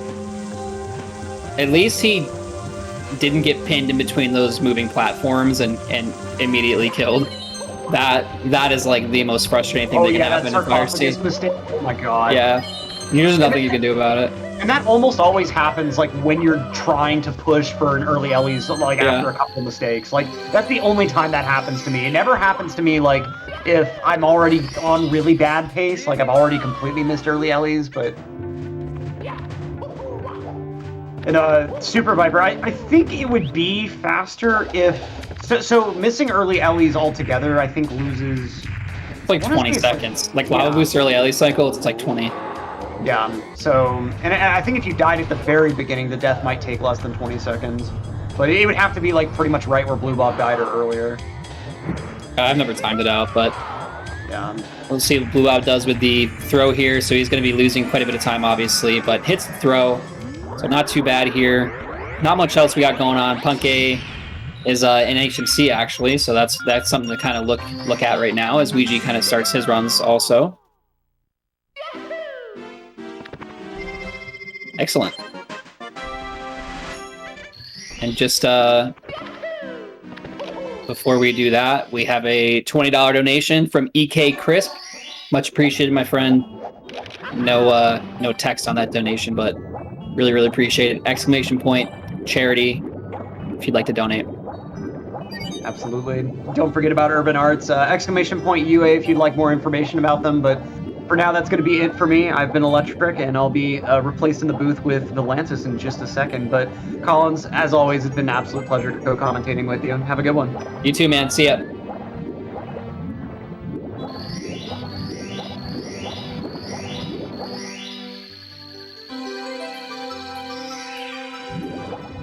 Yo. What's up? Hey, what's up, buddy? How you been? Not bad, not bad. Living the dream. Absolutely. Now ready for some Mario, so Let's do it. yeah. Got a couple little runs going here. Blue Bob, unfortunately, just kind of Yeah. got a Fire took C that to meltdown. death. Yeah, that's how it goes. But I mean, Little it's still rough. continuing here. I'd rather, at this point, you got to consider like you got to get a run on the board, right? Like, Oh yeah, for sure. we got a couple hours left for the night, and but this is 120. It's like it's hard to get a run started, and you never really know. When you're at this point, I say you might as well just finish it, right? Maybe try to get a better one, a better no reset or something, better run going before the end of the night, or kind of recoup and try to get one tomorrow.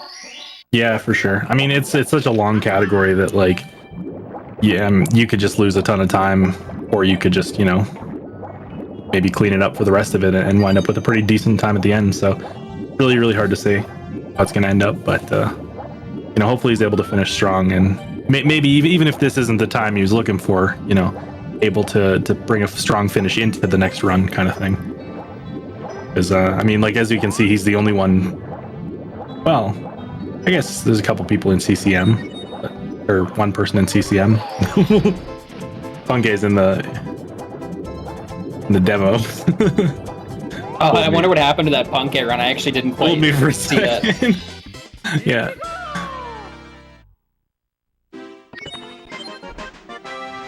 But yeah, no. Hopefully he's able to finish strong. As you can see, heading upstairs, 105 approximately, right at 105 up, still 104. That's not terrible, honestly. Yeah, no, you can work with that for sure. Oh, for sure, yeah. So it just shows what a pretty darn good run he was on up until that point. So definitely very close to PB pace for, teetering that PB pace line before that mistake in Fire C. So yeah, absolutely. But I'm glad I cursed Punke. Upstairs. Finally. Good to see her run upstairs. Yeah, this should be exciting. Yeah. Meanwhile, Ouija missing the hardest trick in the game and immediately resetting. I'm only being slightly sarcastic. I suck at lacto skips, so I swear I miss it more than I should for sure. But one of those, it's so inconsequential if you miss it. You're like, oh, it's just another 50 seconds. I gotta wait and reset. But in no reset runs, no reset races and stuff, you miss lacto skip and you moat or something, you're donezo. Yeah, you got to put in a lot of time to practice that one. It's also just it's so easy to practice the more fun things, whereas that one it's kind of hard to practice too. It's the way that you have to make a save state right at yeah, exactly. Yeah. Exactly. Yeah, it's not the worst, but oh well. Blue Bob, interesting strat there. did get the wall kick, but does make his way up the elevator. Not too much time lost. Not too bad. Absolutely. If he's gonna pull out hundreds here, or went in mid-level. Never mind. And we did get another dono. We got a $50 dono from Forky. Thank you very much, Forky. Very cool. Absolutely love it. Exclamation point charity if you are interested at all in donating. Yeah, chat, just reminder, this is we're raising money for Urban Arts, and really, really great charity out there. Trying to help low-income or kids from low-income schools get to university and be successful in life. So really, really good cause. If you have any money, you want to help out. Whoa! Did it? Helpful. Oh, that was. Cool. I was watching Blue Bob for a second. Yeah. So it's an unfortunate time loss, but Yeah. It was nicely backed up though, right? Yeah.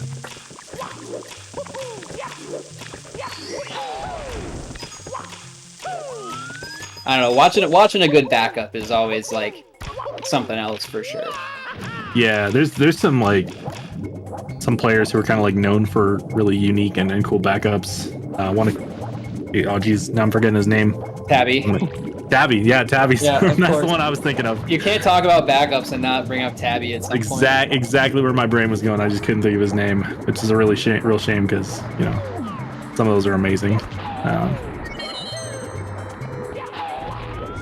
Especially with stuff like moving time and TTC, some of those backups just get absolutely insane. Oh yeah, for sure. And it's cool to see Dide know a lot of those backups that are a little bit lesser known. Just due to the fact that this was never his main game. Dide was a Sunshine player for years and years, right? To call him a Sunshine player might even be a little bit. He was the Sunshine player. He's the cheese of Sunshine, really, right? Yeah. So it's to put it in perspective, he hasn't been doing runs consistently for super long. I think now it's probably been a little bit longer, but you know, we have to think too. You know, someone mentioned like, you know, they're like, oh, Dide has like a 140 or whatever, or still has a 140 or whatever. And I'm like, he's one of the fastest 120 improvers like ever. Like, Yeah, you know what I and mean? he Like, still has a 140. Like, yeah. having a 140 puts you in a really elite Yeah. company. Like that's a really insane time. So Yeah. If somebody ever says that, if I ever get a 140 and someone says I only have a 140, like, we're fighting. yeah, absolutely. Oh, I hate that mistake that Blue Bob just had there. That's really Yeah, I know. unfortunate. Just like a little bit too late on the buffer. Sometimes you hold the buffer if you don't hold the buffer kick correctly, or you wait to do the, you know, the buffer kick double jump a little bit too late. You just bonk, and it's like so frustrating. Yeah. I mean, unfortunately, Blue Bob's Wet Draw World, like, there's been no major mistakes, but there's been a lot of, like, small, you know, hiccups here and there. So, you know, ledge grab here, bonk on a box there. So, Yeah. just the small time losses, you know, it's adding up. But, again, nothing major. So, that is nice to see. Obviously, not getting a big time loss. And it's gonna workable, be heading out right? here. Like, it's so- workable. Yeah, exactly. Like, look at the time loss. It's not that significant. And, you know, heading into THI, obviously, very fun stage. Everyone loves it. Love THI. Yeah.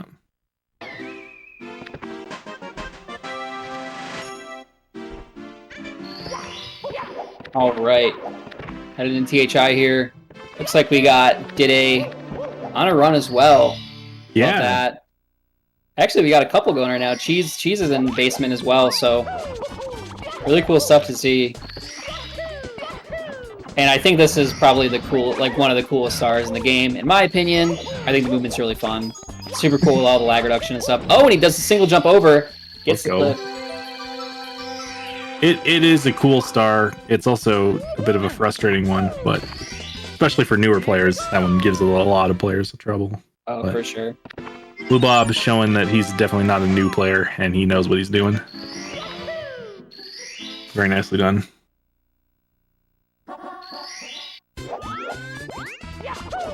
See what he's gonna pull out next. Hundreds? 100 coin. That's like, for me, that was the comfiest way to do it. I know that like a couple people start with 100 coins. I know, for instance, like Badronis, at least he used to have like a separate split for it completely. And he would do it first, but I don't know, something about getting secrets out of the way and then doing 100 coin was always kind of comfy. I mean, if you have problems with 100 coin, like dying in the, you know, dying in the whatever, the Reds room, Yeah. obviously you might want to try to get it out of the way first, but I feel like most of the time that's like a mental block, to be completely honest with you. Yeah, for sure. I mean, like, you can play safe in that room, and it's not that scary, but it's always like one little misstep away from losing you a ton of, basically killing your run, right? Yeah. So, I think, I don't know who it was, it may have been Ouija. It wasn't Ouija. Somebody was in the THI cave on a really, really solid run, and they oh, it was Simply, and he did a sicko kick attempt and actually ended up missing the ledge, and you know, he just kind of died. every And- time somebody goes for sicko kick, it just like it's such a dumb strat. It doesn't really save like enough time to make it worth it, and it's so risky, but it's so swag. It's such I a respect it. it's literally such a sabotage strat. I will say it's super fun. If it was like a lobby stage, it would be a strat that's like, yeah, okay, no problem. yeah. But because you're so far into the run, and it's like so risky, and for such little reward, it's such a dumb strat. But I love it. So It literally just is to establish dominance, as creator said. 100%. Yeah. Like, it's hilarious. Like, because it's one of those things where like you do it a couple times, and you're like, Ooh, this is Blue kind Bob. of free. Yeah, nice. Unfortunately, clipped Yeah. out Yeah. back into the water, but you know, has the backup. Gonna be losing a little time there, but not too much. But yeah, unfortunately, Blue Bob didn't go for sicko kick. Yeah, and I can't imagine why, but you know. But let's see if he's able to successfully get the clip this time into Wiggler.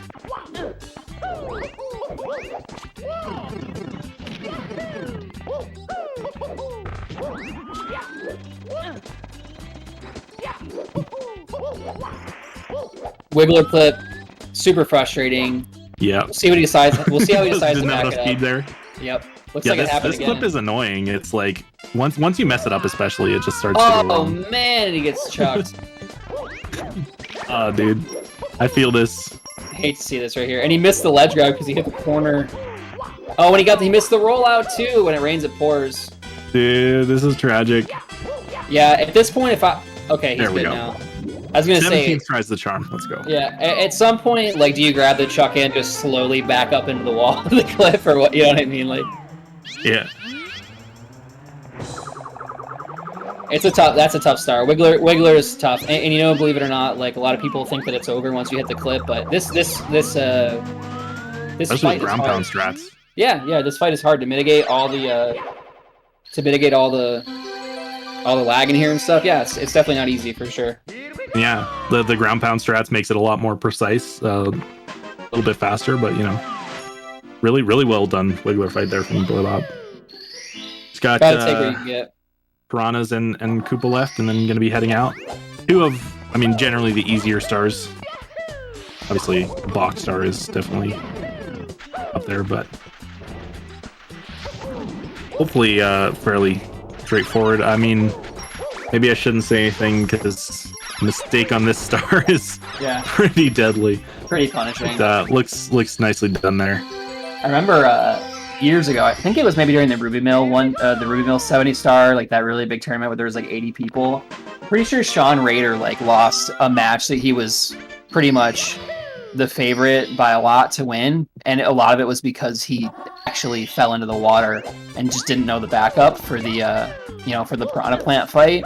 So it definitely is a super unfortunate strat to kind of mess up on. Well, I mean, for those in chat who don't know, the backup in that case is literally pressing the reset button on your console.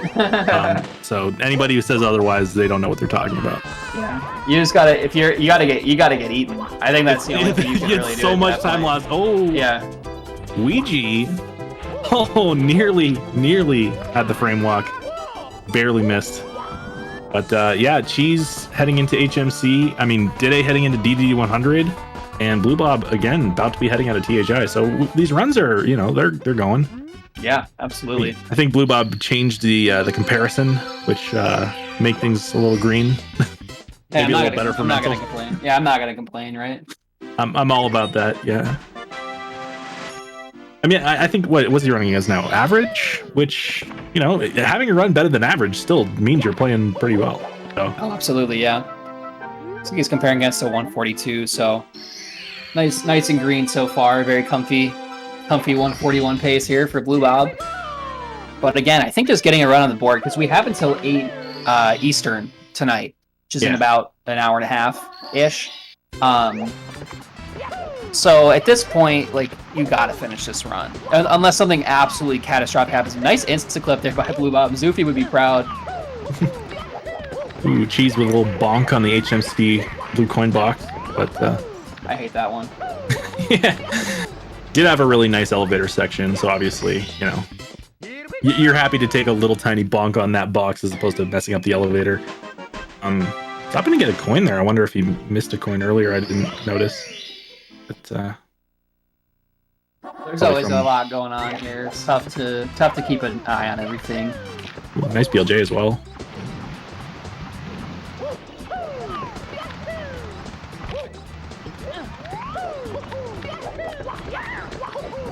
Man, when TTM goes right, it is so satisfying. Like, this movement to go up, here, oh, super fun. I love that relatively new strat, the one that Cheese just did, where you do Yeah. the triple jump dive over. Yep. Oh, it's so swag. I remember there was one time where me, him, and Zion were in a VC messing around when Salt originally posted that, like the day that Salt posted that strat, and we actually found a Christmas Miracle method that was using that was actually no joke faster than the regular Christmas Miracle. I mean, of course, it's really hard and it's completely sabotage, but Yeah. but it's pretty cool. Just I mean, to but mess around to be there. fair, some strats a while back, people would have said they were sabotaged and they would never see runs, right? Moving reds Yeah. kind of thing. Yeah. So for sure. maybe not 120, but in 70 star, that kind of thing might eventually pop into the run. You know, once the margin for error becomes less and less. Hit us up. We got the secret sauce. Yeah.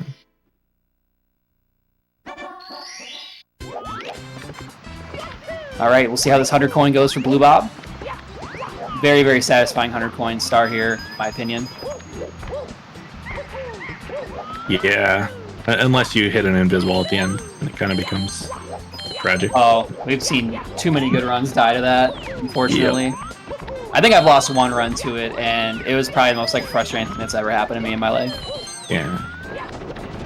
Actually, I think probably to me the most frustrating part of this stage is that long jump there across to where the Monty Moles are. Yeah, if you it's so easy to bonk there. Yeah, it really is. Once you kind of get an idea, you're like, okay, I either got to be there's actually a really good diagram, and I'm sure like Creator or Gothic would have it offhand, because I just feel like they would. But there's a little infographic that says it's green and green. It's you can jump here and you can long jump here, but you can't long jump here, and it's this big red zone. And once you look at that, it really puts it in perspective. And it helps out a lot when you're learning this 100 coin. So Blue Bob gonna be missing one. Oh, you made that. Okay. See, I wasn't wrong. So you do have it then. Yeah. Blue Bob missing another coin here, so he's gonna be 2 down. Gonna be exiting this with hopefully just 98. Which, that's fine. That's fine. That's two bombs. I mean, it's not optimal. We don't love it, but better than 97 or 96. Yeah, right. Yeah, 97 you're having to get all 3 bombs, and this coin, I swear these bombs terrible coin RNG. The coins just they don't follow the rules of coins. It's so weird. The scary thing there is once you miss that one coin, that last bomb can sometimes just walk off the edge and kill himself. Yep. Or if the coin goes flying, you could be screwed from that, right? So at which point you'd have to go back to the Chuckya or the bridge to get an extra coin. So luckily able to get that last coin. So does finish it off. Not too bad, but oh well. Meanwhile, Dede's been kind of cruising along. Looks to be getting a pretty clean early lava boost cycle here. Yeah, he was very early there. Yeah. And I mean, had a decent DDD 100. Just not on, the best run, but still looking to be a pretty decent one here. Get a time up on the board at least, See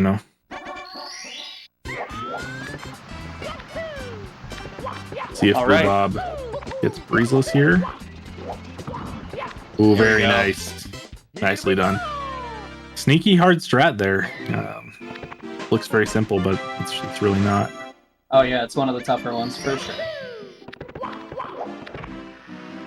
But yeah, moving out of DHI into SL. Obviously, stage that everyone loves. RNG all over the place. But there's also some really cool movement in this stage. That bonk was intentional, believe it or no. It was actually optimal movement. Yeah. This is a really tough area. The camera's kind of going all wonky. Goodness. It's so weird.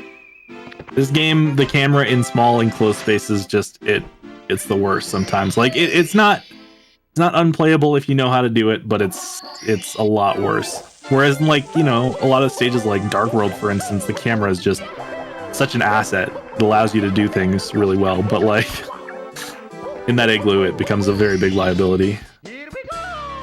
Ooh, Ouija. Interesting. I don't know if that was on purpose. I was just speaking of Dark World. I look over at Ouija's screen and he rolled off the edge. But, oh well. All right. So I think Blue Bob's going to be going on to probably hundreds next.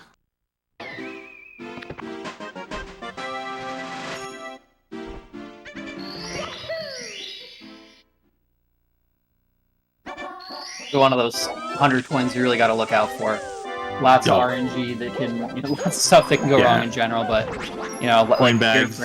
like just no. Actually, you know that wasn't bad at all. Yeah, because these 2 coins kind of went over to where he's going. So He's gonna grab those not two. the best, but not terrible actually. No, So, absolutely not. Yeah. And this is another, part here, like getting that jump. I remember when you first start learning, That's it's tough, kind of yeah. difficult. Yep. And then again, more igloo movement. Yep. Nicely done out there. Just got the end of Mario's punch animation. Almost looked like he was gonna bonk off of him, but really not. And he adjusts the camera here to get this angle a little bit better. And I always find it interesting what method people would go for in order to get that kind of wall of coins. Some people do the side flip. Some people do a wall kick. Kind of just personal preference. This is a pretty nice 100 coin so far for Blue Bob. Only a couple mistakes. Yeah, no, I mean, this is one you'd be happy with for sure. Obviously, you got the scary part coming up with the shell, and that coin bag can sometimes troll you, but hopefully things go well. We'll see. If he's able to finish off strong, then that will be pretty nice looking SL. Absolutely. I mean, obviously not quite over yet, but the last 2 stars are, I hesitate to say free, but they're free. Yeah. And he had just enough coins. If you have 80, if you have 88 going, when you start underneath. Oh wow! And barely grabbed that coin. Very nice. Like, was able to miss one of the coins from the older or from the spin drift back into the coin bag, or maybe he missed one from the coin bag. Now that I think about it, but either way, he missed one of those coins over there. But you're allowed to miss 1 coin in that route before you have to get it back up. So very nicely done. Still not optimal, like when you're missing that coin, you have to rely on the spin drift, coin energy. Yeah. It's not great, but it's like, as you saw in that case, it worked out. Yep. But yeah, again, this star is pretty probably to me that's like the easiest star in the game, like legit. I mean, it has to be. Maybe wall kicks will work, or not wall kicks will work. Excuse me. Wild Blue. Wild Blue. Can you tell it's been a while? Wild Blue is at least more risky because of the start where you can die if you mess up. True. That one, it's like, if you die on that, something has gone horribly wrong. Now, like, obviously, if you're a beginner and you're learning kind of thing, then yeah, dying on that makes a little more sense. But imagine getting trapped you're not going to see there. a player of any of these players' caliber dying on that star. Yeah. You're right. We still do see people dying on Wild Blue for sure. Looks like he's going to go for a Wilco clip here. Weird angle, but it's not gonna work. Quite catching, no. So that angle just not little time loss. Not optimal, but yeah, only a couple seconds for sure. I mean, you know what? You got to go for it, right? Like, if you don't go for it, what are you doing? So. Oh, for sure. But yeah, we got to run up in Tippy, so. And even though you have a lot of room there, I still hate that strat. That rollout, terrifying. I literally just play this entire stage like a little wuss. I can't do it.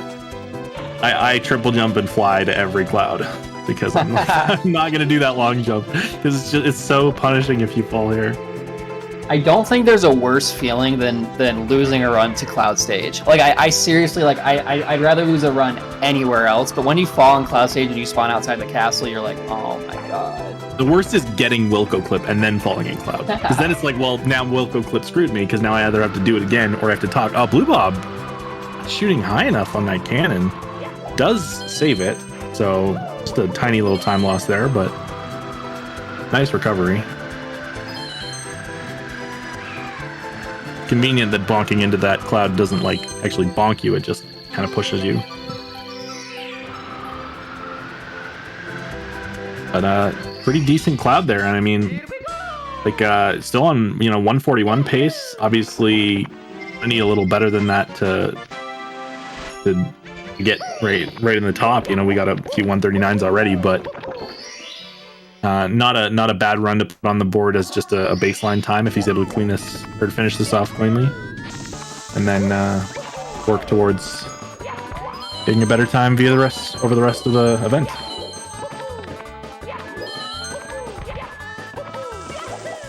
So TTC 100. Ooh.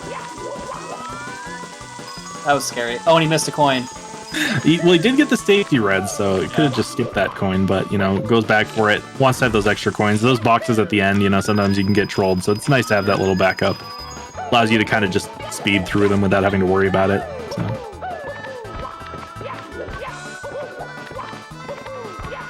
I mean, other than that ledge grab and then that coin, not too bad a start, as they say that.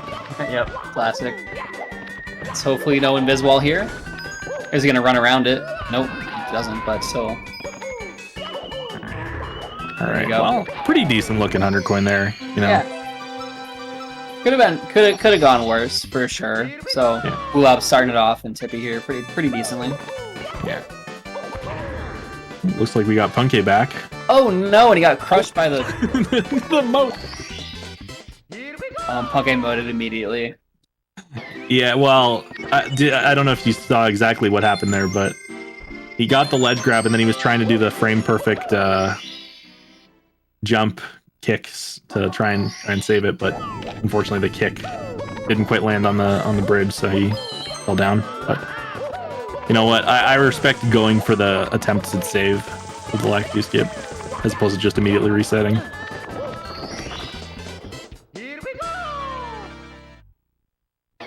But yeah, I mean, meanwhile, unfortunately, Cheese's run did die, but Dide is still moving along. And obviously, Blue Bob and Tippy is pretty good.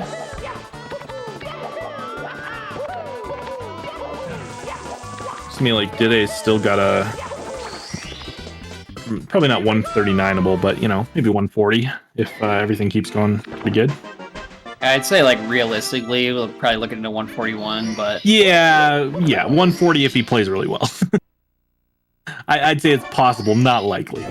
So yeah, you're probably right there. Oh no! He just didn't triple jump. This is the scariest back row in the game, I'll tell you what. Blue Love playing it pretty safe though on the backup, which is always good to see. Oh, and he just goes for that. No regard. And he gets the kick for the strat. That is entirely swag. It loses time. It's dumb, but it's awesome. So, mad respect.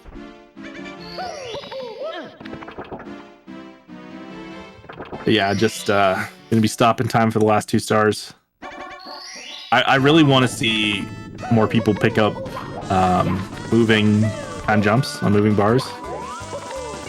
The movement for that is really cool, but so it's really dumb and unnecessary. But I kind of want to get to the point where the only star that we do stopped in TTC is just 100 coin. Yeah, right.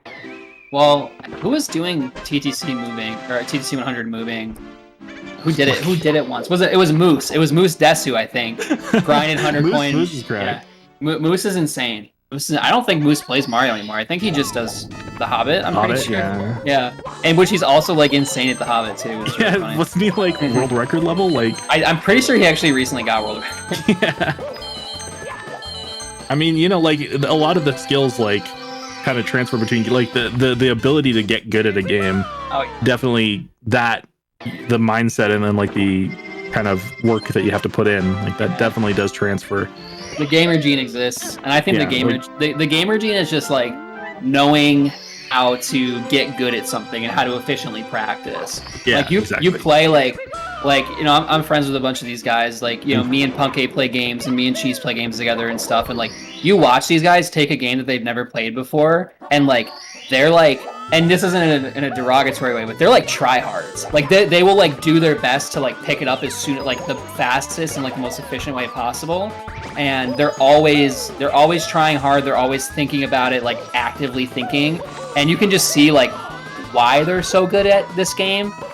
When you watch them play other games, especially, you're like, if they put in this much time, or if they put in this much effort into like a game that they're casually playing, imagine what they, you know, for a game they're passionate about, like Mario 64. It ain't. Oh no! He got burned in the cave. We were just talking about that. That's literally the worst. Oh, it's tragic. Dying at the very end of THI 100s. So that's... Oh, and Buma missed all those coins too. Fortunately, you don't really need them. They're kind of just gonna save you from getting a red, but you know,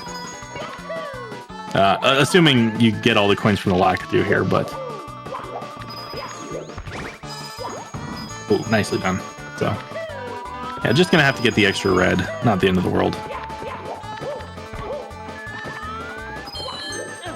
Yeah, real unfortunate there from Dide though. That was a really good looking THI 100. It's got like the actually, I say that the coin RNG kind of trolled him on the beach, and he had to go for a swim for 2 of the coins. But other than that, like it was pretty darn good up until it's an unfortunate burn at the end. Really unfortunate mistake there. Cheese is awesome at raids, actually. Cheese and Pity go hard at raids. They're like, they learn really. We all learn together. They learn really fast, and like they actually do it with Twisted Bow, which is like pretty insane. Damn. They made like. They got like the like most like expensive item in the game, pretty much like really fast. Pretty funny. Dude, I haven't done raids in so long. I used to do trios all the time, but join us, dude. I'm bad. Pity and Cheese carry. I'm telling you, they got the gamer gene, dude. Pity's another one of those guys. Probably fair. Absolute gamers. Yeah, now I'm just a hardcore Iron Man or group Iron Man. Hardcore group Iron Man, but I'm the only one in my group who plays anymore, so at this point, really, what's the point? So we were looking pretty good for a while there. We had a lot of runs, but now it's just Blue Bob here. Dide unfortunately having a reset there. Really unfortunate. Yeah, it was tragic. It was Pity. Yeah. I mean, it happens, right? Like, obviously, it's a very it's not an easy run. I mean, like, you know, it's an hour and 40 minutes approximately for these runners, and Lou, I was just trying to scare me a little, and you know, but like while they're doing it, they're doing a lot of hard stuff throughout the run, and a lot of things that, you know, one little thing goes wrong and you could lose a lot of time. So I'd say there's like, some safe stuff, some stuff that you're not going to lose that time, but there's always those scary ones, again, like THI 100. So unfortunately, just that one tiny mistake getting burned there cost like minutes. So yeah, it's got to be like a minute 30 minimum, like minimum. I think by that point, if you're good, you're getting like what 110s on maybe 120 on THI 100. Yeah, I mean, at that point, I'm bad at. I'm so bad at the stars. I am not a liable time judge. I think I was getting like higher 130s, and I know that you could definitely push it more. So I think like 110s or something. So you're like literally like at bare minimum losing like a minute 30 seconds, right? Like it's like, and not to like, you know, beat a dead horse, but it is the actual worst mistake to make upstairs, in my opinion. Again, I think maybe outside of falling in cloud. Yeah. Falling in cloud, it might not even lose as much time, but it's more demoralizing. In my opinion. I think you lose a lot of time. You lose like 2 minutes. Oh yeah, no, sure. Blue Bob. Yeah, if you fall late in cloud, but I think most people who fall in cloud are going to fall like pretty early. You're going to fall on like, you know, the long jump or the dive rollout. But yeah, not too bad. So I guess outside of Blue Bob, Simply's the furthest, and I didn't see if he got plus. I know he failed it with the bomb grab once. Oh no, that was obviously his first star in the stage. Like, math is hard, but so gonna be trying for plus again. Blue Bob, really nice on the Lakitu bounces though. Oh no, Man, no, you got the Lakitu bounce. I never said anything about the post move. All right, Blue Bob, really nice on the Lakitu bounce. All right. Meanwhile, Simply able to get the pillarless on the second attempt. And while Blue Bob was on this run, we did get a few more donations. We had an anonymous $4.33 donation, said with the comment odds, and a $20 anonymous donation as well with the comment great commentary. Well, thank you. But, I'm sure they were just talking to me, right? yeah, for sure. After what I just did to Blue Bob, yeah. Right.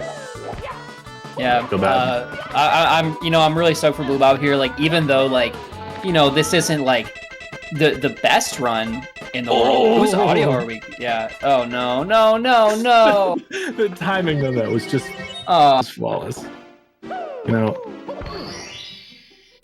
Well, I was saying, not the greatest run we've ever seen, but he's holding it together. We're gonna see him get a 142 probably, and like, yeah, like at least you're getting on the board. Like, we have all these other runners that don't have, they don't have times up yet. So it's like, it's a bare minimum. I mean, to be fair, he is like, what's the word?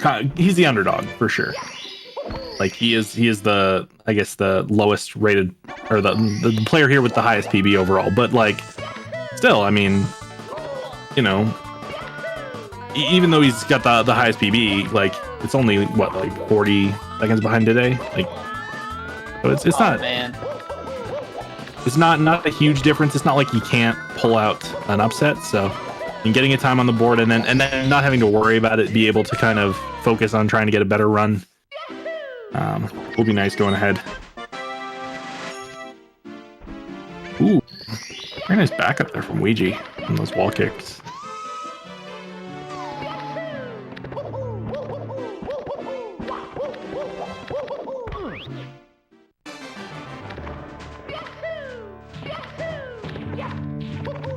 All right, Blue Bob. Nice. Clutch it out for sure. Yeah, obviously I'm gonna be cheering for my boy Blue Bob.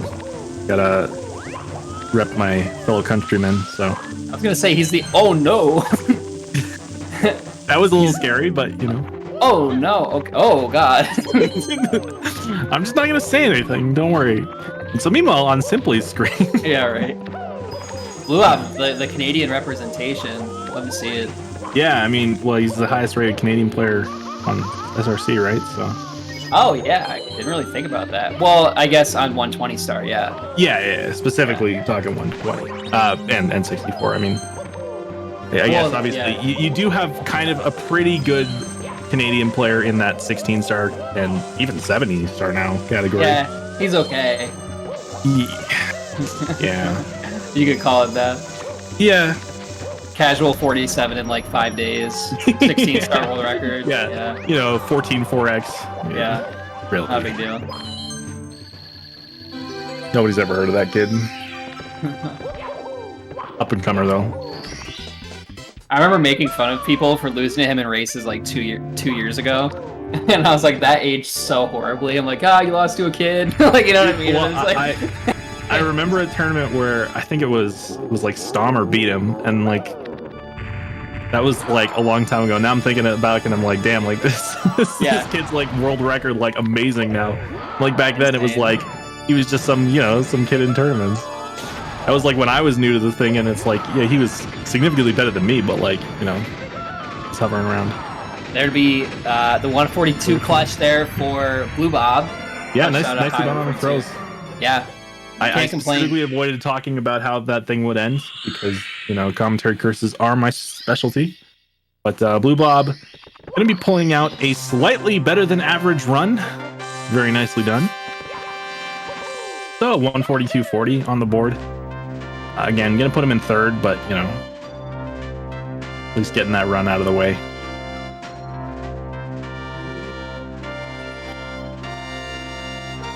Meanwhile, heading over to Simply's screen for HMC 100. A lot of fun. Very tough stage. Especially this section here. Very easy to make a mistake.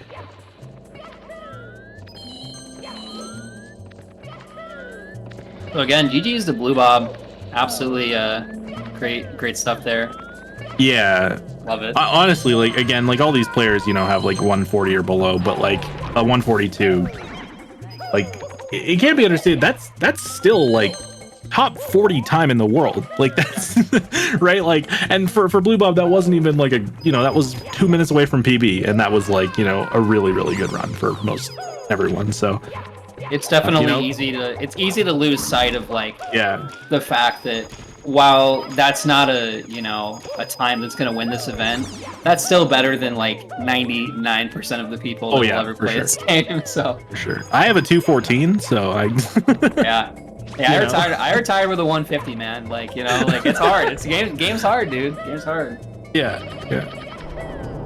Nice BLJ there from Simply. Oh, unfortunately didn't. I thought he was gonna kind of catch that first BLJ there, but still only had two.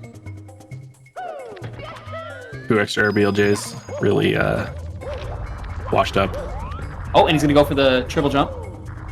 Man, it's so crazy to watch how consistent this stuff becomes. When that came out, like I feel like everybody was like, "Man, how do I do this? How do I do this?" Like, and now it's just like nothing.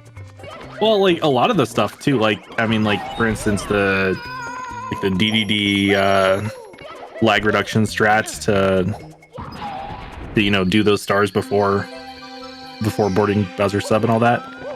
DDD 73, I guess, would be a good way to describe it. Yeah. DDD 73.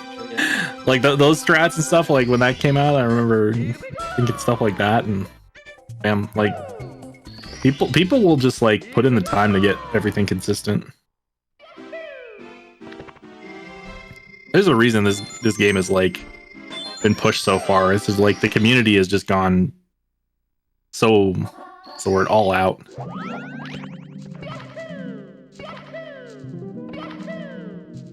Yeah. Simply with a very nice HMC 100. And a very nice clip there for Toxic Maze. Meanwhile, Blue Bob pulling out the Fire Sea Reds practice. Yeah, you hate to see that it's necessary, but you love to see it.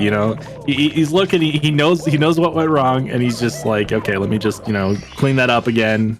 It's not hard. I just gotta get back in the field, and then hopefully get into some more runs. I think that shows a lot about Blue Bob as a runner, right? Like he's not like, oh, that was a fluke. Like I'm actually good at this state. You know what I mean? Like he's got that like. That kind of level of like, okay, like I'm not invincible. Like I do have to practice this, and that's what we're seeing. Yeah, I mean, it's Fire Sea Reds is not like the hardest thing, but it's still not easy, right? So.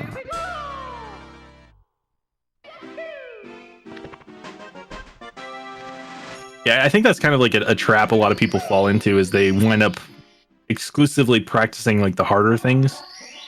And then some of the ones that are more routine or you're more used to kind of get under practiced, and then you start making mistakes to those ones in runs. So definitely gotta keep up on everything.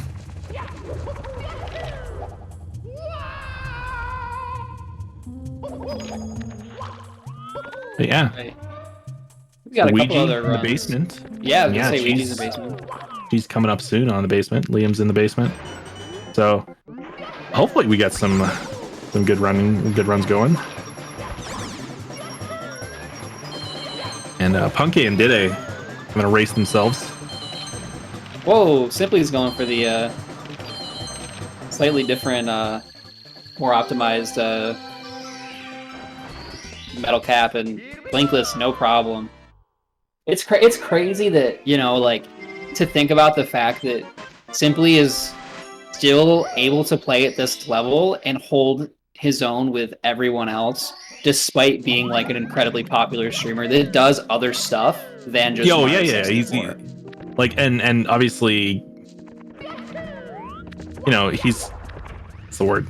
He's like an incredibly good streamer and like content creator, all that stuff. And then at the same time, he's able to put out these insane times. Like, where does he find time to practice? Like, you know what I mean? Like, I don't understand. Like, when you're at that level of streaming and on top of like being a high level at this game, like, when do you find time to like practice? I don't know. It's crazy. It's crazy. Yeah. Yeah, it's crazy for sure. But obviously, gonna be hoping for a better time. I mean, already put out a 139, so definitely good looking for him today so far. Definitely know that he's capable of better. So we'll see if he's able to pull out 138 even in the event, or just casually pull out a 137. I believe. Can only hope.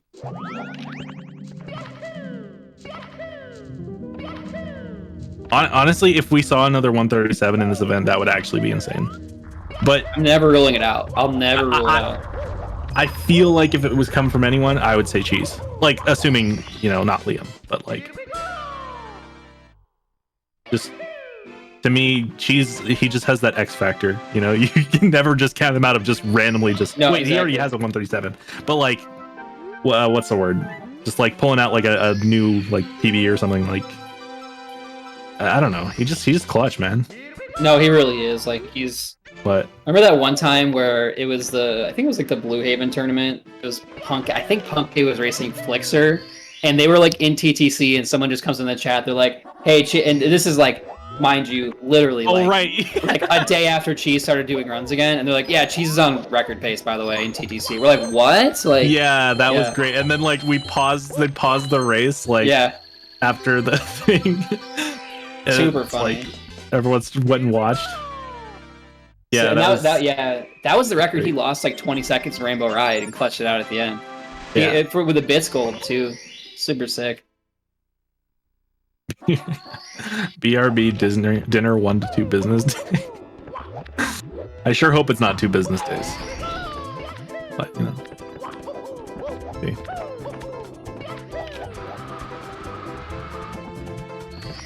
Meanwhile, Cheese has entered the basement, so now we have officially 4 runners in the basement.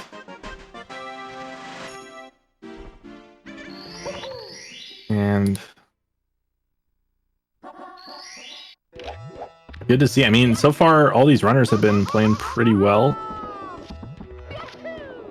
Been some minor mistakes here and there, but looking like pretty. Oh, Ouija! What a sick save. Okay. He lost some time there, but the important thing is he was able to save that. He accidentally clipped the fence and then wall kicked off the like ramp to the start of the pyramid to save that. That was actually so sick. I've never seen that save before. So, I mean, an unfortunate time loss, but you know, not dying is a really big time save. I'm worried about this wing cap, but you do have quite a long time here, so yeah, it looks to be perfectly fine, no problems. Wait, did he get a new wing cap? I feel like he might have. I'm totally out of it, but couldn't quite tell, to be honest with you. I don't know. Like the wing cap, it's deceptively long, I think, and the other ones are deceptively short. You know, like the metal cap and the vanish cap, they don't give you a lot of leeway, whereas the wing cap, it's quite long. So.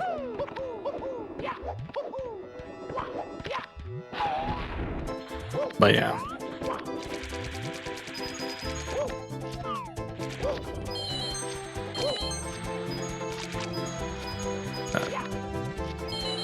There are 3 runners doing all 3 basement 100 coin stages at the same time, well, excluding DDD. But... Pretty cool. Yeah. I guess I don't really consider DDD basement. I know some people do. It's kind of, well, like it's basement, but it's its own section of basement. Yeah. It's not part of the basement part of the run.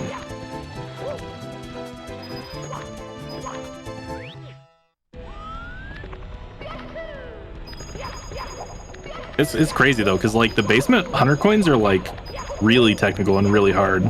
Yeah. And like just to see these runners just power through them is actually really nice. Oh my goodness. That movement to get all those coins and avoid the fire and everything. It's scary. So good, dude. Spicy.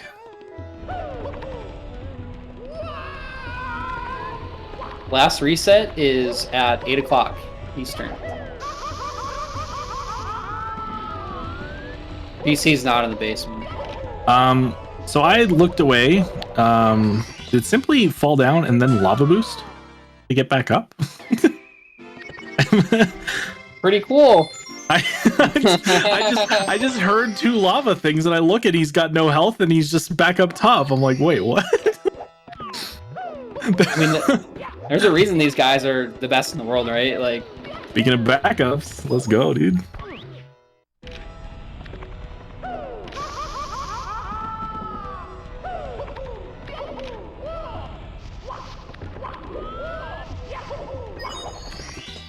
All right, nicely done.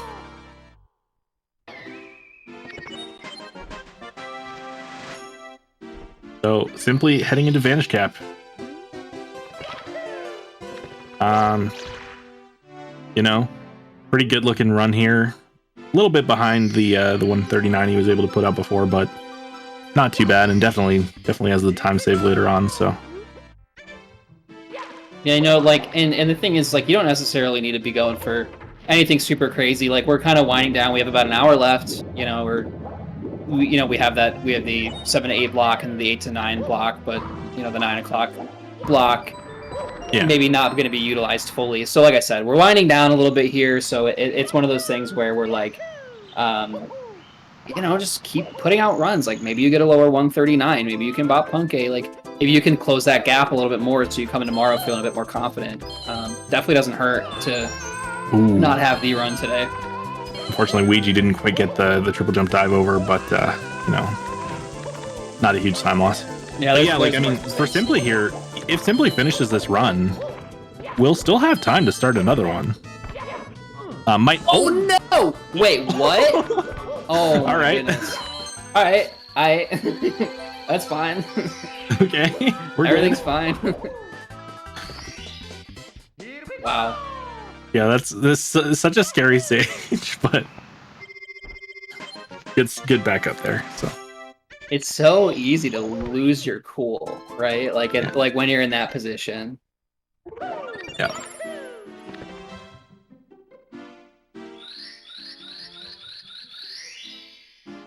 For sure. It's also interesting too, because it's just like, you know, unfortunately just the way that the wall kicks worked didn't quite make it, but that stupid slide off fortunately was able to slide onto the other elevator. So much preferable to taking a death. But not too bad. Ouija going for reset that. Going for Toxic Maze BLJ. So he was able to pull it out. Oh, dang it. So unfortunate. He did look pretty decent on the speed, but unfortunately didn't make it through the door. So bit unfortunate.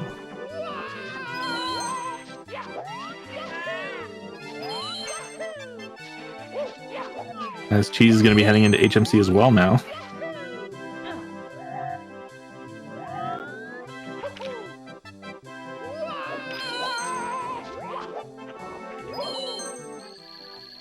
Interesting dive there from Ouija. that was a little high up, but interesting. We just saw that happen with Blue Bob, you know, earlier in that run that he completed. I assumed based on the angle that he was going for metal cap, but the dive said more maybe going for the star. But unfortunately, the combo of both didn't work out. You know, a little 2-second time loss, not the end of the world, but still pretty funny. But actually missing the wall kick there. So.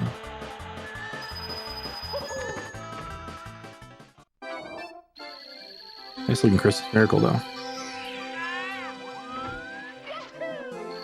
Meanwhile, simply just cruising. I totally. I used his name and then I actually just said I was gonna say simply cruising through CCM, like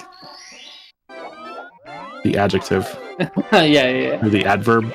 Dude, I don't know. I'm bad at English. I barely passed. I mean, yeah, you're from Canada. I mean, like, right? Like, yeah. You guys speak French first, right? Do you speak French? A bit. Nice. I used to, but I never use it, so True. I mostly lost it. But.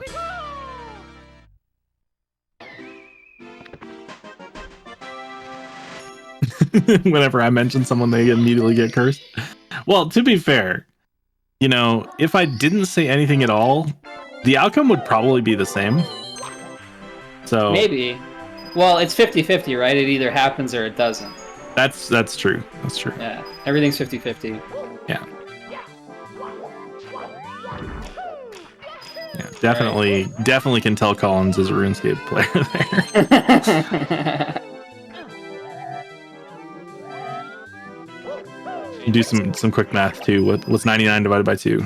It's 92. Yeah, there you go. See? Come on. Horse. All right, Simply, can't miss a coin here.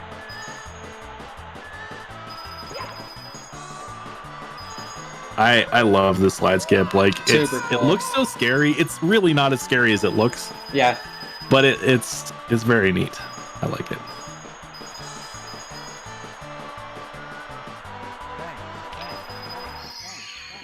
And then the penguin just gets absolutely like starts schmoving when you do it. The rubber banding is insane. We've seen that destroy some people. So luckily Simply's chilling. Yeah. All right. Well, I think this about does it for me. So looks like Warning Track's going to try to hop in, having some internet issues. So we'll see if maybe it's me or someone else that is going to jump in. So I appreciate everybody's time. Volantis, it was a blast, my friend. It was fun. I shall see you maybe tomorrow. I think. Yeah, I think I'm 2 to 3. No, I think I we have lied. a block. Oh, okay, I lied. never mind. I'm not seeing you tomorrow, but All right, that's cool. We'll link up soon. I'll never speak to you again. All right, everybody. We'll have fun and good luck to the runners on the rest of the event. Bye. I miss Collins. Welcome. How are you doing today, Warning Track? Nope. Lost him. Well, that's okay. You know. Hopefully he'll be back any second now, so we shall see. If not, maybe somebody will come join. Oh, Cheese! Unfortunately, missing the red on Metal Cap Reds and going to be resetting off that. Clearly frustrated with that. You can see the emotion there. She's definitely a very passionate player, so you hate to see the mistake, but you know, you love to see the passion. Are you successfully back? Do you read me? Copy, yes, copy. there we go. There we go. Yes. All right. Welcome. Apparently, I missed some cool cheese stuff. You missed Cheese missing a red and resetting. But Oh, okay. So when you said passion, that was the bad because kind I was of talking passion. about how like what he was showing so much emotion with how disappointed he was. Yeah. Yeah. You're right. It could go either way. If all I hear is that he did something passionate, I'm like, well, yeah, I mean, I do It's know. Unfortunately, not for a good reason there, but you I know. was gonna say because I remember every time he breaks the world record, he tears his shirt off, which is also Yeah, well, exactly. You know, he's a very emotional player, and like, yeah. it's really something to see. So I unfortunately, appreciate you know, it. taking a reset there, but It's passionate either way. yeah, exactly. Contrasting with what the slippery nips of the world, who we'd like to joke. We like Chance world record is just like, okay, cool. Yeah, cool. Yeah, next. maybe you'll get a thumbs up if you're lucky. I mean, we like to joke that every time we look at his cam, it could be a still image and we wouldn't know. Yeah. How you doing, by the way, Volantis? I am doing pretty good. How about yourself? I'm very excited about this. I'm particularly excited. I mean, you mentioned Cheese, playing with the controller tied behind his back, basically showing up how many hours late. I love it. Yeah. Yeah, not too sure exactly what he had to do, but you know, sometimes things just come up, right? So Yeah, but I mean, he's playing with that handicap, and if anyone could win anyway, it might be him. Yeah. There's a reason. He's definitely like one of the clutchest Mario players of all time. So I think he'd object to the one of at this point. all right. No, I'm just messing with you. Yeah, no, I mean, look, he's a great player. I mean, this lineup, one of the reasons I really wanted to do this today is because just this lineup is insane. Yeah, absolutely. You know, 7. I had to count there for a second. I was just like, I just about said 5, and I'm like, no, there's way more than 5 people here. But Well, I mean, seven of the top runners. I mean, I think again, Bob is the highest PB, and he's what 22nd in the world. So right. That's ridiculous. and that's including, you know, players who might not be as active anymore, or you know, whatnot. So I mean, you can see the respect for the runners have for each other based on the fact that only 3 of them have finished. because the rest of them are saying, Oh yeah. right, if I'm not on like 140-ish pace, why even bother? It's not going to win against this crowd. Oh, for sure. Yeah. You're not gonna beat Cheese Simply Liam with a 142. Right. But I know, like I think Dide was having some controller issues. So, if you're one of the maybe like lower seeded players, maybe putting out a run around that time might be enough to maybe push you into above the lower spots, and then you can try and focus on just getting the God run. Right. But yeah, I mean that's kind of what I would expect for a live time attack that is this long. Is that the first 5 or 6 hours at least you probably wouldn't bother with anything, and then I can see Blue Bob like end of the first day thinking, all right, let's get something on the board. Yeah, and I'm assuming take a dinner break and then come back and try and get a run going at the very end of the day, kind of thing. Right. Which not a bad strategy there. No, not at all. Yeah. Again, 142. Not gonna beat Simply Punky Cheese Liam. Cheese and Liam, I'm assuming, like they could get runs that fast in their sleep, but also like that's still again an incredibly good run. It's right. I mean, we're kind of parsing here, but that's kind of what you got to do with this group. But I don't know. I mean, when I looked up and saw 139.37, I've been watching off and on throughout the day just because why not? Yeah. It's amazing. That's a shockingly good time. Oh yeah, for sure. That's nearly top 10 run. Like that's a very, very good run. And that's not going to incentivize Liam, Ouija, Cheese, whoever to change what they're doing, because now the gauntlet's really been thrown, and they knew they might need a time like that. They thought they might need a time like that, right? But now it's a fact. Now they know they need a top 10 run to do it, and I don't know. I'm not going to say that's going to stand, but it wouldn't blow my mind. Yeah. Well, I mean, like that's kind of something like we expect to see from Punke. He's always kind of touted as one of the most consistent runners. He's really good at tournaments. Like we were just talking about in the past session with Collins, there was the Blue Haven tournament. He won that one. Like he was winning tournaments all over the place when he competes in them, just because he's so consistent. So he's the kind of player you'd expect to put out a really solid time. Not quite like world record level time, although he could get a world record level time, but like gonna put out that really solid time pretty consistently. Whereas the other guys, they're gonna have some better runs and some worse runs. So well, and some we'll of the see other if they're able to pull out those better runs, right? Right. I mean, you make it. Oh my goodness! What do we got? Squiddle, $333.33. Let's bump this up to hit that goal. Thanks for calling out that donation. I was bad at my job. Speaking of donations, strategy. Speaking of donations, we are raising money for Urban Arts. So for those who would like to know more, Urban Arts offers a multi-year college prep program that teaches students both the arts and technology of video game design. And their senior student teams make their own video games as their final project. So they really good cause here. They help out kids from low income school districts get into video game design. So really cool program. So we're glad to be working with them. Again, any money helps. Do ! Charity to find out more. I mean, they've sponsored a few events here. Oh, I've gotten to know the huge partners. Yeah. Oh, of course. And the thing that I always like to say, and I'm just going to say it again, is this is win-win, because it's a charity, it's a good cause, which is reason enough to do it. But on the other hand, we're all gamers here, so you want new, interesting games. We always say, oh, this game's samey, I've played this game before, it's like a copy-paste of this, it's another open world, map icons, whatever. You want different games. Well, the easiest way to get that is to get new people making games. Different types of people, all different types of people, because they're going to make things we couldn't even imagine. And okay, but let's be honest here. These are the type of gamers who just want to play Mario 64. That's true. It's a good point. We want more Mario 64.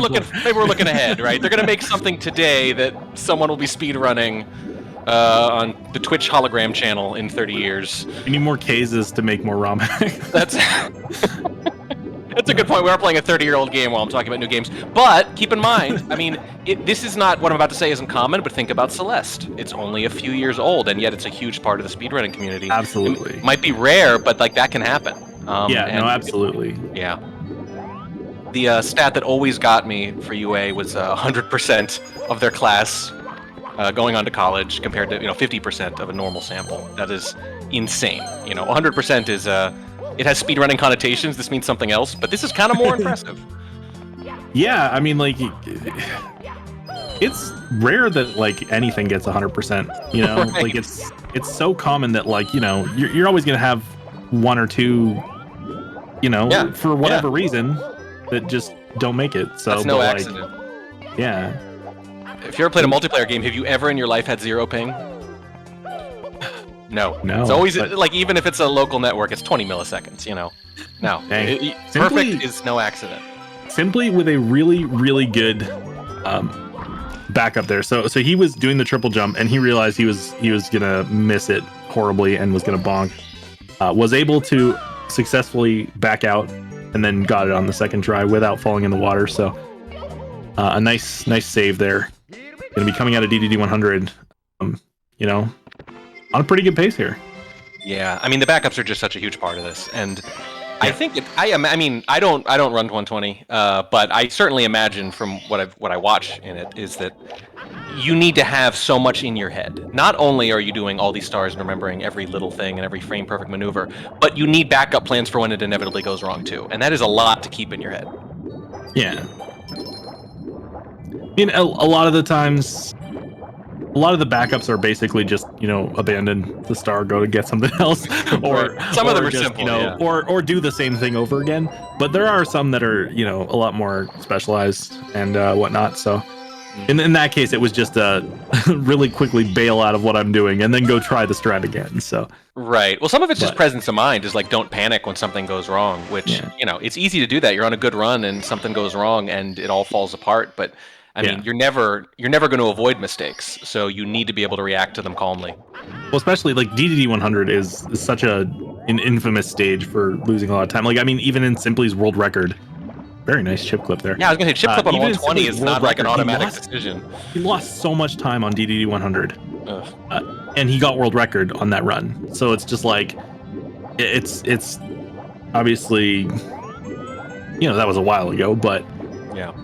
It just goes to show like there's a lot of stages that are pretty scary, and this is definitely one of them, one of the scariest.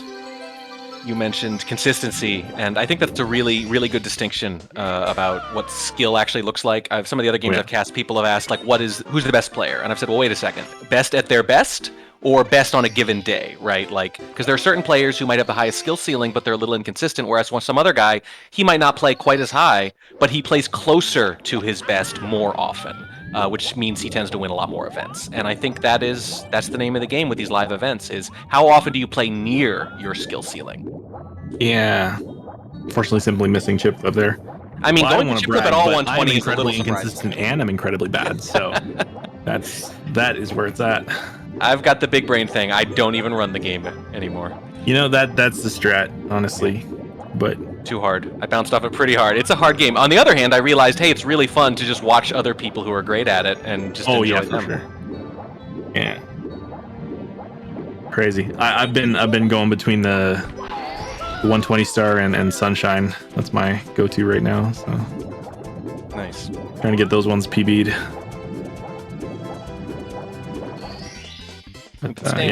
Staying with Simply here for a bit, and he's been pretty entertaining, and he's abandoning us. Okay. Is he taking a bathroom break or something? What's he doing? What was that? Oh boy. I don't know. I didn't think our speed running would involve actual running. Yeah, that was like I don't know if maybe the door something does get chip clip. So 2 out of 3. I think overall that still loses quite a bit of time from the next one. But I mean, that's not just me, right? Maybe I'm not up on the latest meta, but I didn't think we'd see a lot of chip clip in 120. I mean, you don't even necessarily see it in 70, and the top runners do it in 16. But you're right; it seems like a bit of a risk.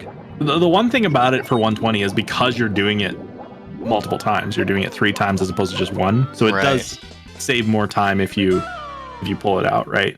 Right. Yeah, if you can get it consistent, which I mean, obviously we just saw 2 out of 3 there from Simply. Clearly he's confident enough that he can get it consistently enough to save time on average. So right. I mean, you get all 3 great, but 2 out of 3, you're what? Close to breaking even, I want to say, maybe. I think you're still losing a few seconds because it does push you like up, and then you're having to swim down. It's quite annoying to miss it, but Right. Plus the 2 seconds he lost getting angry and running around the room to get it out of his system. Yeah, I don't know what You that got to was. factor that in too. If I'm not mistaken, I don't think he actually lost time on that. 'Cause No, I think he got back in time to do the save menu. So It was impressive. It was very impressive. Got to go fast. These are always my favorite parts of the like, run. oh, maybe at the door, maybe someone at the door, and then it's like, oh, maybe he's running to the bathroom. No, he's just. I was like, I really hope he comes right back because I don't otherwise. Dance. Yeah. Yeah. That's a hell of a flex otherwise. These are always my favorite parts because the thing I could never do, and one of the reasons I don't run the game is to just get that ridiculous fluidity of movement. The like Olympic stuff like this, where they just flow from one area to the next. You kind of messed up in the beginning, but then they just start flying like this right here. This is so pleasurable to watch, and it's the part I could never do. That's probably why I'm most impressed by it, because we're more impressed by things we can't do. Well, should still get early Ellie's, so nicely done. Not quite getting lava boost cycle. Going to be losing a little time there, but still not too bad. Good recovery after the slight mistakes. Yeah, I mean, I figure you can get away with it a little more on the 120, because normally you'd want this to be a lot smoother, but yeah. Got some well, I mean, margin like here. again, Fire Sea is kind of because of the whole cycle thing. As long as you make that cycle, you're fine, right? If you miss that cycle, you're losing a lot of time. So it's all about hitting that cycle. And I mean, again, he hit a later part of the cycle, but he still hit the cycle before the elevator went too far down, so wasn't a big problem. You mentioned that donation earlier, $333. We don't have a new one yet, but I do want to point out that we're up to $1,344, which is excellent. Excellent. Thank you so much, everyone. Very good cause. Yeah. And our goal is 5,000 right now, so could use some help trying to hit that. Yeah. Yeah, plus we get to read your possibly humorous username. Yeah. And possibly humorous donation message, as long as it's appropriate. Sometimes they, let's just say they straddle that line sometimes. They've tricked me into saying a couple of things, and I don't get too mad because it's for a good cause and I'm willing to look silly for the charity. Oh, yeah. We encourage terrible puns. Oh, yes. If you have any terrible Mario-related puns, please send them in. I saw Cario earlier when Electric compared Mario to a car. I thought that was good. Pretty good. Yeah. We were joking during another cast about how many jobs Mario has had. Just everything. I mean, he's got a medical license for one. He's definitely a world-class Olympian. Might be the fastest man in the world.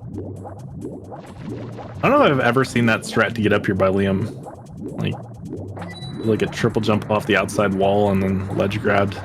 That was I don't know if that's his normal strat or if he was just flexing. Might be a new lag reduction thing that I haven't paid attention to.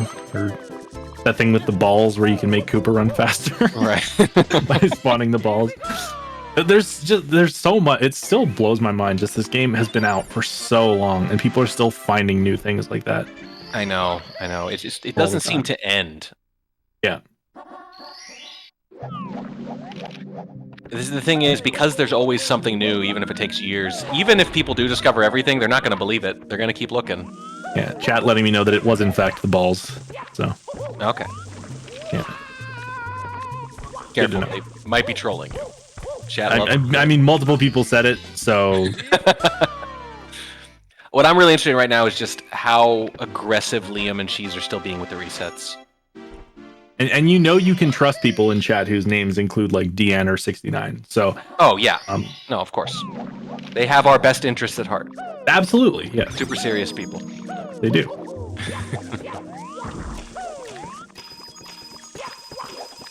Simply going for the blue coins is looking a lot smoother than he was in IL before, I think.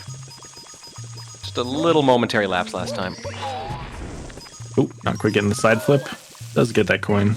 Just as soon as I say it. It never fails, does it? Yeah, it's all good. I mean, so looking at it, okay, he's comparing against his latest run, which was the event PB. So having that 139.58, so we can see he's slightly ahead of time, and obviously his best possible time is still 137. Obviously, this is not a 137 capable run. Like, Right. you'd need to play God mode for the rest of it for that to happen. But like, you know, this is still potential to move up into first place pretty strongly if he's able to finish off a clean upstairs. And I mean, Simply has kind of been known for having, like, you know, what's the word? He's had some clean upstairs before. strong end game. Going back to the old world record where he did not have the best upstairs door touch time, but was able to get one of the cleanest upstairs to make it. Fortunately, missing one of those coins, so we'll have to kill a Skeeter here for the 100 coin. Not too bad. Yeah, not too big a deal. I mean, look, even if he's not going to get the event best here, I mean, that 20-second gap, that could be worth lowering. I could definitely see sure, someone absolutely. beating. Yeah, right. Like, even if he could just shave, 10 seconds off, that could be the difference between, $1,000 and 750. Yeah, absolutely. Every second counts when you're against a field of players like this. So Yeah. very important. I mean, they're all very capable, but if I were any of the three who've actually submitted a time right now, I'd be a little nervous. I'd be like, when are the big guys? When are the big names? I mean, they're all big names, but you know what I mean. When are the big names going to actually deign to give us a time here, right? What are they going to swoop in with? It's crazy that Simply and Punky aren't big names in your mind. No, I'm kidding. Right, yeah, I know. I know Right. what you mean, but Right, yeah, like 1, 2, 3 in the world, kind of things. I know what you mean. Right. If you look up and they have a run that's going, it's a good run, because if it's not a good run, they're killing it immediately. So you're waiting for that for that shoe to drop. Yeah. Very suddenly, boom, 139.03 or something. Yeah, you got the two people who have ever got 137s, and the last two world record holders, they still haven't got a run up. So right. Definitely, definitely, you got to be looking out for them. And then obviously Ouija is, not a 120 specialist, but he is arguably one of the most cracked Mario players around, right? Yeah. So, I mean, to my mind, that's why he's so good at 16, is because he has like this, like you said, cracked, like obsessive sprinting kind of style, and where his movement is like absolutely nuts. It's insane. Right. He's almost not capable, and I mean this more as a compliment than anything. Almost not capable of like taking his foot off the gas to like make sure he gets the time he's about to get. He just cannot do anything other than the fastest possible thing he's capable of, and that's great for a sprint like 16 star. It's a little harder to maintain here. This is a little more temperament based, I think, a little more even, more of a marathon than a sprint, obviously. But I think that's why he's so exceptional at 16 star, because that's his style anyway, is to just go all out breakneck all the time. Yeah. I mean, honestly, like, it wouldn't surprise me to see Ouija like moving up in the 120. Like, if he wanted to put his mind to it and like focus on it, moving up, and to me, Ouija would be probably the next player able to take like all the world records at once. I don't think it's likely, but Yeah. I think he would be one that if he wanted to put in the time, I think he could. I mean, I think that's the nature of most great speedrunners, is that the game sometimes is immaterial. It's the type of person they are. So if they put in the time anywhere, they're going to be great at it. Yeah. Unfortunately, like, this is kind of an era where all the world records are getting incredibly competitive and incredibly like optimized. Like, Yeah. it wasn't long ago that there had been 114 ever in 16 star. Well, I say that it was actually quite a long time ago now. Yeah. I'm flat, but it was like what six months ago or something like that, 6+ months, where there'd been like 116 ever and nothing for like a year, or 114, sorry. And now there's like, we've got 1440 and we've got 6 players with 14s. Like, Jeez. Yeah, I mean, you do wonder. I mean, I joked earlier, like, people are going to keep looking for optimizations and tricks, even when we found them all, because we won't know we found them all, obviously. Yeah. And people are never going to assume that. But at a certain point, it is going to happen, or at least it'll get harder and harder to shave time. And that's when games tend to be they lose a little popularity in speedrunning when there's no real developments there, right? But this one, I think people have said that about Super Mario 64 how many times now, right? Yeah. Like thinking it's done, thinking we've basically, worked it for all it's worth, and there's nothing left to happen. And then someone discovers something, and we get 5 more years of insane competition. So I'm a little hesitant, to be the 5th or 6th person to say that and be wrong. But it's got to be true someday. Yeah. Honestly, like even if nothing new like strat-wise is discovered, there's always going to be room to improve it.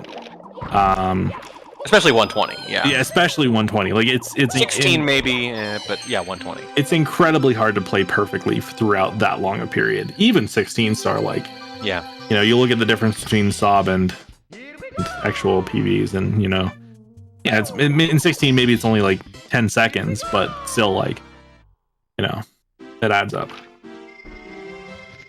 Look at these star counts. Ouija is the only one, I think, who's even close to maybe completing a run up here, other than Simply. Everyone else resetting real hard. Liam with a hard reset. Cheese is sitting at 0. Blue Bob's at 0, back from dinner, apparently. Only a couple runners here at the end. Yeah. Trying to get some BLG or some Dark World happening. But I mean, with Ouija over an hour in, it seems like he's pretty committed to getting something up here on the board before the end of the first day.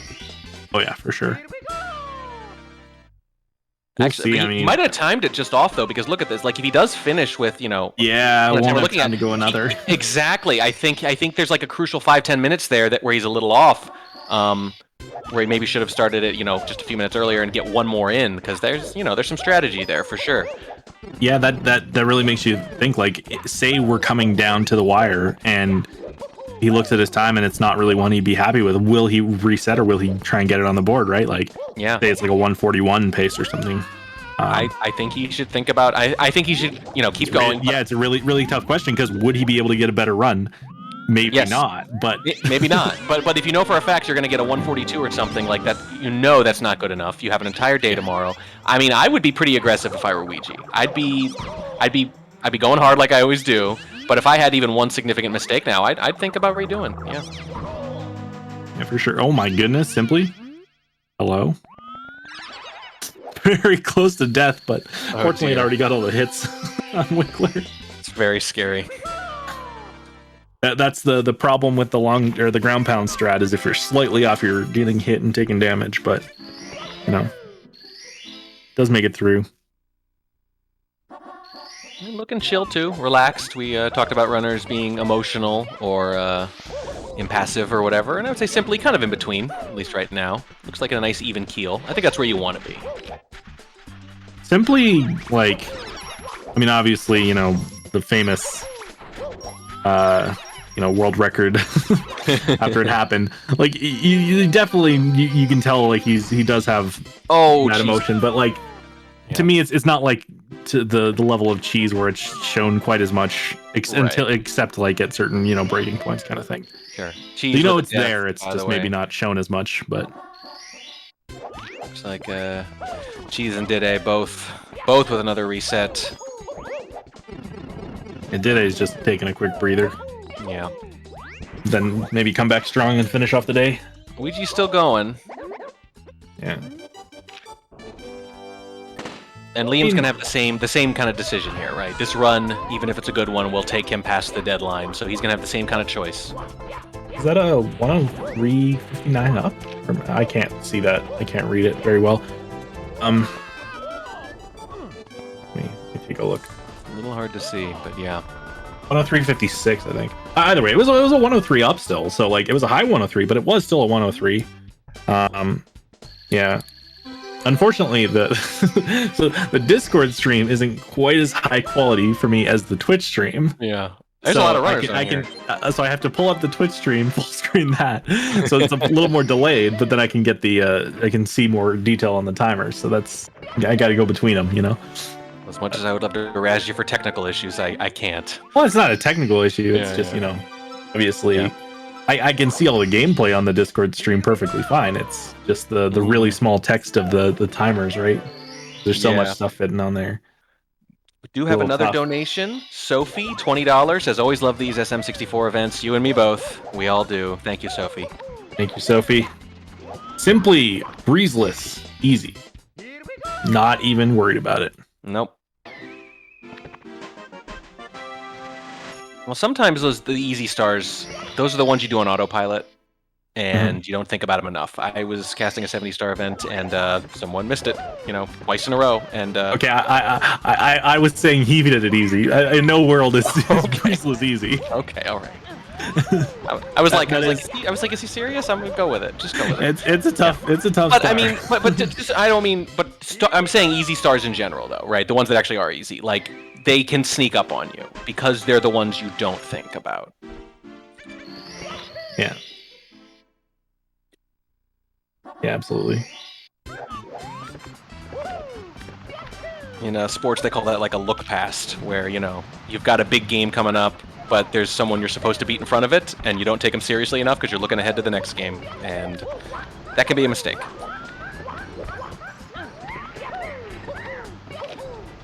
Yeah, for sure. I love simply doing what I always call the check chat. He maybe he's checking chat, maybe he's not, but it always looks like that between stars. What are people saying? Well, I mean, like we were saying earlier, simply he's not just a Mario runner, especially anymore. He's primarily, he's a full-time streamer, content creator. Obviously, he's much more about the chat and the interactions and all that stuff and the community, as opposed to just oh my goodness, oh dear, as opposed to just the best runs. So while pulling out these good runs, unfortunate mistake there. Oh no, and gonna miss the. And he's mouthing "wow" over and over again. I'm not much of a lip reader, but I know what that is. That is wow, wow. Oh man, but he's he's not freaking out. Still going. That's a significant time loss, but again, he can still pull out uptime to bot Punk A, even with that, or he could pull out. It's going to be very tough to bot Punk A, but he could still pull out, a couple seconds off his event PB. So yeah, and as long as he can, he probably will. But he's got half an hour to decide here. Well, even if he finishes this run and it doesn't PB, like it doesn't event PB, as long as it's close, he should still have time to finish the run, right. and then start another one up. He's timed it really well. Maybe if it's looking like it's going to be dead, maybe call it a few minutes early so he can take a quick breather, get a drink, something like that. Before run around the room, yeah. Do another run, yeah. Do a quick run around the room. Do another lap.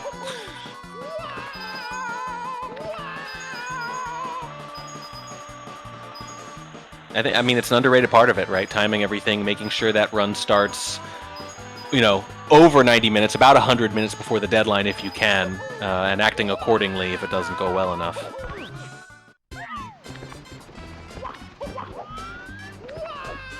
We were worried about a meltdown there for a second, though, but, it wasn't good, but it could have been a lot worse. He did recover. It did not compound and, fall apart the way we've seen it sometimes. Yeah, absolutely. A minor... okay, it was more than minor. It was a pretty major mistake there. I believe that was Monkey Cage, right? That he was on? I think so, yeah. Let's see here. Yeah, okay. So, again, a bit unfortunate, but does have that attempt now. If he's able to finish off cleanly, get a clean monkey glitch, should be in still decent form. And Ouija seems pretty committed to this run too, although he doesn't have to make a choice either way yet. Yeah. There's Dide. Back in the castle. Back at it. Yeah. The downside to LBLJ is it's so hard to get a run going because you got that hard trick right at the beginning. You're going to be going for. I mean, the beginning of the run is obviously full of a lot of reset heavy stuff. Womps is always a tough stage. And there's just less cost, especially when you're going for the strats these guys are going for. Yeah. You're going for Pro Cycle. You're going for. I don't think anyone's going for Salt in 120 really, but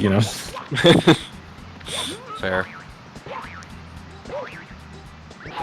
I mean, I think I would imagine some of them. I mean, I didn't see those points in the runs earlier, but I would imagine some of them would because of that natural backup, down the hill to the side. But I feel like I think I saw Ouija going for texture. Okay. I was gonna say But- Luigi's the one person I thought might do. Yeah, like it's like a might, you know.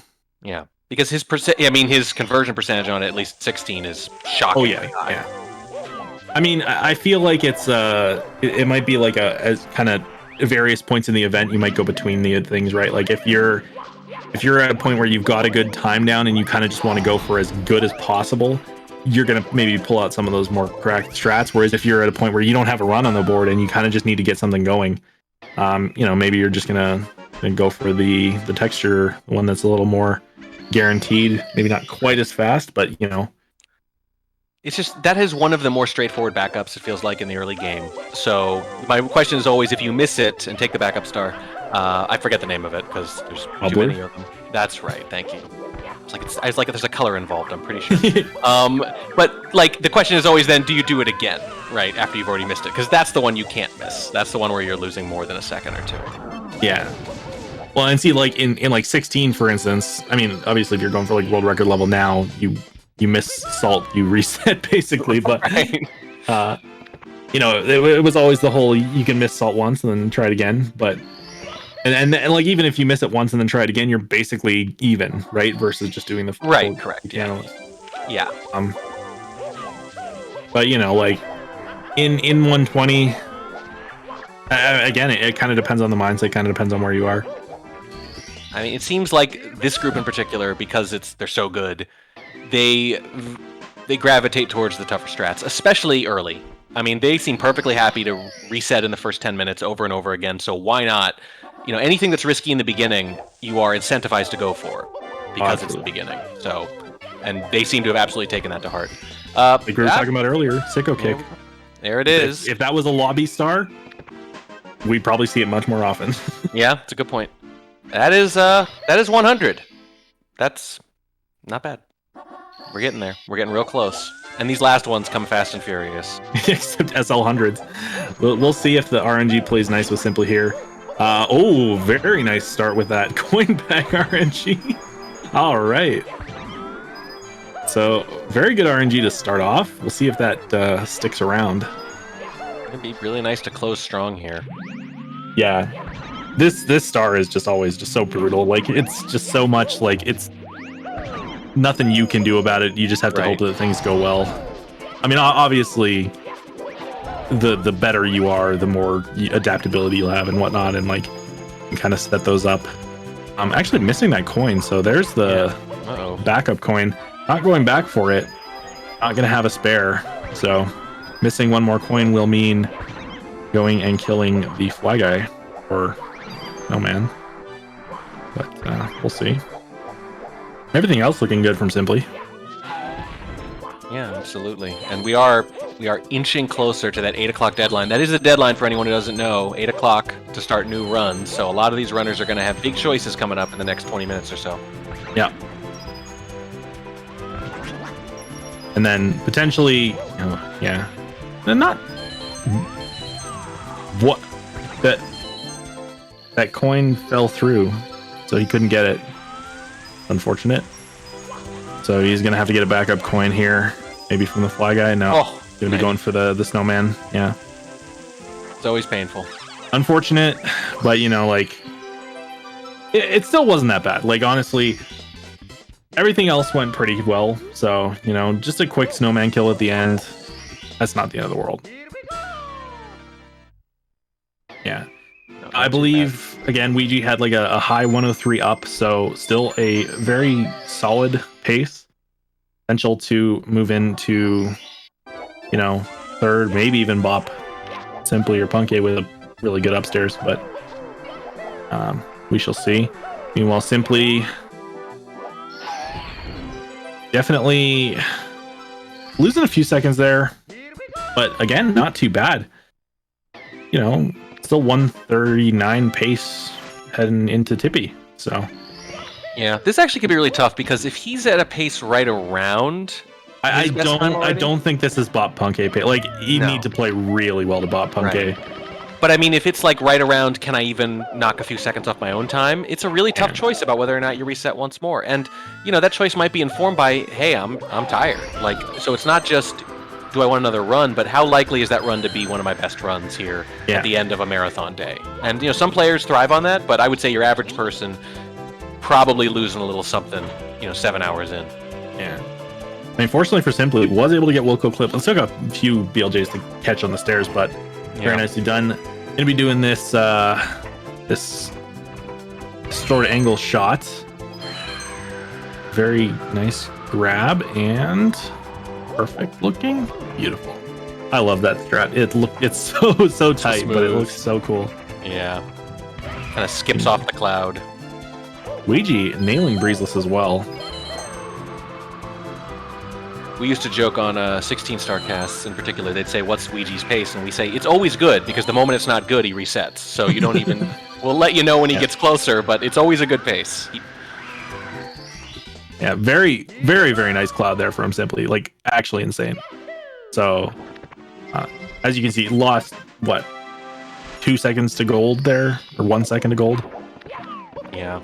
1.5, so. He needs it. You could see some red there on the splits. He's... there was a few mistakes in there, but... Yeah, but like, again, looking at the best possible time, like, there's 40 seconds to lose. In order to get an event PB. Obviously, less than 20 seconds to lose if you want to bot Punke. So it's theoretically possible if everything goes well, but very, very nice triple jump there. He just seems like he's rounding into shape. Like he's just looked really good in the last 10 minutes or so. And sometimes you just find a groove. And if it happens, down the stretch when you need it most, hey, all the better. Yeah. Obviously, we would like to see clean ending. Oh, unfortunately missing the coins, not quite getting the ideal movement there, and didn't get the safety red, so definitely needed those coins. But not too big a deal. Just a little momentary blip. Yeah, a couple seconds and missing that coin, unfortunately. Yeah. These are the things that add up. I mean, you say can give 40 seconds or 20 or whatever, but one here, one there. There's so many things to do. It adds up real quick. Ouija unfortunately missed the monkey, but we'll take him over to the mountain. And that looks good. Nicely done on the monkey glitch. Always a scary one. Did Simply enter? Oh, never mind. I was looking at the wrong hand. I was like, did he enter too late for stop time? Oh, moving reds. Let's go. Getting him out of the way early. When we played this game growing up, we had no idea the clock entry affected anything at all. We were oblivious. And when I first heard that from speedrunning, because they're the people who care about it, I'm like, wait, what? Really? Felt so silly. I mean, I would just run into it. Random what it was. Yeah, I just ran into it every time. I don't think about it. Yeah, that was an incredibly clean moving reds though. Very, very nice. You love to see it. Simply, honestly, he's on a good pace right now. Like, again, this has potential if everything goes well for the rest of it to bot Punke, but it's very tight for that. But to save some time off of his event PB, move up and kind of solidify himself into second a little bit more. Yep. Definitely quite possible. So we'll see. I mean, it would just be a great way to end the day too. I mean, to carry that momentum, that positivity into the next day. I mean, it's a frustrating format. Back-to-back 8-hour days, and you need something to carry you forward. And I think that would be a hell of a way to go out if he can just play 10 more clean minutes. And the last few minutes have been really good, so he is hitting his stride, I think, at the right time. Yeah.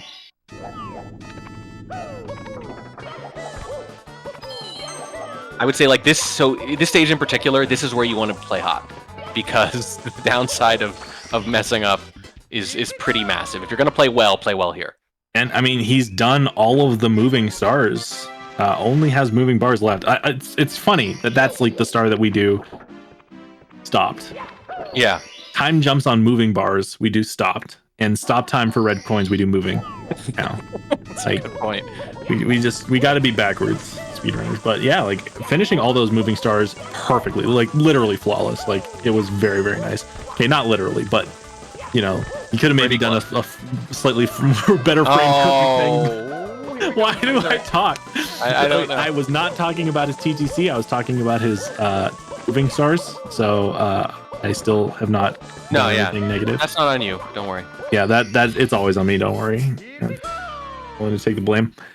I mean, if we want to get real serious about Caster Curse stuff, let's be honest. What's really going on is we talk about them doing well when they've done well for a really long time, and the longer you do well, the more likely it is you're going to have to make some kind of mistakes. So, you know, just math, all my people. fault.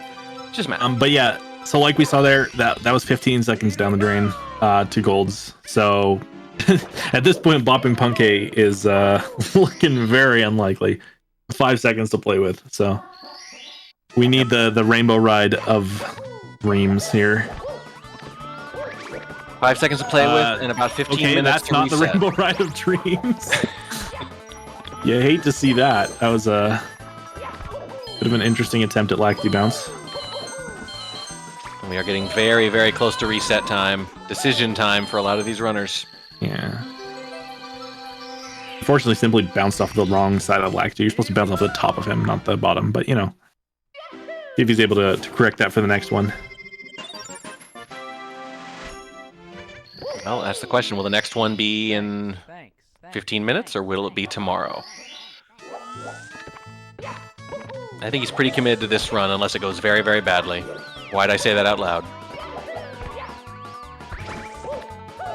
That's a really interesting Lacti Bounce setup.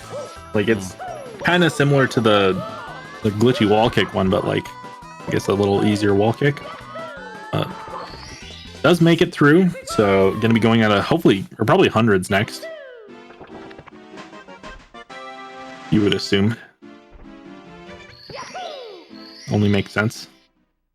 Ouija's coming up on 100. Yeah. Ouija, unfortunately, had some trouble with, I believe it was the top of the snowman's head, but a few seconds lost. Simply getting one of those coins. So we'll have 1 coin he's able to miss from like the Lakitu, but we'll either have to get an extra red or, you know, if he misses one, get a bob on. Ooh, Ouija struggling with the hardest star in the game. Slightly ironically, but slightly unironically. Deep freeze.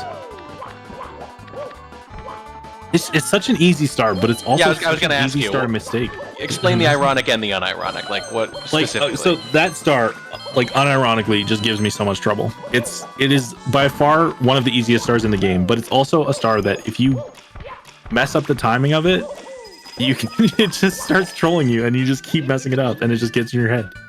You know? So easy, but if you mess it up, a lot of downside. It's so easy. It's literally you just triple jump and then jump dive.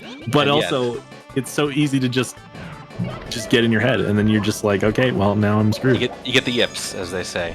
Granted, messing up on that star, it's like not a big deal. You're losing, you know, a few seconds here or there, but cracking your confidence is a thing.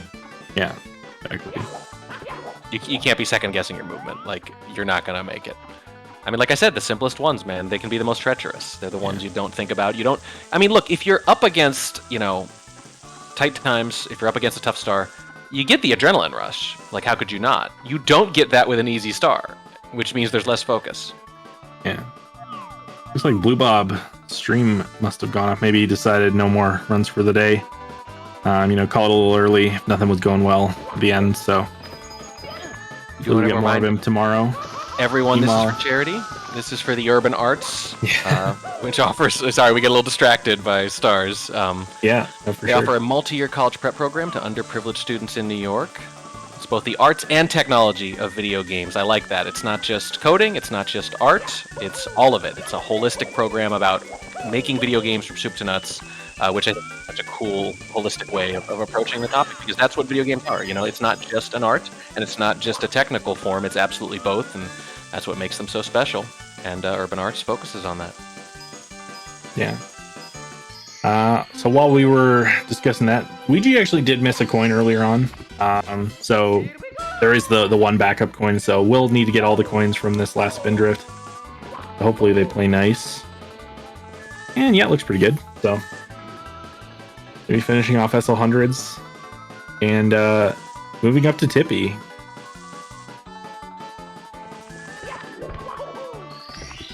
As Simply finishes off Rainbow Ride 100s. Nicely done.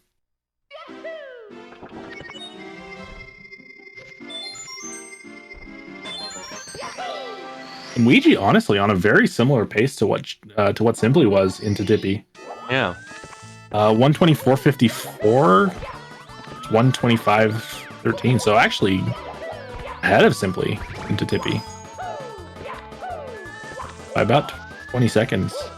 Funke with a clean bomb clip. No surprise there. But we are, again, 10 minutes until gut check time. Yeah. We'll see if Simply's able to. I mean, that was very nicely done. Obviously, a few of the quote-unquote easier stars left in the stage. Especially with pro movement, they're not easy at all. But maybe easier than Lakitu Bounce, I think most people would agree. Well, they're not even easier, but like less likely to mess up, you know? Yeah, Very easy to mess up Lakitu Bounce, like, you know, Lakitu slightly messes you up. Oh, speaking of, Simply with the dustiest rollout imaginable, but does just run into the fence a little bit to get the speed back up and save it. So nicely done. I mean, like in some cases, the stars can be easy unless you try to run them at breakneck pace, which they do. So sometimes, sometimes they make them, if they're too easy, they don't let them be easy. They find some harder way to do it, like deliberately, which is kind of funny. But yeah, I mean, that's what I like about 120 Star 2 is like it's not in 16. It's like you really do just have to sprint, and you can't really take anything slow. With 120, it's a calculation. What risks do I want to take for speed? Because it's not a no-brainer. You should probably not do absolutely everything as fast as you can in 120. Right. So, you gotta play it safe sometimes. Simply, if Simply ties the Bits Gold, will bop Punke. Oh my god. So if Simply plays on par with the best bits he's ever done in a run, or does better, could move into first place. So it is possible. That's still pretty crazy. I mean, you were saying like 10, 15 minutes ago, you're like, he would have to go, you know, crazy. He'd have to run almost perfect. And and that was right around the time he started to play really, really well. I mean, honestly, a very good Tippy so far from Simply. Yeah. You know, there were a few small mistakes here and there, but as you can see, 3 seconds up on the last run, and there was about 20 seconds time save in bits. So if he's, you know, loses a few seconds, unfortunately won't be able to bot Punke, but could still bring that time down. And again, Ouija entered Tippy slightly ahead of Simply's pace here. So right, he could definitely be one of those things where Ouija is about be worried, right? Right, Ouija could be about to bop him at his current time, but right before that he puts up a lower one. I mean, that can be very frustrating too if you're someone like Ouija too. You know, you think you're about to take second and it's third, but we'll see. It all matters. Not the best elevator cycle there, unfortunately, but still. Oh!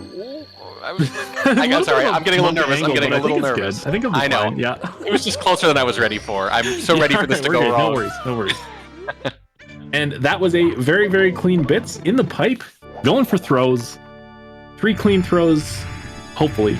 Yeah. I'm sorry. That will be potential to move him up. I have PTSD, post-traumatic star disorder. It's my fault. I'm working on it. Going to meetings. I think my favorite 120 star moment was from the 602 race.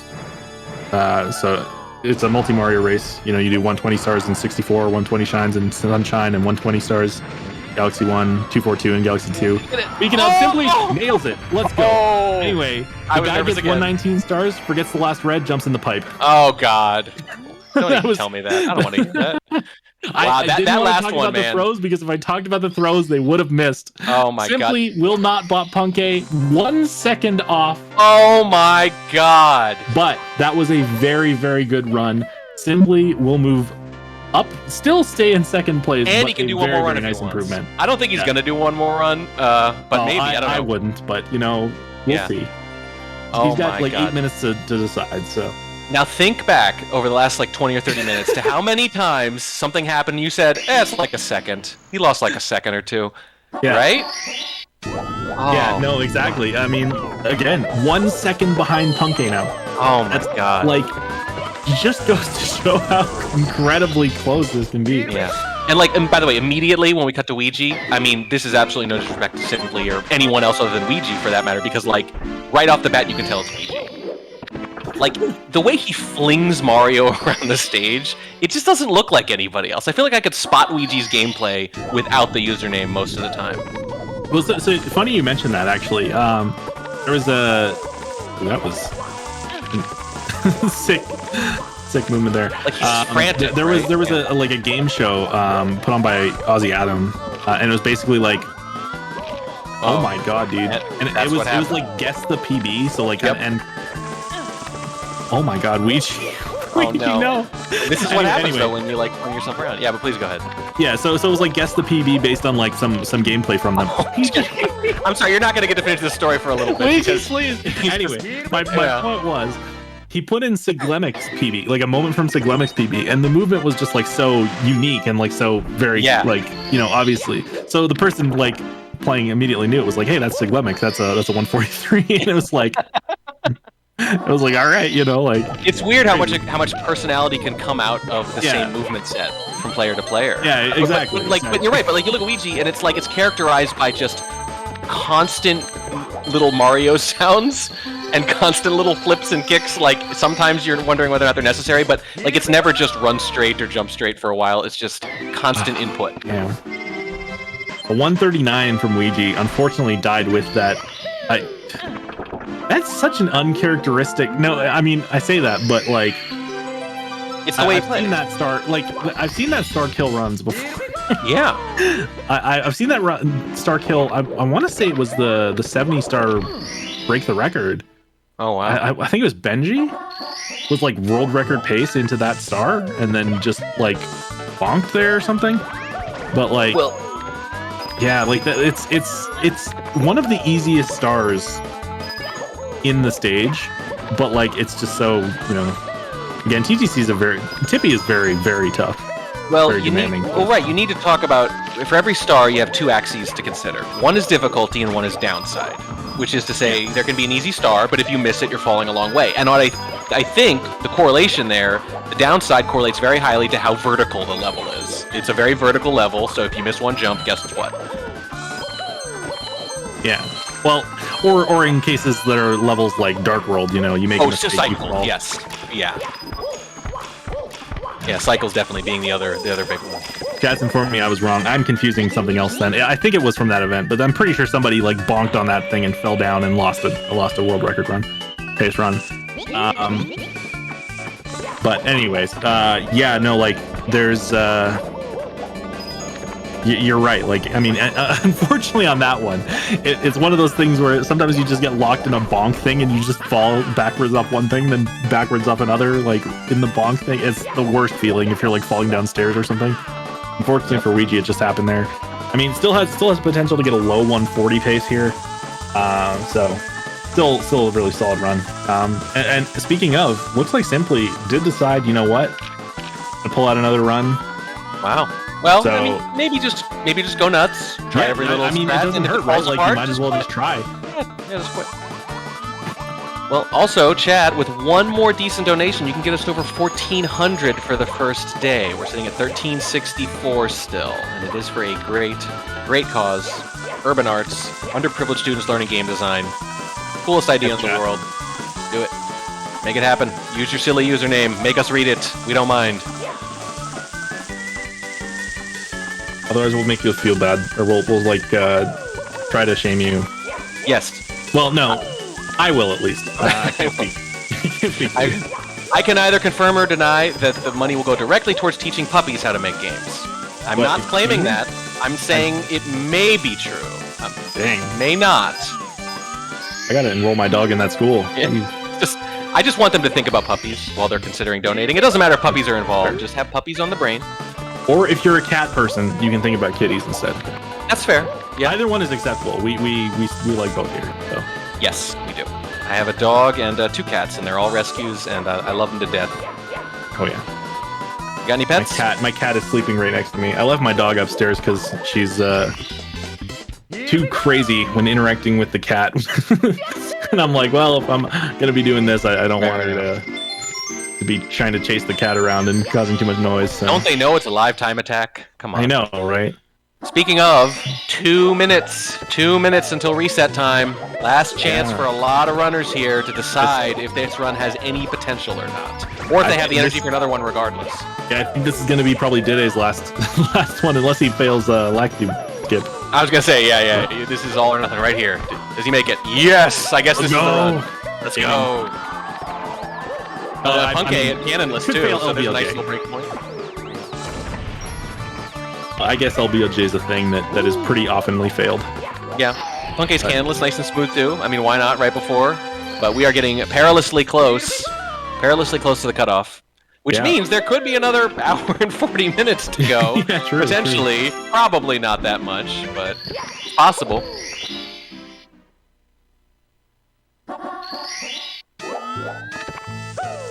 Absolutely. I think the real question is how many of these guys are going to finish out a bad run at the end just to have a score on the board at the end of day one? Oh my goodness. I got a message, my phone buzzed, looked at it, and then all I see that is dead. That's unfortunate. Vertical levels. Sonic Gordon. Let's go, my dude. $50 donation. Asking chat, someone match me. Sonic really wants to hit the 1400 mark. We actually did hit it. Yeah. But you know what? We're only $85 away from the $1,500 mark, chat. Wink, wink. If someone matches Sonic, we're going to be on the cusp of 15, and that's the kind of the unofficial goal we were thinking of here in chat for a little while. At least on day one. I know day two is going to be crazy. It always is. Oh, $10 from Anonymous, too. We're getting up there. Another donation or two, and we will hit 1,500 for the day. That would be epic, guys.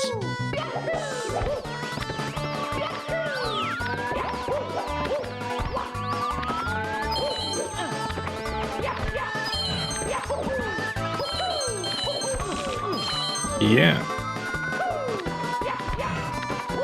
Very good. Ouija, he's sticking with it anyway.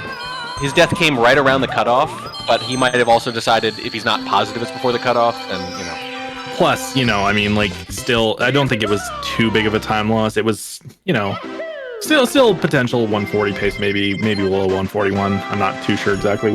Yeah, I think he's going to finish this one.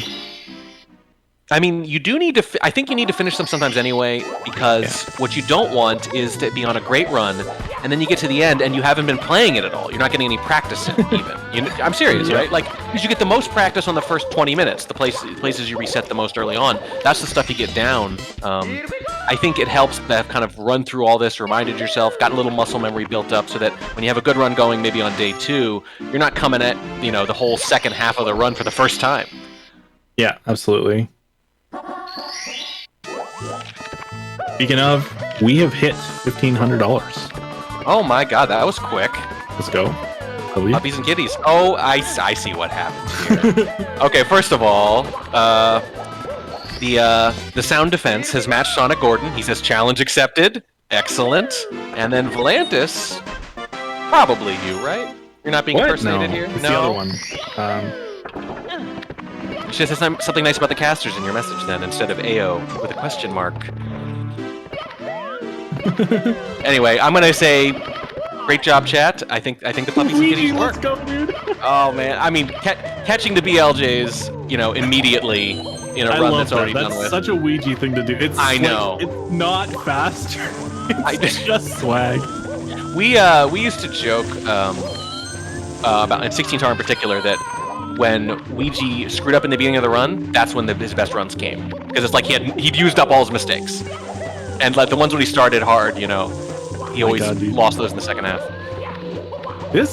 Watching Ouija do any star in the game, like I don't think there's a single star that I don't watch Ouija play and just am amazed by how clean he can, clean the movement is. Yes, it's actually cracked, dude. I just don't understand why I can tell it's him, because they're all controlling the same character with the same move set. And yet it always looks different somehow.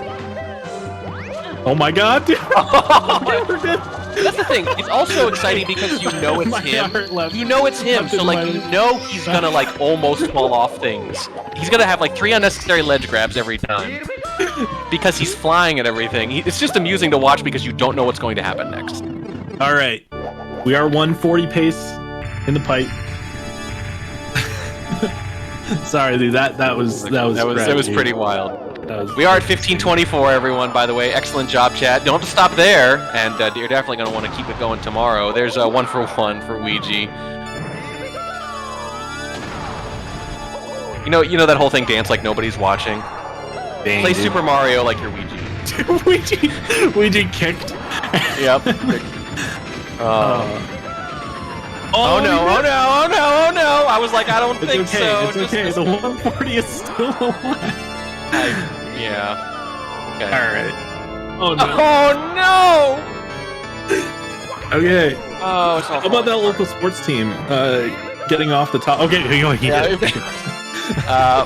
My local sports team is the Pirates, and they're terrible. Not I'm Penguins, Canadian, too. so my local sports team, I was obviously talking about hockey. Oh, well, hey, Penguins. I'm from Pittsburgh, so Oh, well, yeah. they might be advancing. Crosby's out tonight, so we'll see. These people in chat are like, what is this? Sports without the E? I don't want to hear it. Not interested. Okay. All right, so that's going to do it for Ouija. It's not what he hoped, but to be perfectly honest, with all the mistakes we saw at the end, to still have a 140-48, it kind of shows how fast he was moving every other time. Yeah.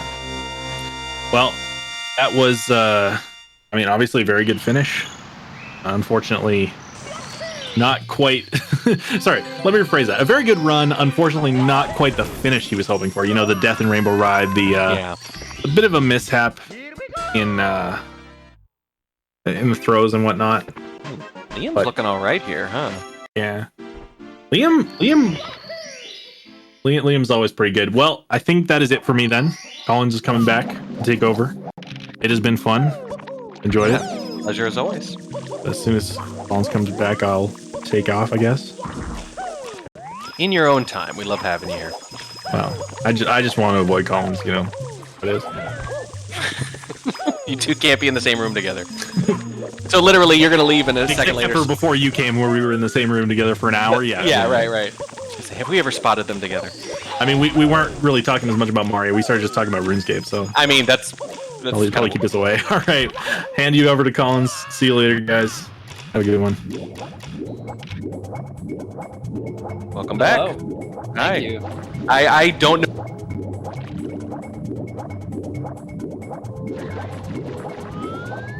Oh. Sure, if we lost you for a second there, morning track. I was going to say, I don't know anything about RuneScape. I hope that's okay. No, it's unacceptable, actually. Well, maybe you could teach me on stream. You have to watch me in Cheese and Pity. There we go. I assume you were watching the end of Ouija's last run there. Yeah, that was a great way to end it there, honestly. I was really excited for him there. It was a pretty solid run and nice ending, so... You know, right before the cutoff, too, so that was always nice to kind of get one good one before it ends, so happy for Ouija for sure. Mm-hmm. It's hard to tell where he stands, obviously. Half the field hasn't bothered to complete a run yet. I imagine a lot of them are going to here, though, one way or the other, unless it goes real bad. Definitely Liam's on quite a pace right now, so this is really cool to watch, and this is always how it is. It's always the last couple of runs that end up being some of the greatest, in my opinion.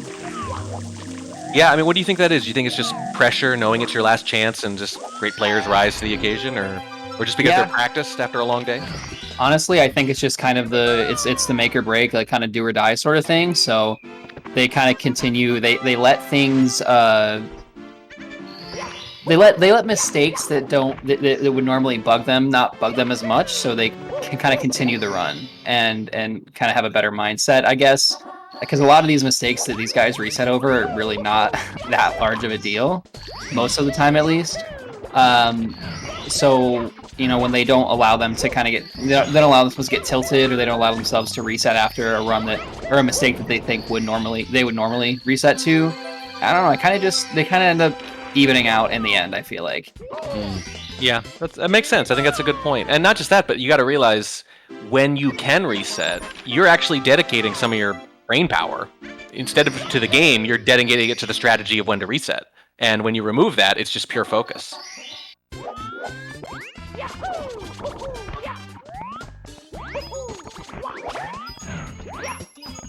I remember, just to randomly reminisce here, when Liam's world record came in, I remember just thinking, that's still a thing? Like, I thought it was done. Cheese has got it. It's over. It's never going to change.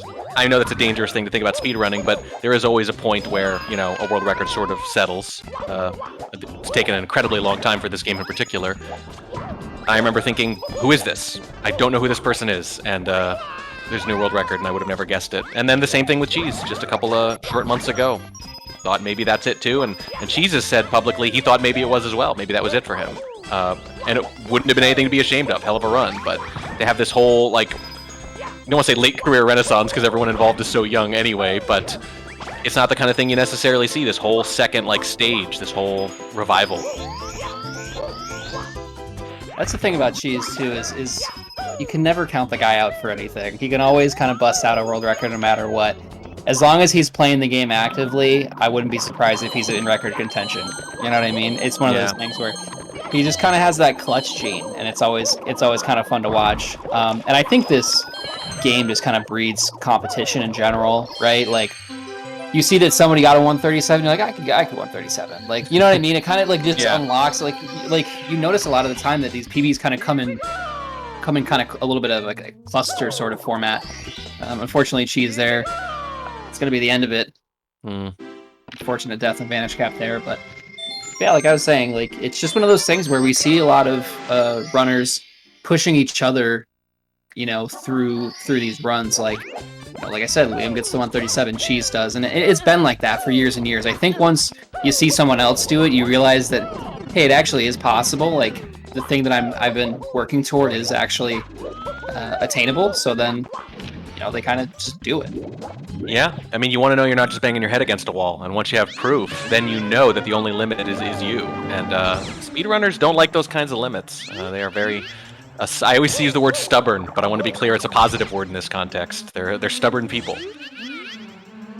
Oh, absolutely. You don't get to this level without being incredibly dedicated and incredibly diligent and sort of I don't know, addicted to your craft in a way. You know what I mean? Yeah. Like, you can't not have the passion as a competitor. You can't not have the dedication. You know what I mean? And to put in the time and everything to get to this level.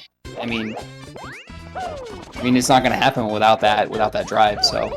Yeah, and they're competitive. Let's be clear. I mean, what impresses me that they managed to all be so admiring and respectful of each other while being competitive. You know, because you can be competitive in a way that it denigrates other people. But the speedrunning community, I mean, it's just so rarely like that.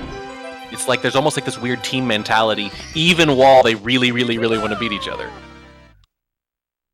Oh yeah, absolutely. I mean, these guys are friends. Like, they all hang out together. Like, you know, they practice together. They share strats. They grind together. So it's like, you know, it's a healthy level of competition. No one's you know what I mean. Maybe when your PB time gets beat, or, you know, you lose a world record, like, sure, you can be upset, but it's never with the other person. It's just kind of, you're like, okay, you know, if you're upset, it's like, I didn't do what I was supposed to do, or I kind of slacked or whatever.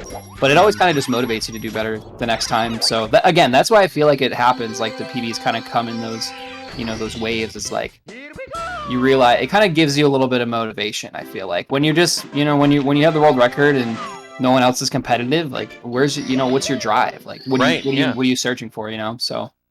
Yeah, I had the pleasure of meeting Cheese at Glitch Infinite, and we did there was a Minecraft live time attack there too, and someone asked one of the runners about, you know, how they felt about the other runners, and he said, dude, we're all in the same hotel. We're playing games with each other the night before. You know, they get along really well, and I think that just seems to hold across almost every speedrunning category, every game. Oh yeah, absolutely. Like, I think that,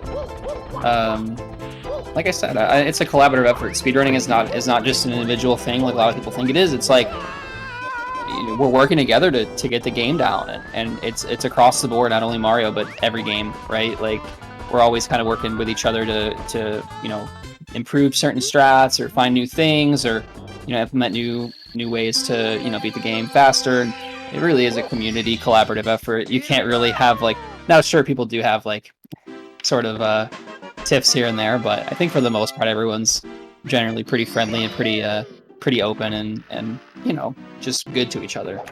Yeah, I mean, I like that it's treated like a form of discovery. Like we're discovering what is possible with this game. We're trying to find glitches because it's cool, it's fun, it's interesting. And so that anytime one person discovers something, I mean, they don't hoard it, you know, it comes out immediately anyway. They disseminate it. They tell everyone, and everyone gets to try it, which I just think that is this. It's just such a healthy way of looking at competition that, frankly, a lot of other competitions that aren't speedrunning could take a page from. Oh yeah, for sure, for sure. It looks like Liam's still on a pretty darn good pace here. I mean, it's happening low-key in the background here because I think, you know, it's hard to get too excited until we get a little deeper into this run, but my eyebrows are up, let's put it that way. Oh yeah, no, definitely. He's comparing to a 140 flat. You know, you can look at the BPT, it's a 138, so this isn't like a record pace run or anything, but it's still, you know, solid first place pace, you know, up pretty, you know, towards the latter, you know, 3/4 of the run, so definitely pretty comfy for Liam, if you're Liam right now. Kind of hopeful that you're gonna be able to take that, maybe that second place slot. Even first, you know, first is still on the table. Yeah, that would really be something. I mean, we've seen it, like you said, seems like a lot of these best runs are right before the deadline, possibly for the reason you mentioned, just the clutch gene, you know, that so many runners seem to have, and that could be the case. I was wondering after that great Simply run whether or not he was going to call it a day because he had a few minutes left, but no, he's still going over there. He's up into the 20s, and that boy's got a motor. I would be exhausted. Oh yeah. No, I think that, like I said, not only is it honestly mentally exhausting to play this game, it is physically exhausting. You gotta consider that too. It's like, I mean, you're playing this game for 138 minutes, 137 minutes straight, and that's after attempts. You know what I mean? For a while, so you're kind of I don't know. You're moving your hands a lot. You know, sitting for that long isn't always super comfortable either, and you know, it's a lot of mental energy and it is a lot of physical, you know, stress as well. So it's definitely something to to consider too, is like maybe your mental game is better towards the end, but sometimes your hands just do not work the way you want them to. Right. I mean, yeah, and we're not just talking hand cramps or whatever. There is actual genuine physical exhaustion. I mean, switching sports for a second, race car drivers, they lose a lot of weight driving race cars, even though they're sitting. And I mean, it's mostly because if you do anything where you're tense the entire time, your muscles are strained the entire time. You actually do get a fair bit of, I'm not sure I want to call it exercise exactly, but it's tiring, let's put it that way, because you really can't be that relaxed in the general sense of the word. Oh yeah, absolutely. Nice and clean from Liam. I mean, there's not that much to say because everything he does is just simple and clean. He doesn't have the frantic Ouija stuff going on, but he also just doesn't make many mistakes. I mean, yeah, Liam is one of the greatest for a reason. One of the probably, you know, between Cheese and Liam, you know, the two fastest improving runners of all time. And in a category like 120 star, you know, that's exhausting as this one is and difficult as this one is. I mean, that's something to say for sure. So it doesn't really surprise me at all that even though Liam hasn't been playing as consistently, you know, as some of these other runners, he's still going to do really well. You can never count him out. It's like riding a bike. Once you get the rust, you know, kind of shaking off a little bit, you know, it's nothing. Yeah.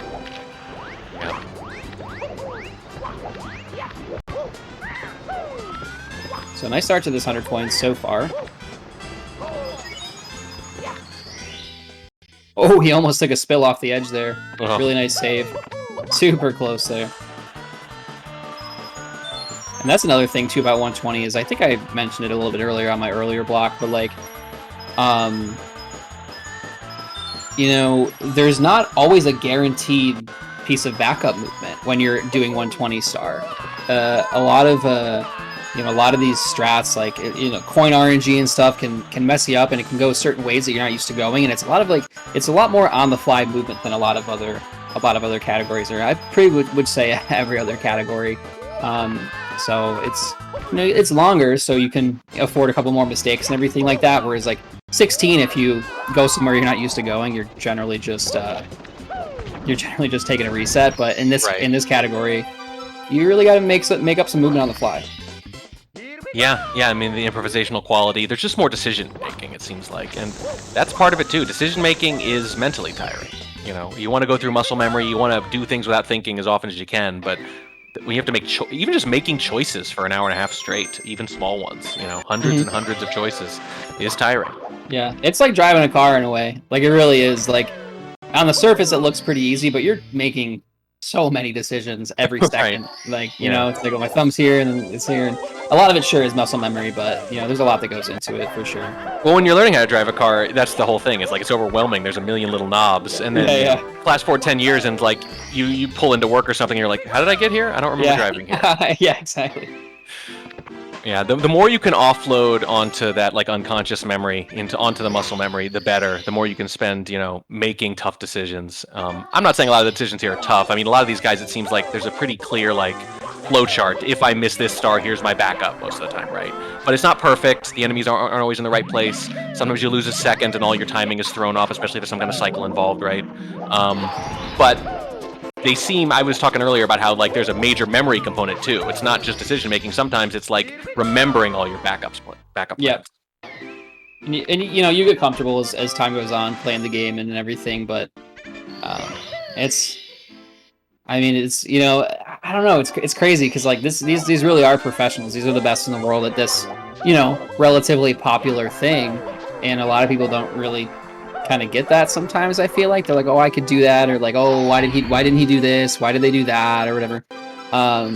It's like, it's kind of like almost like backseat driving in a way, right? Like, like, oh, it's a lot easier when when you're kind of looking at it as opposed to when you're actually there. And sometimes your hands, like I said, just don't really cooperate in the way that you'd like them to. So Liam really is a kind of a master. Looks like J-Rose just subscribed to Liam too. J-Rose is an awesome YouTuber. It's pretty cool. Very cool. I mean, look, I think there are a lot of things that are easy in a vacuum, but then you have to do 5,000 of them in a row, and most of them have to be clean. Anything is hard if you have to do it over and over and over again, and just can't afford that many mistakes. It's the frequency, it's the high percentage that is hard. It's not the individual actions. For sure. Oh, in some cases, some of the individual actions are pretty hard. There's a handful of things in 120 I've literally never been able to do. Yeah. So this is an okay start so far for Liam. He missed one coin here. We'll see how he kind of continues, and hopefully the other coin RNG cooperates as well. So we'll see what he does so far here. And this is frustrating. Cameras all over the place when you're in this igloo, and these coins are going everywhere, and there's a lot that can go wrong. So I don't know if Liam has a weakness, and maybe I'm being unfair, and this is just anecdotal, but I do feel like insofar as he has one, I've seen several examples of missing the coins. And having to go back and find one more enemy or something. So, I don't know. I'm nitpicking, obviously, a tremendous runner, but that does seem to be something that's come up a few times already. Yeah, and that's tough too, because like that coin RNG is really not something you're able to control too much. You can kind of kill enemies in certain areas that might help, but that might help the coin kind of go where you need it to. But all in all, it's like you're pretty much stuck. You're at the will of the of the game, and this is another part that we're gonna have to pay attention to here as Liam kills this last money bag. Where do these coins go? He does have the 88 here, so he's down optimally one coin. You pretty much want you'd want 98, so you don't have to get all the spin drift coins. I mean, sometimes they don't cooperate, as we've been kind of talking about here. Right. But Liam actually manages to get it perfectly, so unsurprising. So nicely done for Liam here. I mean, I remember the first time I saw 120 star, I was a little surprised to see RNG playing a role at all, because I think at 16 there's little to none. I'm struggling to think of even one example, really. Yeah, there's a couple bits of RNG, and unfortunately Simply just died there. I think that might be it for him, but there's AMP RNG in Dark World. And, that's right, yeah. There's some stuff in Fire Sea, like bullies and Goombas and stuff, but it's nothing super crazy. It's minor, yeah. You don't end up talking about it very often. But in 120, it seems like there's some pretty crucial areas, because it's disproportionately coin stuff, and those are already stars that take a longer time. Yep. All right. So let's see. Here we go. The great equalizer. Yeah, we'll see if he goes for the Wilco clip here. Looks like he's going to line up. Looks like it's unfortunately not going to grab.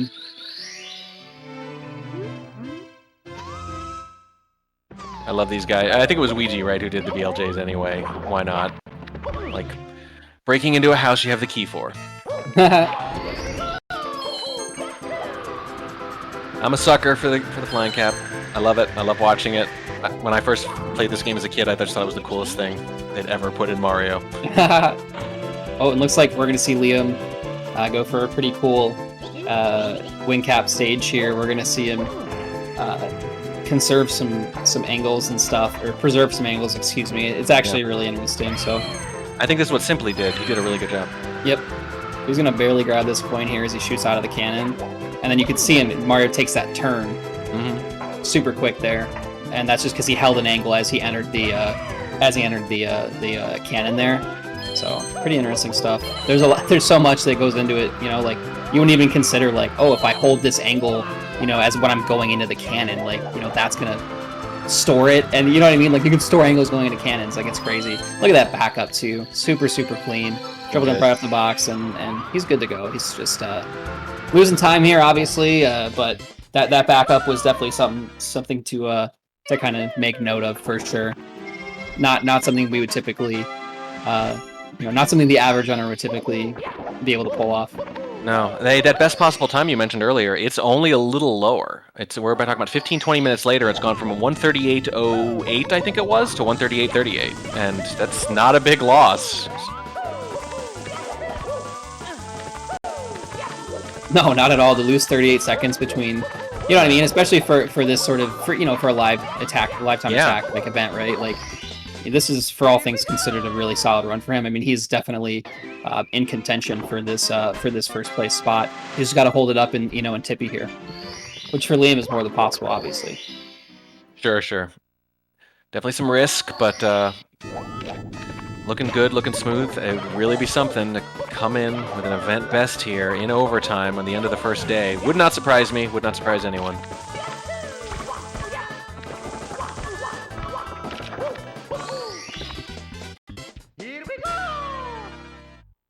And it's down to just him and Punkay now. As we can see by the raids coming in chat, several of the runners have finished and sent their audiences this way. Hello, welcome everybody.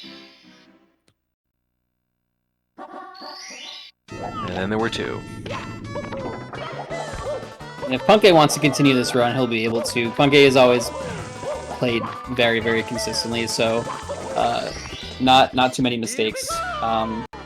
That you're seeing from Punkay is relatively consistent. So relatively is I would say not a great word, but very consistent. Probably, in my opinion, the most consistent no reset runner in the game.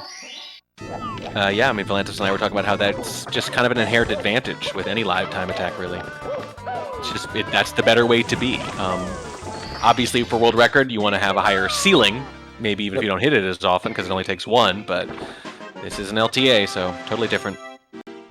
We've seen Punkay in the past, like even semi-recently, like be on pace for what was world record, a couple months ago. So like it's always possible for him. Like he definitely is nice BLJ there by him.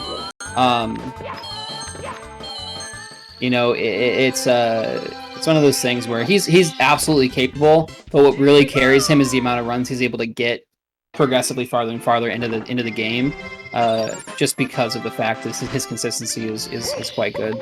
And obviously all these guys have relatively good consistency, just for you can't not and be at this level, right? But right. Punkay is really one of those much different, and it's a totally different setting between racing and LTAs and actual like streaming when you're streaming attempts and everything like that. There's different types of consistency, but Punkay's play style is actually very solid when it comes to this type of event, and we can see that, like, he's in first place at the end of the day, right? Yeah. Well, I mean, it's a good distinction, too, because otherwise you'd be tempted to think you could just take the leaderboard and just transfer that over and there's your list of favorites. But that's not quite how it works. It is a different skill set than what produces world records. For sure. A lot of overlap, obviously, but yeah, that consistency. I would bet on consistency every time in a live time attack if I had to. I mean, it definitely works when you're a tournament runner like Punkay and you're making like a couple $1,000s a year just simply off of playing consistently. Yeah. So it's pragmatic. Absolutely. Liam making me look silly. pretty smooth on the coins there. When I said maybe if I'm nitpicking and he has a weakness, maybe it's this, and responds with some real smooth movement. And we are getting very, very close here. He's just over 130. At best possible time has only gone down another 10 seconds since the last time I brought it up. That would still be an event best by a good 40 seconds or so. Then we have Rainbow Ride here, and Liam's running against a 644, which for him is pretty attainable. 644 is obviously it's a good time relatively, but you know, when it comes to what Liam's capable of, definitely he's definitely well capable of in this sort of setting hitting a 644 for sure. So very curious to see how he's going to do here, and kind of kicking it off with a little bit of unfortunate there, missing the fly guy. Luckily that's not necessary to finish the 100 coin. But now he really doesn't have any room to miss any other coins, and he almost was a little bit too early there and gets the lucky ledge grab. That was something else. That could have been bad. Could have ruined a very promising run here. Promising is maybe not the right word given that we're 90 minutes in, but very good run, let's say. Yeah, absolutely. Oh dear. Yep, and he's going to actually just be able to back up. Oh, unfortunately, thought he was going to be able to get that wall kick, or the ledge grab, excuse me. See if he can do it this time. These are crucial seconds, too. Absolutely. And these backups in Rainbow Ride are no joke either. And he misses the red, but he can actually go back and just get this, not go back, but he can get this last one here underneath this. A little bit unoptimal because he has to actually do that kind of turn right there, but I mean, you're losing, frames at that point, so not the end of the world. So, this isn't the cleanest Rainbow Ride 100 to start with, but this is still more than workable for Liam to, have an event best so far for sure. Well, Volantis and I clowned ourselves a little bit, saying, "Oh, it's just a second." We said that 5 or 6 times, and then look at the leaderboard there. That's what I'm worried about right now. Is that those frames we're talking about are going to end up being pretty dispositive pretty soon.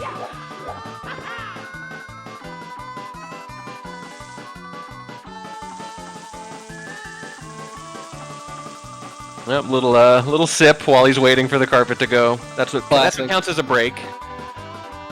Absolutely a classic. This is the part of the 120 run, especially when you're on PB pace, where it's pretty much the first time in the whole run where you get to just take a break and just kind of sit there and be like, man, all right, I get to take a drink of water, wipe my hands off, kind of do what I need to do, and it really is a really refreshing part of the run for sure. Definitely a little bit nerve-wracking because you miss out on this carpet and you're done. Like you lose this carpet and it's over. Like you're done. I mean, we've seen I mean anybody who's ever watched this game has seen many runs die to the carpet. I think the last one that I remember that was really devastating was Callie. Callie died on a really solid pace to the carpet, or missed the coin, I want to say, or something, and didn't realize that he had missed a coin, and then the carpet disappeared.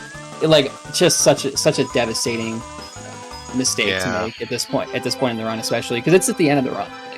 Right? Yeah, you lose a lot of time there. That's just down the drain. And while I'm sure most runners appreciate the break, I can imagine some of them, if they're really in the flow state, maybe hate it sometimes.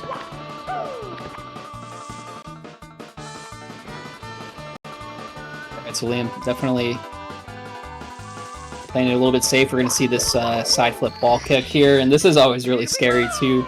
You bonk off this, and it's tough. Luckily, you got 5 frames. Yep. We're going to know in just over 5 minutes whether or not we have a new event best. We're going to find out what Liam's first entry onto the leaderboard is. We're going to see, is it first, second, third? It looks like it's very likely going to be top 3 or 4, even if things go pretty bad, but, why'd I say that out loud? I think Liam might be immune to the curse, though. Yeah, Liam's kind of in the zone right now, and yeah, the little break did not throw him out of the groove. Nope. Still hot. It is like riding a bike for sure. Yep.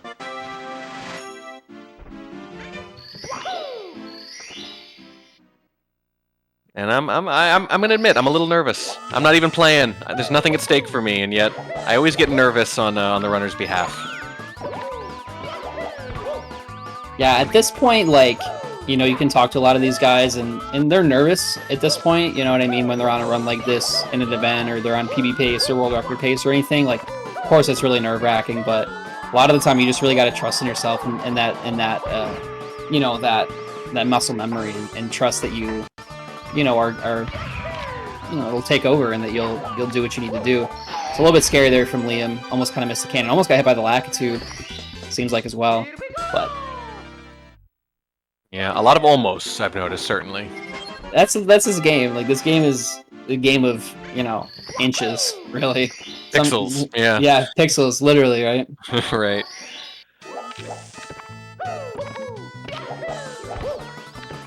Definitely one of the calmer runners. We were talking earlier about the ones that show a lot of emotion and passion and the ones that just sort of sit there like a still image. And Liam definitely closer to the latter. Oh yeah, Liam and Punk are definitely notorious for that. That's for sure. It probably... I'm guessing there's a relationship between that and the consistency you talked about. Oh yeah, for sure. I mean, it's easy to get emotional when you're playing this game, for sure. When things don't go the way you want them to, those mistakes start to compound, for sure. But if you have that kind of cool and collected demeanor, like you can rub those off a little bit better. Liam just... Oh no. There it is. Oh, and that was the first C too. There it is. I almost didn't even accept that it was happening. I just assumed. Oh no. Yep. Not a fun mistake to make. Wall kicking there is always tough. You can save it with another frame wall. When you get that firstie, it's unfortunately over. You're always getting firsties when you don't need them. Sometimes when you want the firstie, you just don't get it. And then when you don't need it, and then when you definitely can't have one, you're always getting one. It sucks. Yeah, and the best possible time is you could see it rising very quickly. It's going up every single second that he doesn't finish this now because of that death, and I'm not sure event best is possible, but it could still be a very good time. Absolutely. Uh-oh. Oh boy. That was Well, good. Not bad. Could have been worse.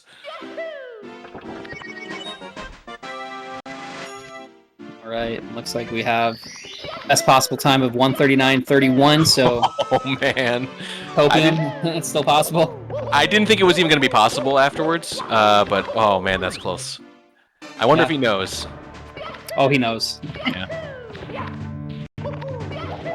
All right, guys. As we kind of start to wind down here, Liam flying through bits. Just another shout out to Urban Arts here, our partners here with GSA. They offer a multi-year college prep program to underprivileged students in New York. Teaches them about art and technology and video game design and prepares them for college. So big shout outs to them. Really appreciate them sponsoring this event here. As we see Liam cruising through this bits. And yeah, we really appreciate you guys. Exclamation point charity if you'd like to donate. We'd really appreciate it. And Liam is playing like someone who knows exactly what we just talked about. It knows exactly what he needs. Yep. Oh, you definitely get an idea for sure. Like when you're at this level and you're like, okay, here's what I need and here's how long bits approximately takes me. You know it's possible. Yep. It's still possible right now. I mean, there's an urgency to the movement that it's palpable. Sure.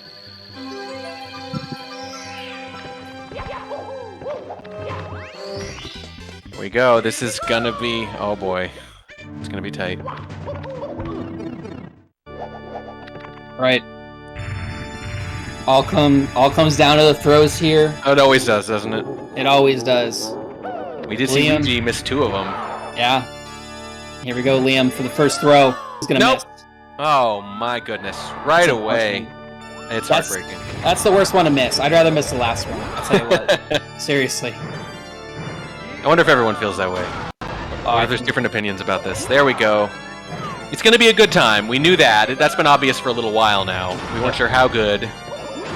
Turns out good, not great. He's gonna And miss that that one. looks... No! 2 misses. I said Ouija missed twice, and Liam matches him. That's a real pity. Yeah, it's very unfortunate. Yep, he's got a couple seconds here to hit this last throw for 139, and he will just barely squeak out Oh my. the 139. Wow, could have been significantly better there, though. Late death and two missed throws. And Yeah. remember, the death, too. Yeah.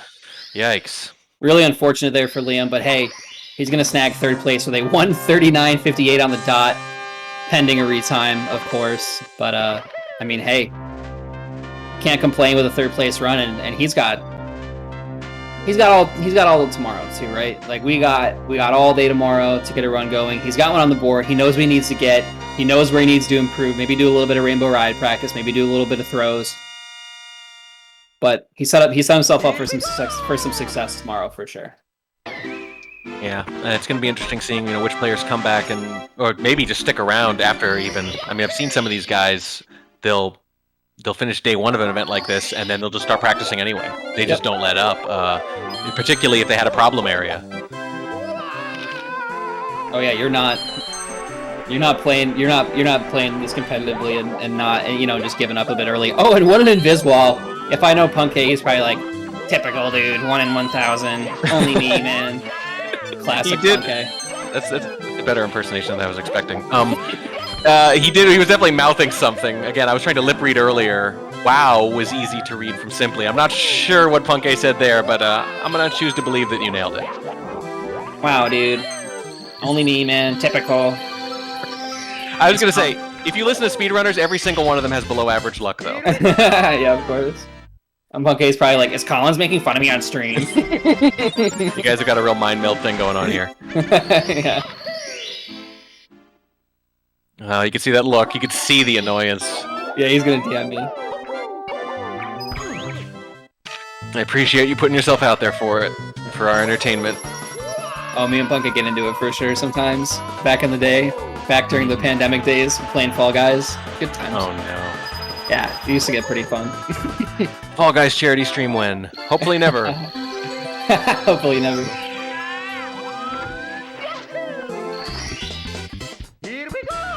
So I guess he's gonna keep us here an hour, isn't he? I guess so. All right, I didn't have anything scheduled. Yeah, right. Dinner is overrated.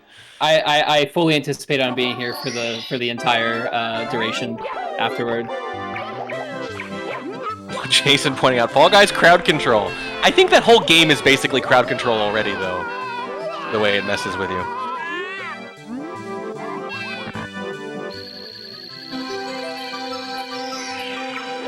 So, what do you think here? I mean, he's still on a good pace, so there's no reason to quit this unless he's exhausted, and he seems not to be subject to physical laws like that.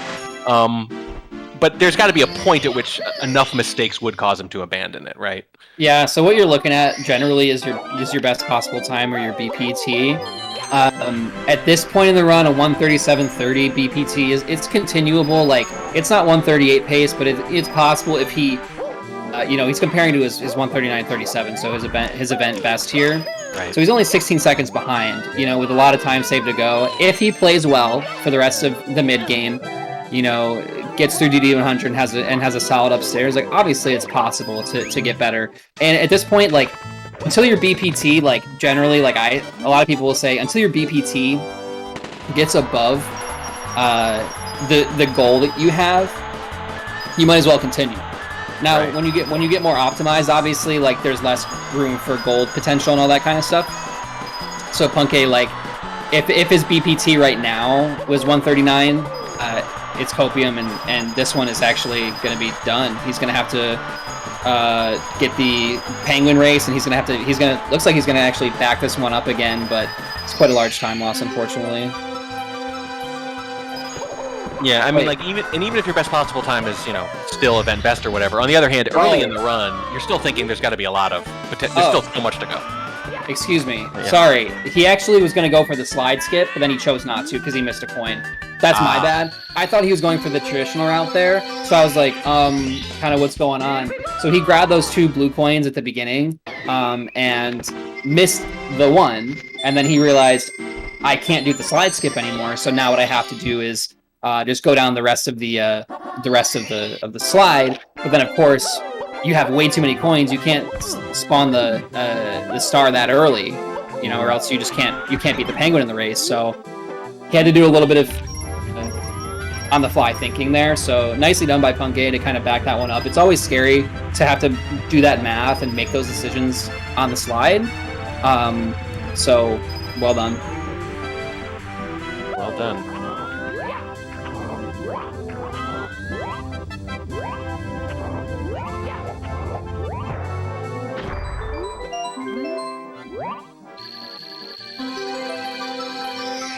I was saying when I was casting a 70-star event that it seems kind of lazy that they put that second star there at the end of the race. You just go down again, and there's just you win and there's a star, or you complete and there's a star, or the coins or whatever. You just get 2 in the exact same spot. I mean, it's a great game, but there are a few stars in here that feel a little tacked on. I don't know why they decided to go with 120. To be honest with you. Yeah. When I was a kid, I remember thinking, because we you couldn't just go online and find these things out, so you didn't know what was possible exactly, and I just kind of assumed it was going to be 100. Yeah. And I get to 100, and there's more going on. I want to throw my controller. Yeah, right. I mean, 100 seems like a very natural line, but they just put an extra 20 in. Why not?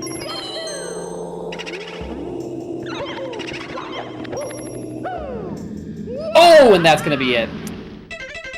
Oh dear. He's actually just gonna have to. It's not the end of the world, but that's a factory. It's at least a 40-second time loss. So yeah, he did the right thing there by stage exiting. That's the most. It's the quickest way. Yeah. It's probably the quickest way, which it seems almost counterintuitive, but when you're at the bottom and you factoried, you are seriously. You're far away from where you need to be for sure. And it's not hard to factory, especially with this route that he's taking, these methods that he's using to complete this ghost.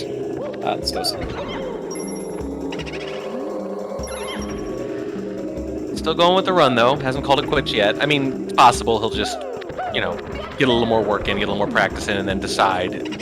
Might be one more mistake. He might tell himself. I mean, if it were me, that's what it would be. It would be at a certain point mentally, I would say, okay, that was the last mistake. If there's one more death, one more whatever, one more time loss of over 10 seconds, and that's going to do it. Yeah. He unfortunately did lose a bit of time there as well towards the end.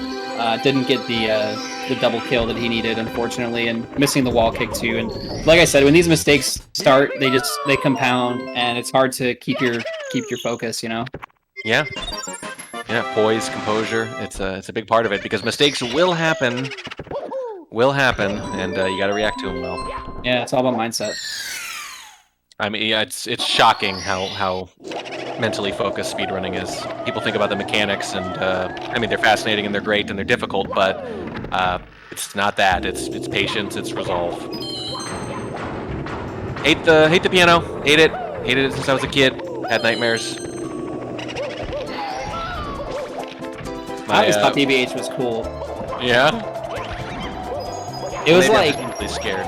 It was like a hidden stage. You had no idea that it was a thing. You know what I mean? So sometimes I would log in, and I'm a 4-year-old. I think 5. Yeah, I'm 5 years old, right? And it's I don't know what I'm doing. You know what I mean? So it's sometimes I discover BBH, and sometimes I'm like, well, how do I get there again? And I'm like, was this a glitch in my game? How did I how did I figure this out? So I don't know. I always thought it was kind of cool, the fact that you had to kind of go out of your way to discover it in a sense. It is super cool, but I made the mistake of my friend came over, and my friend and my brother, we had a sleepover, and it's we're gonna stay up all night playing Super Mario. So it's 1 a.m. and we're all 11 years old. And we run into that piano having no idea it's there. Yeah. Let's just say we woke a few people up. Yeah, for sure. Not proud of it, but it's true. I mean, it wasn't as scary as the sea serpent, whose name I can't remember. Oh, Unagi. I was never going to remember that. Okay. Yeah. That was scarier. That one stuck with me longer, but in the moment. I love that. I loved what's her name? Ness. It's not Nessie. It's Nelly or something. Yeah, I think it's Nelly. Nelly sounds right. Yeah, I think it's Nelly. I always thought that was so. I was like, there's a Loch Ness monster down here. This game is so sick, dude. I love that stuff. So what I'm hearing is that everything that scared the crap out of me, you actually loved and were not scared by at all. I was a weird kid. Apparently. I'm a weird adult too, right? Dory. Yeah, Dory. Oh, goodness. Well, I mean, I'd rather be weird then. It would have been nice not to be terrified. I mean, I was also playing Ocarina of Time, which way scarier than this game. That's true. Ocarina of Time had some. I mean, they had a whole torture dungeon, and you know what I mean. It was low-key very grown up. Yeah, no one even talks about the fact that there was an actual just torture chamber in Zelda OT.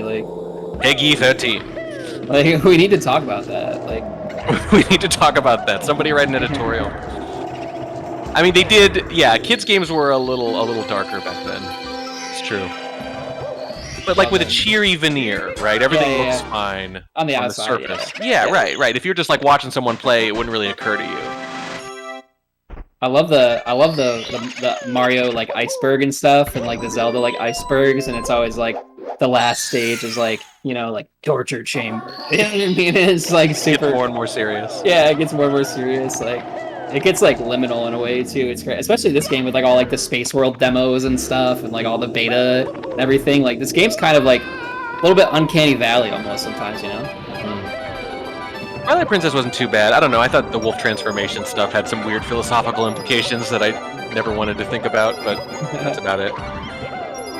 Yeah, it definitely, Majora's Mask definitely takes the cake in terms of being horribly dark. And I guess chat's running with this, man, sharing their scariest game experiences. Of course, surprisingly scary. No one's gonna be like Resident Evil. Yeah, we know it was scary. Turok 2, like, that game actually scared me so bad when I was a kid. Turok 2: Seeds of Evil. Holy, that game was like, I don't know why I was even like allowed to play that game. I was like literally 5 years old. Well, there was a point at which games got a little more serious. It was, I mean, Mortal Kombat being like the first example. And everyone, parents in particular, just think, well, games are games. Like, they're never, right? And they didn't really realize, so they just kept buying games in a lot of cases, and the kids are like, am I allowed to have this? Or I could just rent this from the video store, like, it's not a big deal. There were no ratings. You're like, what? Like the teenager at the desk, you know what I mean, at the counter of the video game rental store, like, does not care whether or not it's rated M, like, whatever. No. He's not gonna stop you. Yeah, it's like, oh, this game is sick, man, have fun. Yeah, like, he's one of us. Yeah, right. Yeah, I played that when it came in. It was cool. Like, yeah, man, I miss doing video game rentals. As much as I love the convenience, I do miss that whole vibe. Yeah. This is what we're reduced to when a guy's just playing a run out too, by the way. Just memory lane.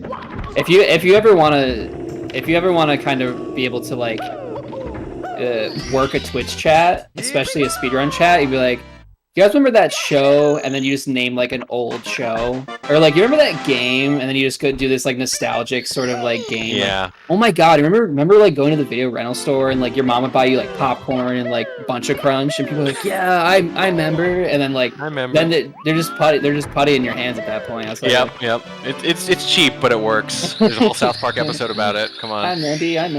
Yeah, classic. It's a classic. I mean, that's why we're all that. I mean, you know, that's the reason we started, right? Like, a lot of people started speedrunning, like, and like these N64 like retro games, just because like you love them as a kid, and then the next, you know, speedrunning is always the next like,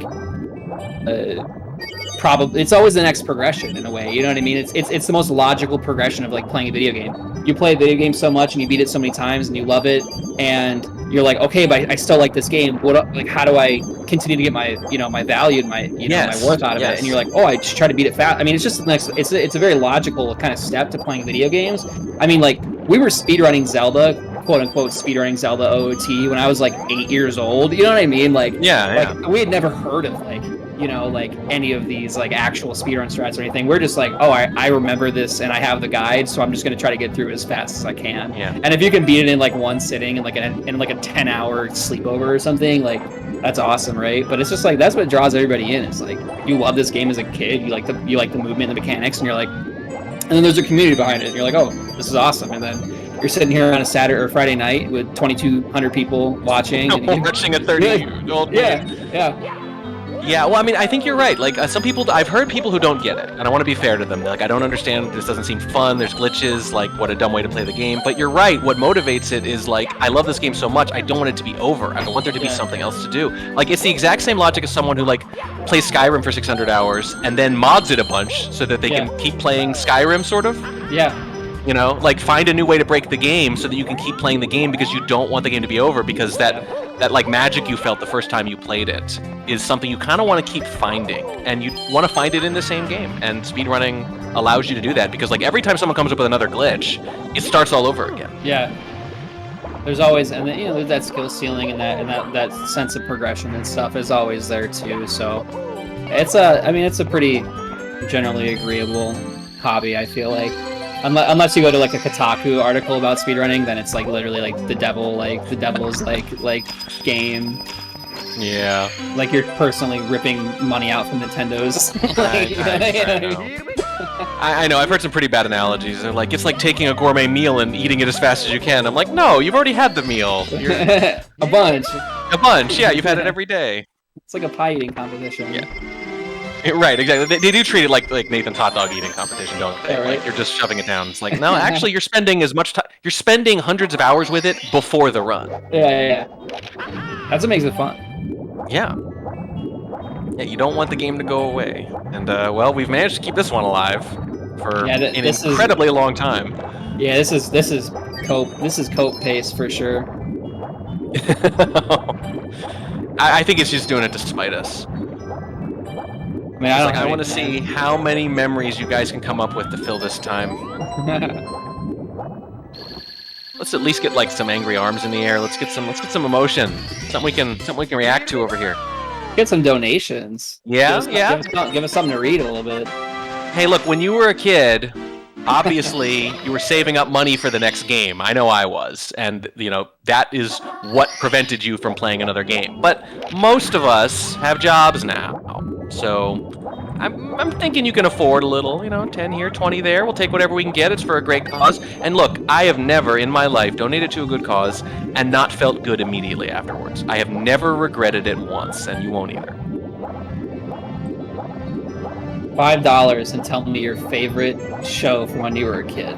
Oh yeah, we'll talk about it. Yeah, we'll put votes up there. We'll make it like a little vote thing, turn it into a competition. Ooh, they're saying favorite console. I'll let you go first. It's N64. Yeah. That's the obvious answer, but the repertoire of games, right? Like just bar none. Like all the Mario Party games, Super Mario 64 release, OT, Majora's Mask, Pokemon Snap, it's all amazing. I don't know what that was from Punky there. He's gonna take a death. No. He's just despite us at this point. I mean, N64 is better, but it's largely based on how old you were, right? Yeah. Like if you had an older brother, it's not logical. It's not really about the best thing. That's why he did say favorite, right? So it's a little different than best. I acknowledge that N64 is superior, but for some reason GameCube for me was, I don't know why. Yeah, GameCube was great. I loved it, and I was super late to Ocarina of Time. I played Twilight Princess before Ocarina of Time, which is crazy, right? So for me, that was the magical Zelda experience. The first time. It's always the first one you play. Right, exactly. So I don't know how I didn't end up playing it. I just didn't. I just missed it. Sort of. I'm not sure if I was just distracted or schoolwork or whatever. But I did Twilight Princess first, and Twilight Princess, like so many people have said, is sort of just almost like a refurbished version of it. I think it's gonna be it for Punky pretty soon. Yeah, looks like it is here. Saying GG in the chat, and that seems like it's about it for the day, everybody. So. It's been excellent. We really appreciate everybody watching, and again, huge shout outs to our partner here at Urban Arts. You guys know Urban Arts offering the multi-year college prep program to underprivileged students, getting more BIPOC, gender nonconforming, trans, LGBTQ students into game design and arts and technology, things that we really are passionate about over here at GSA. So thank you guys so much. Exclamation point charity if you want to get any last minute donations in. And yeah, we really appreciate your time, and we're back tomorrow.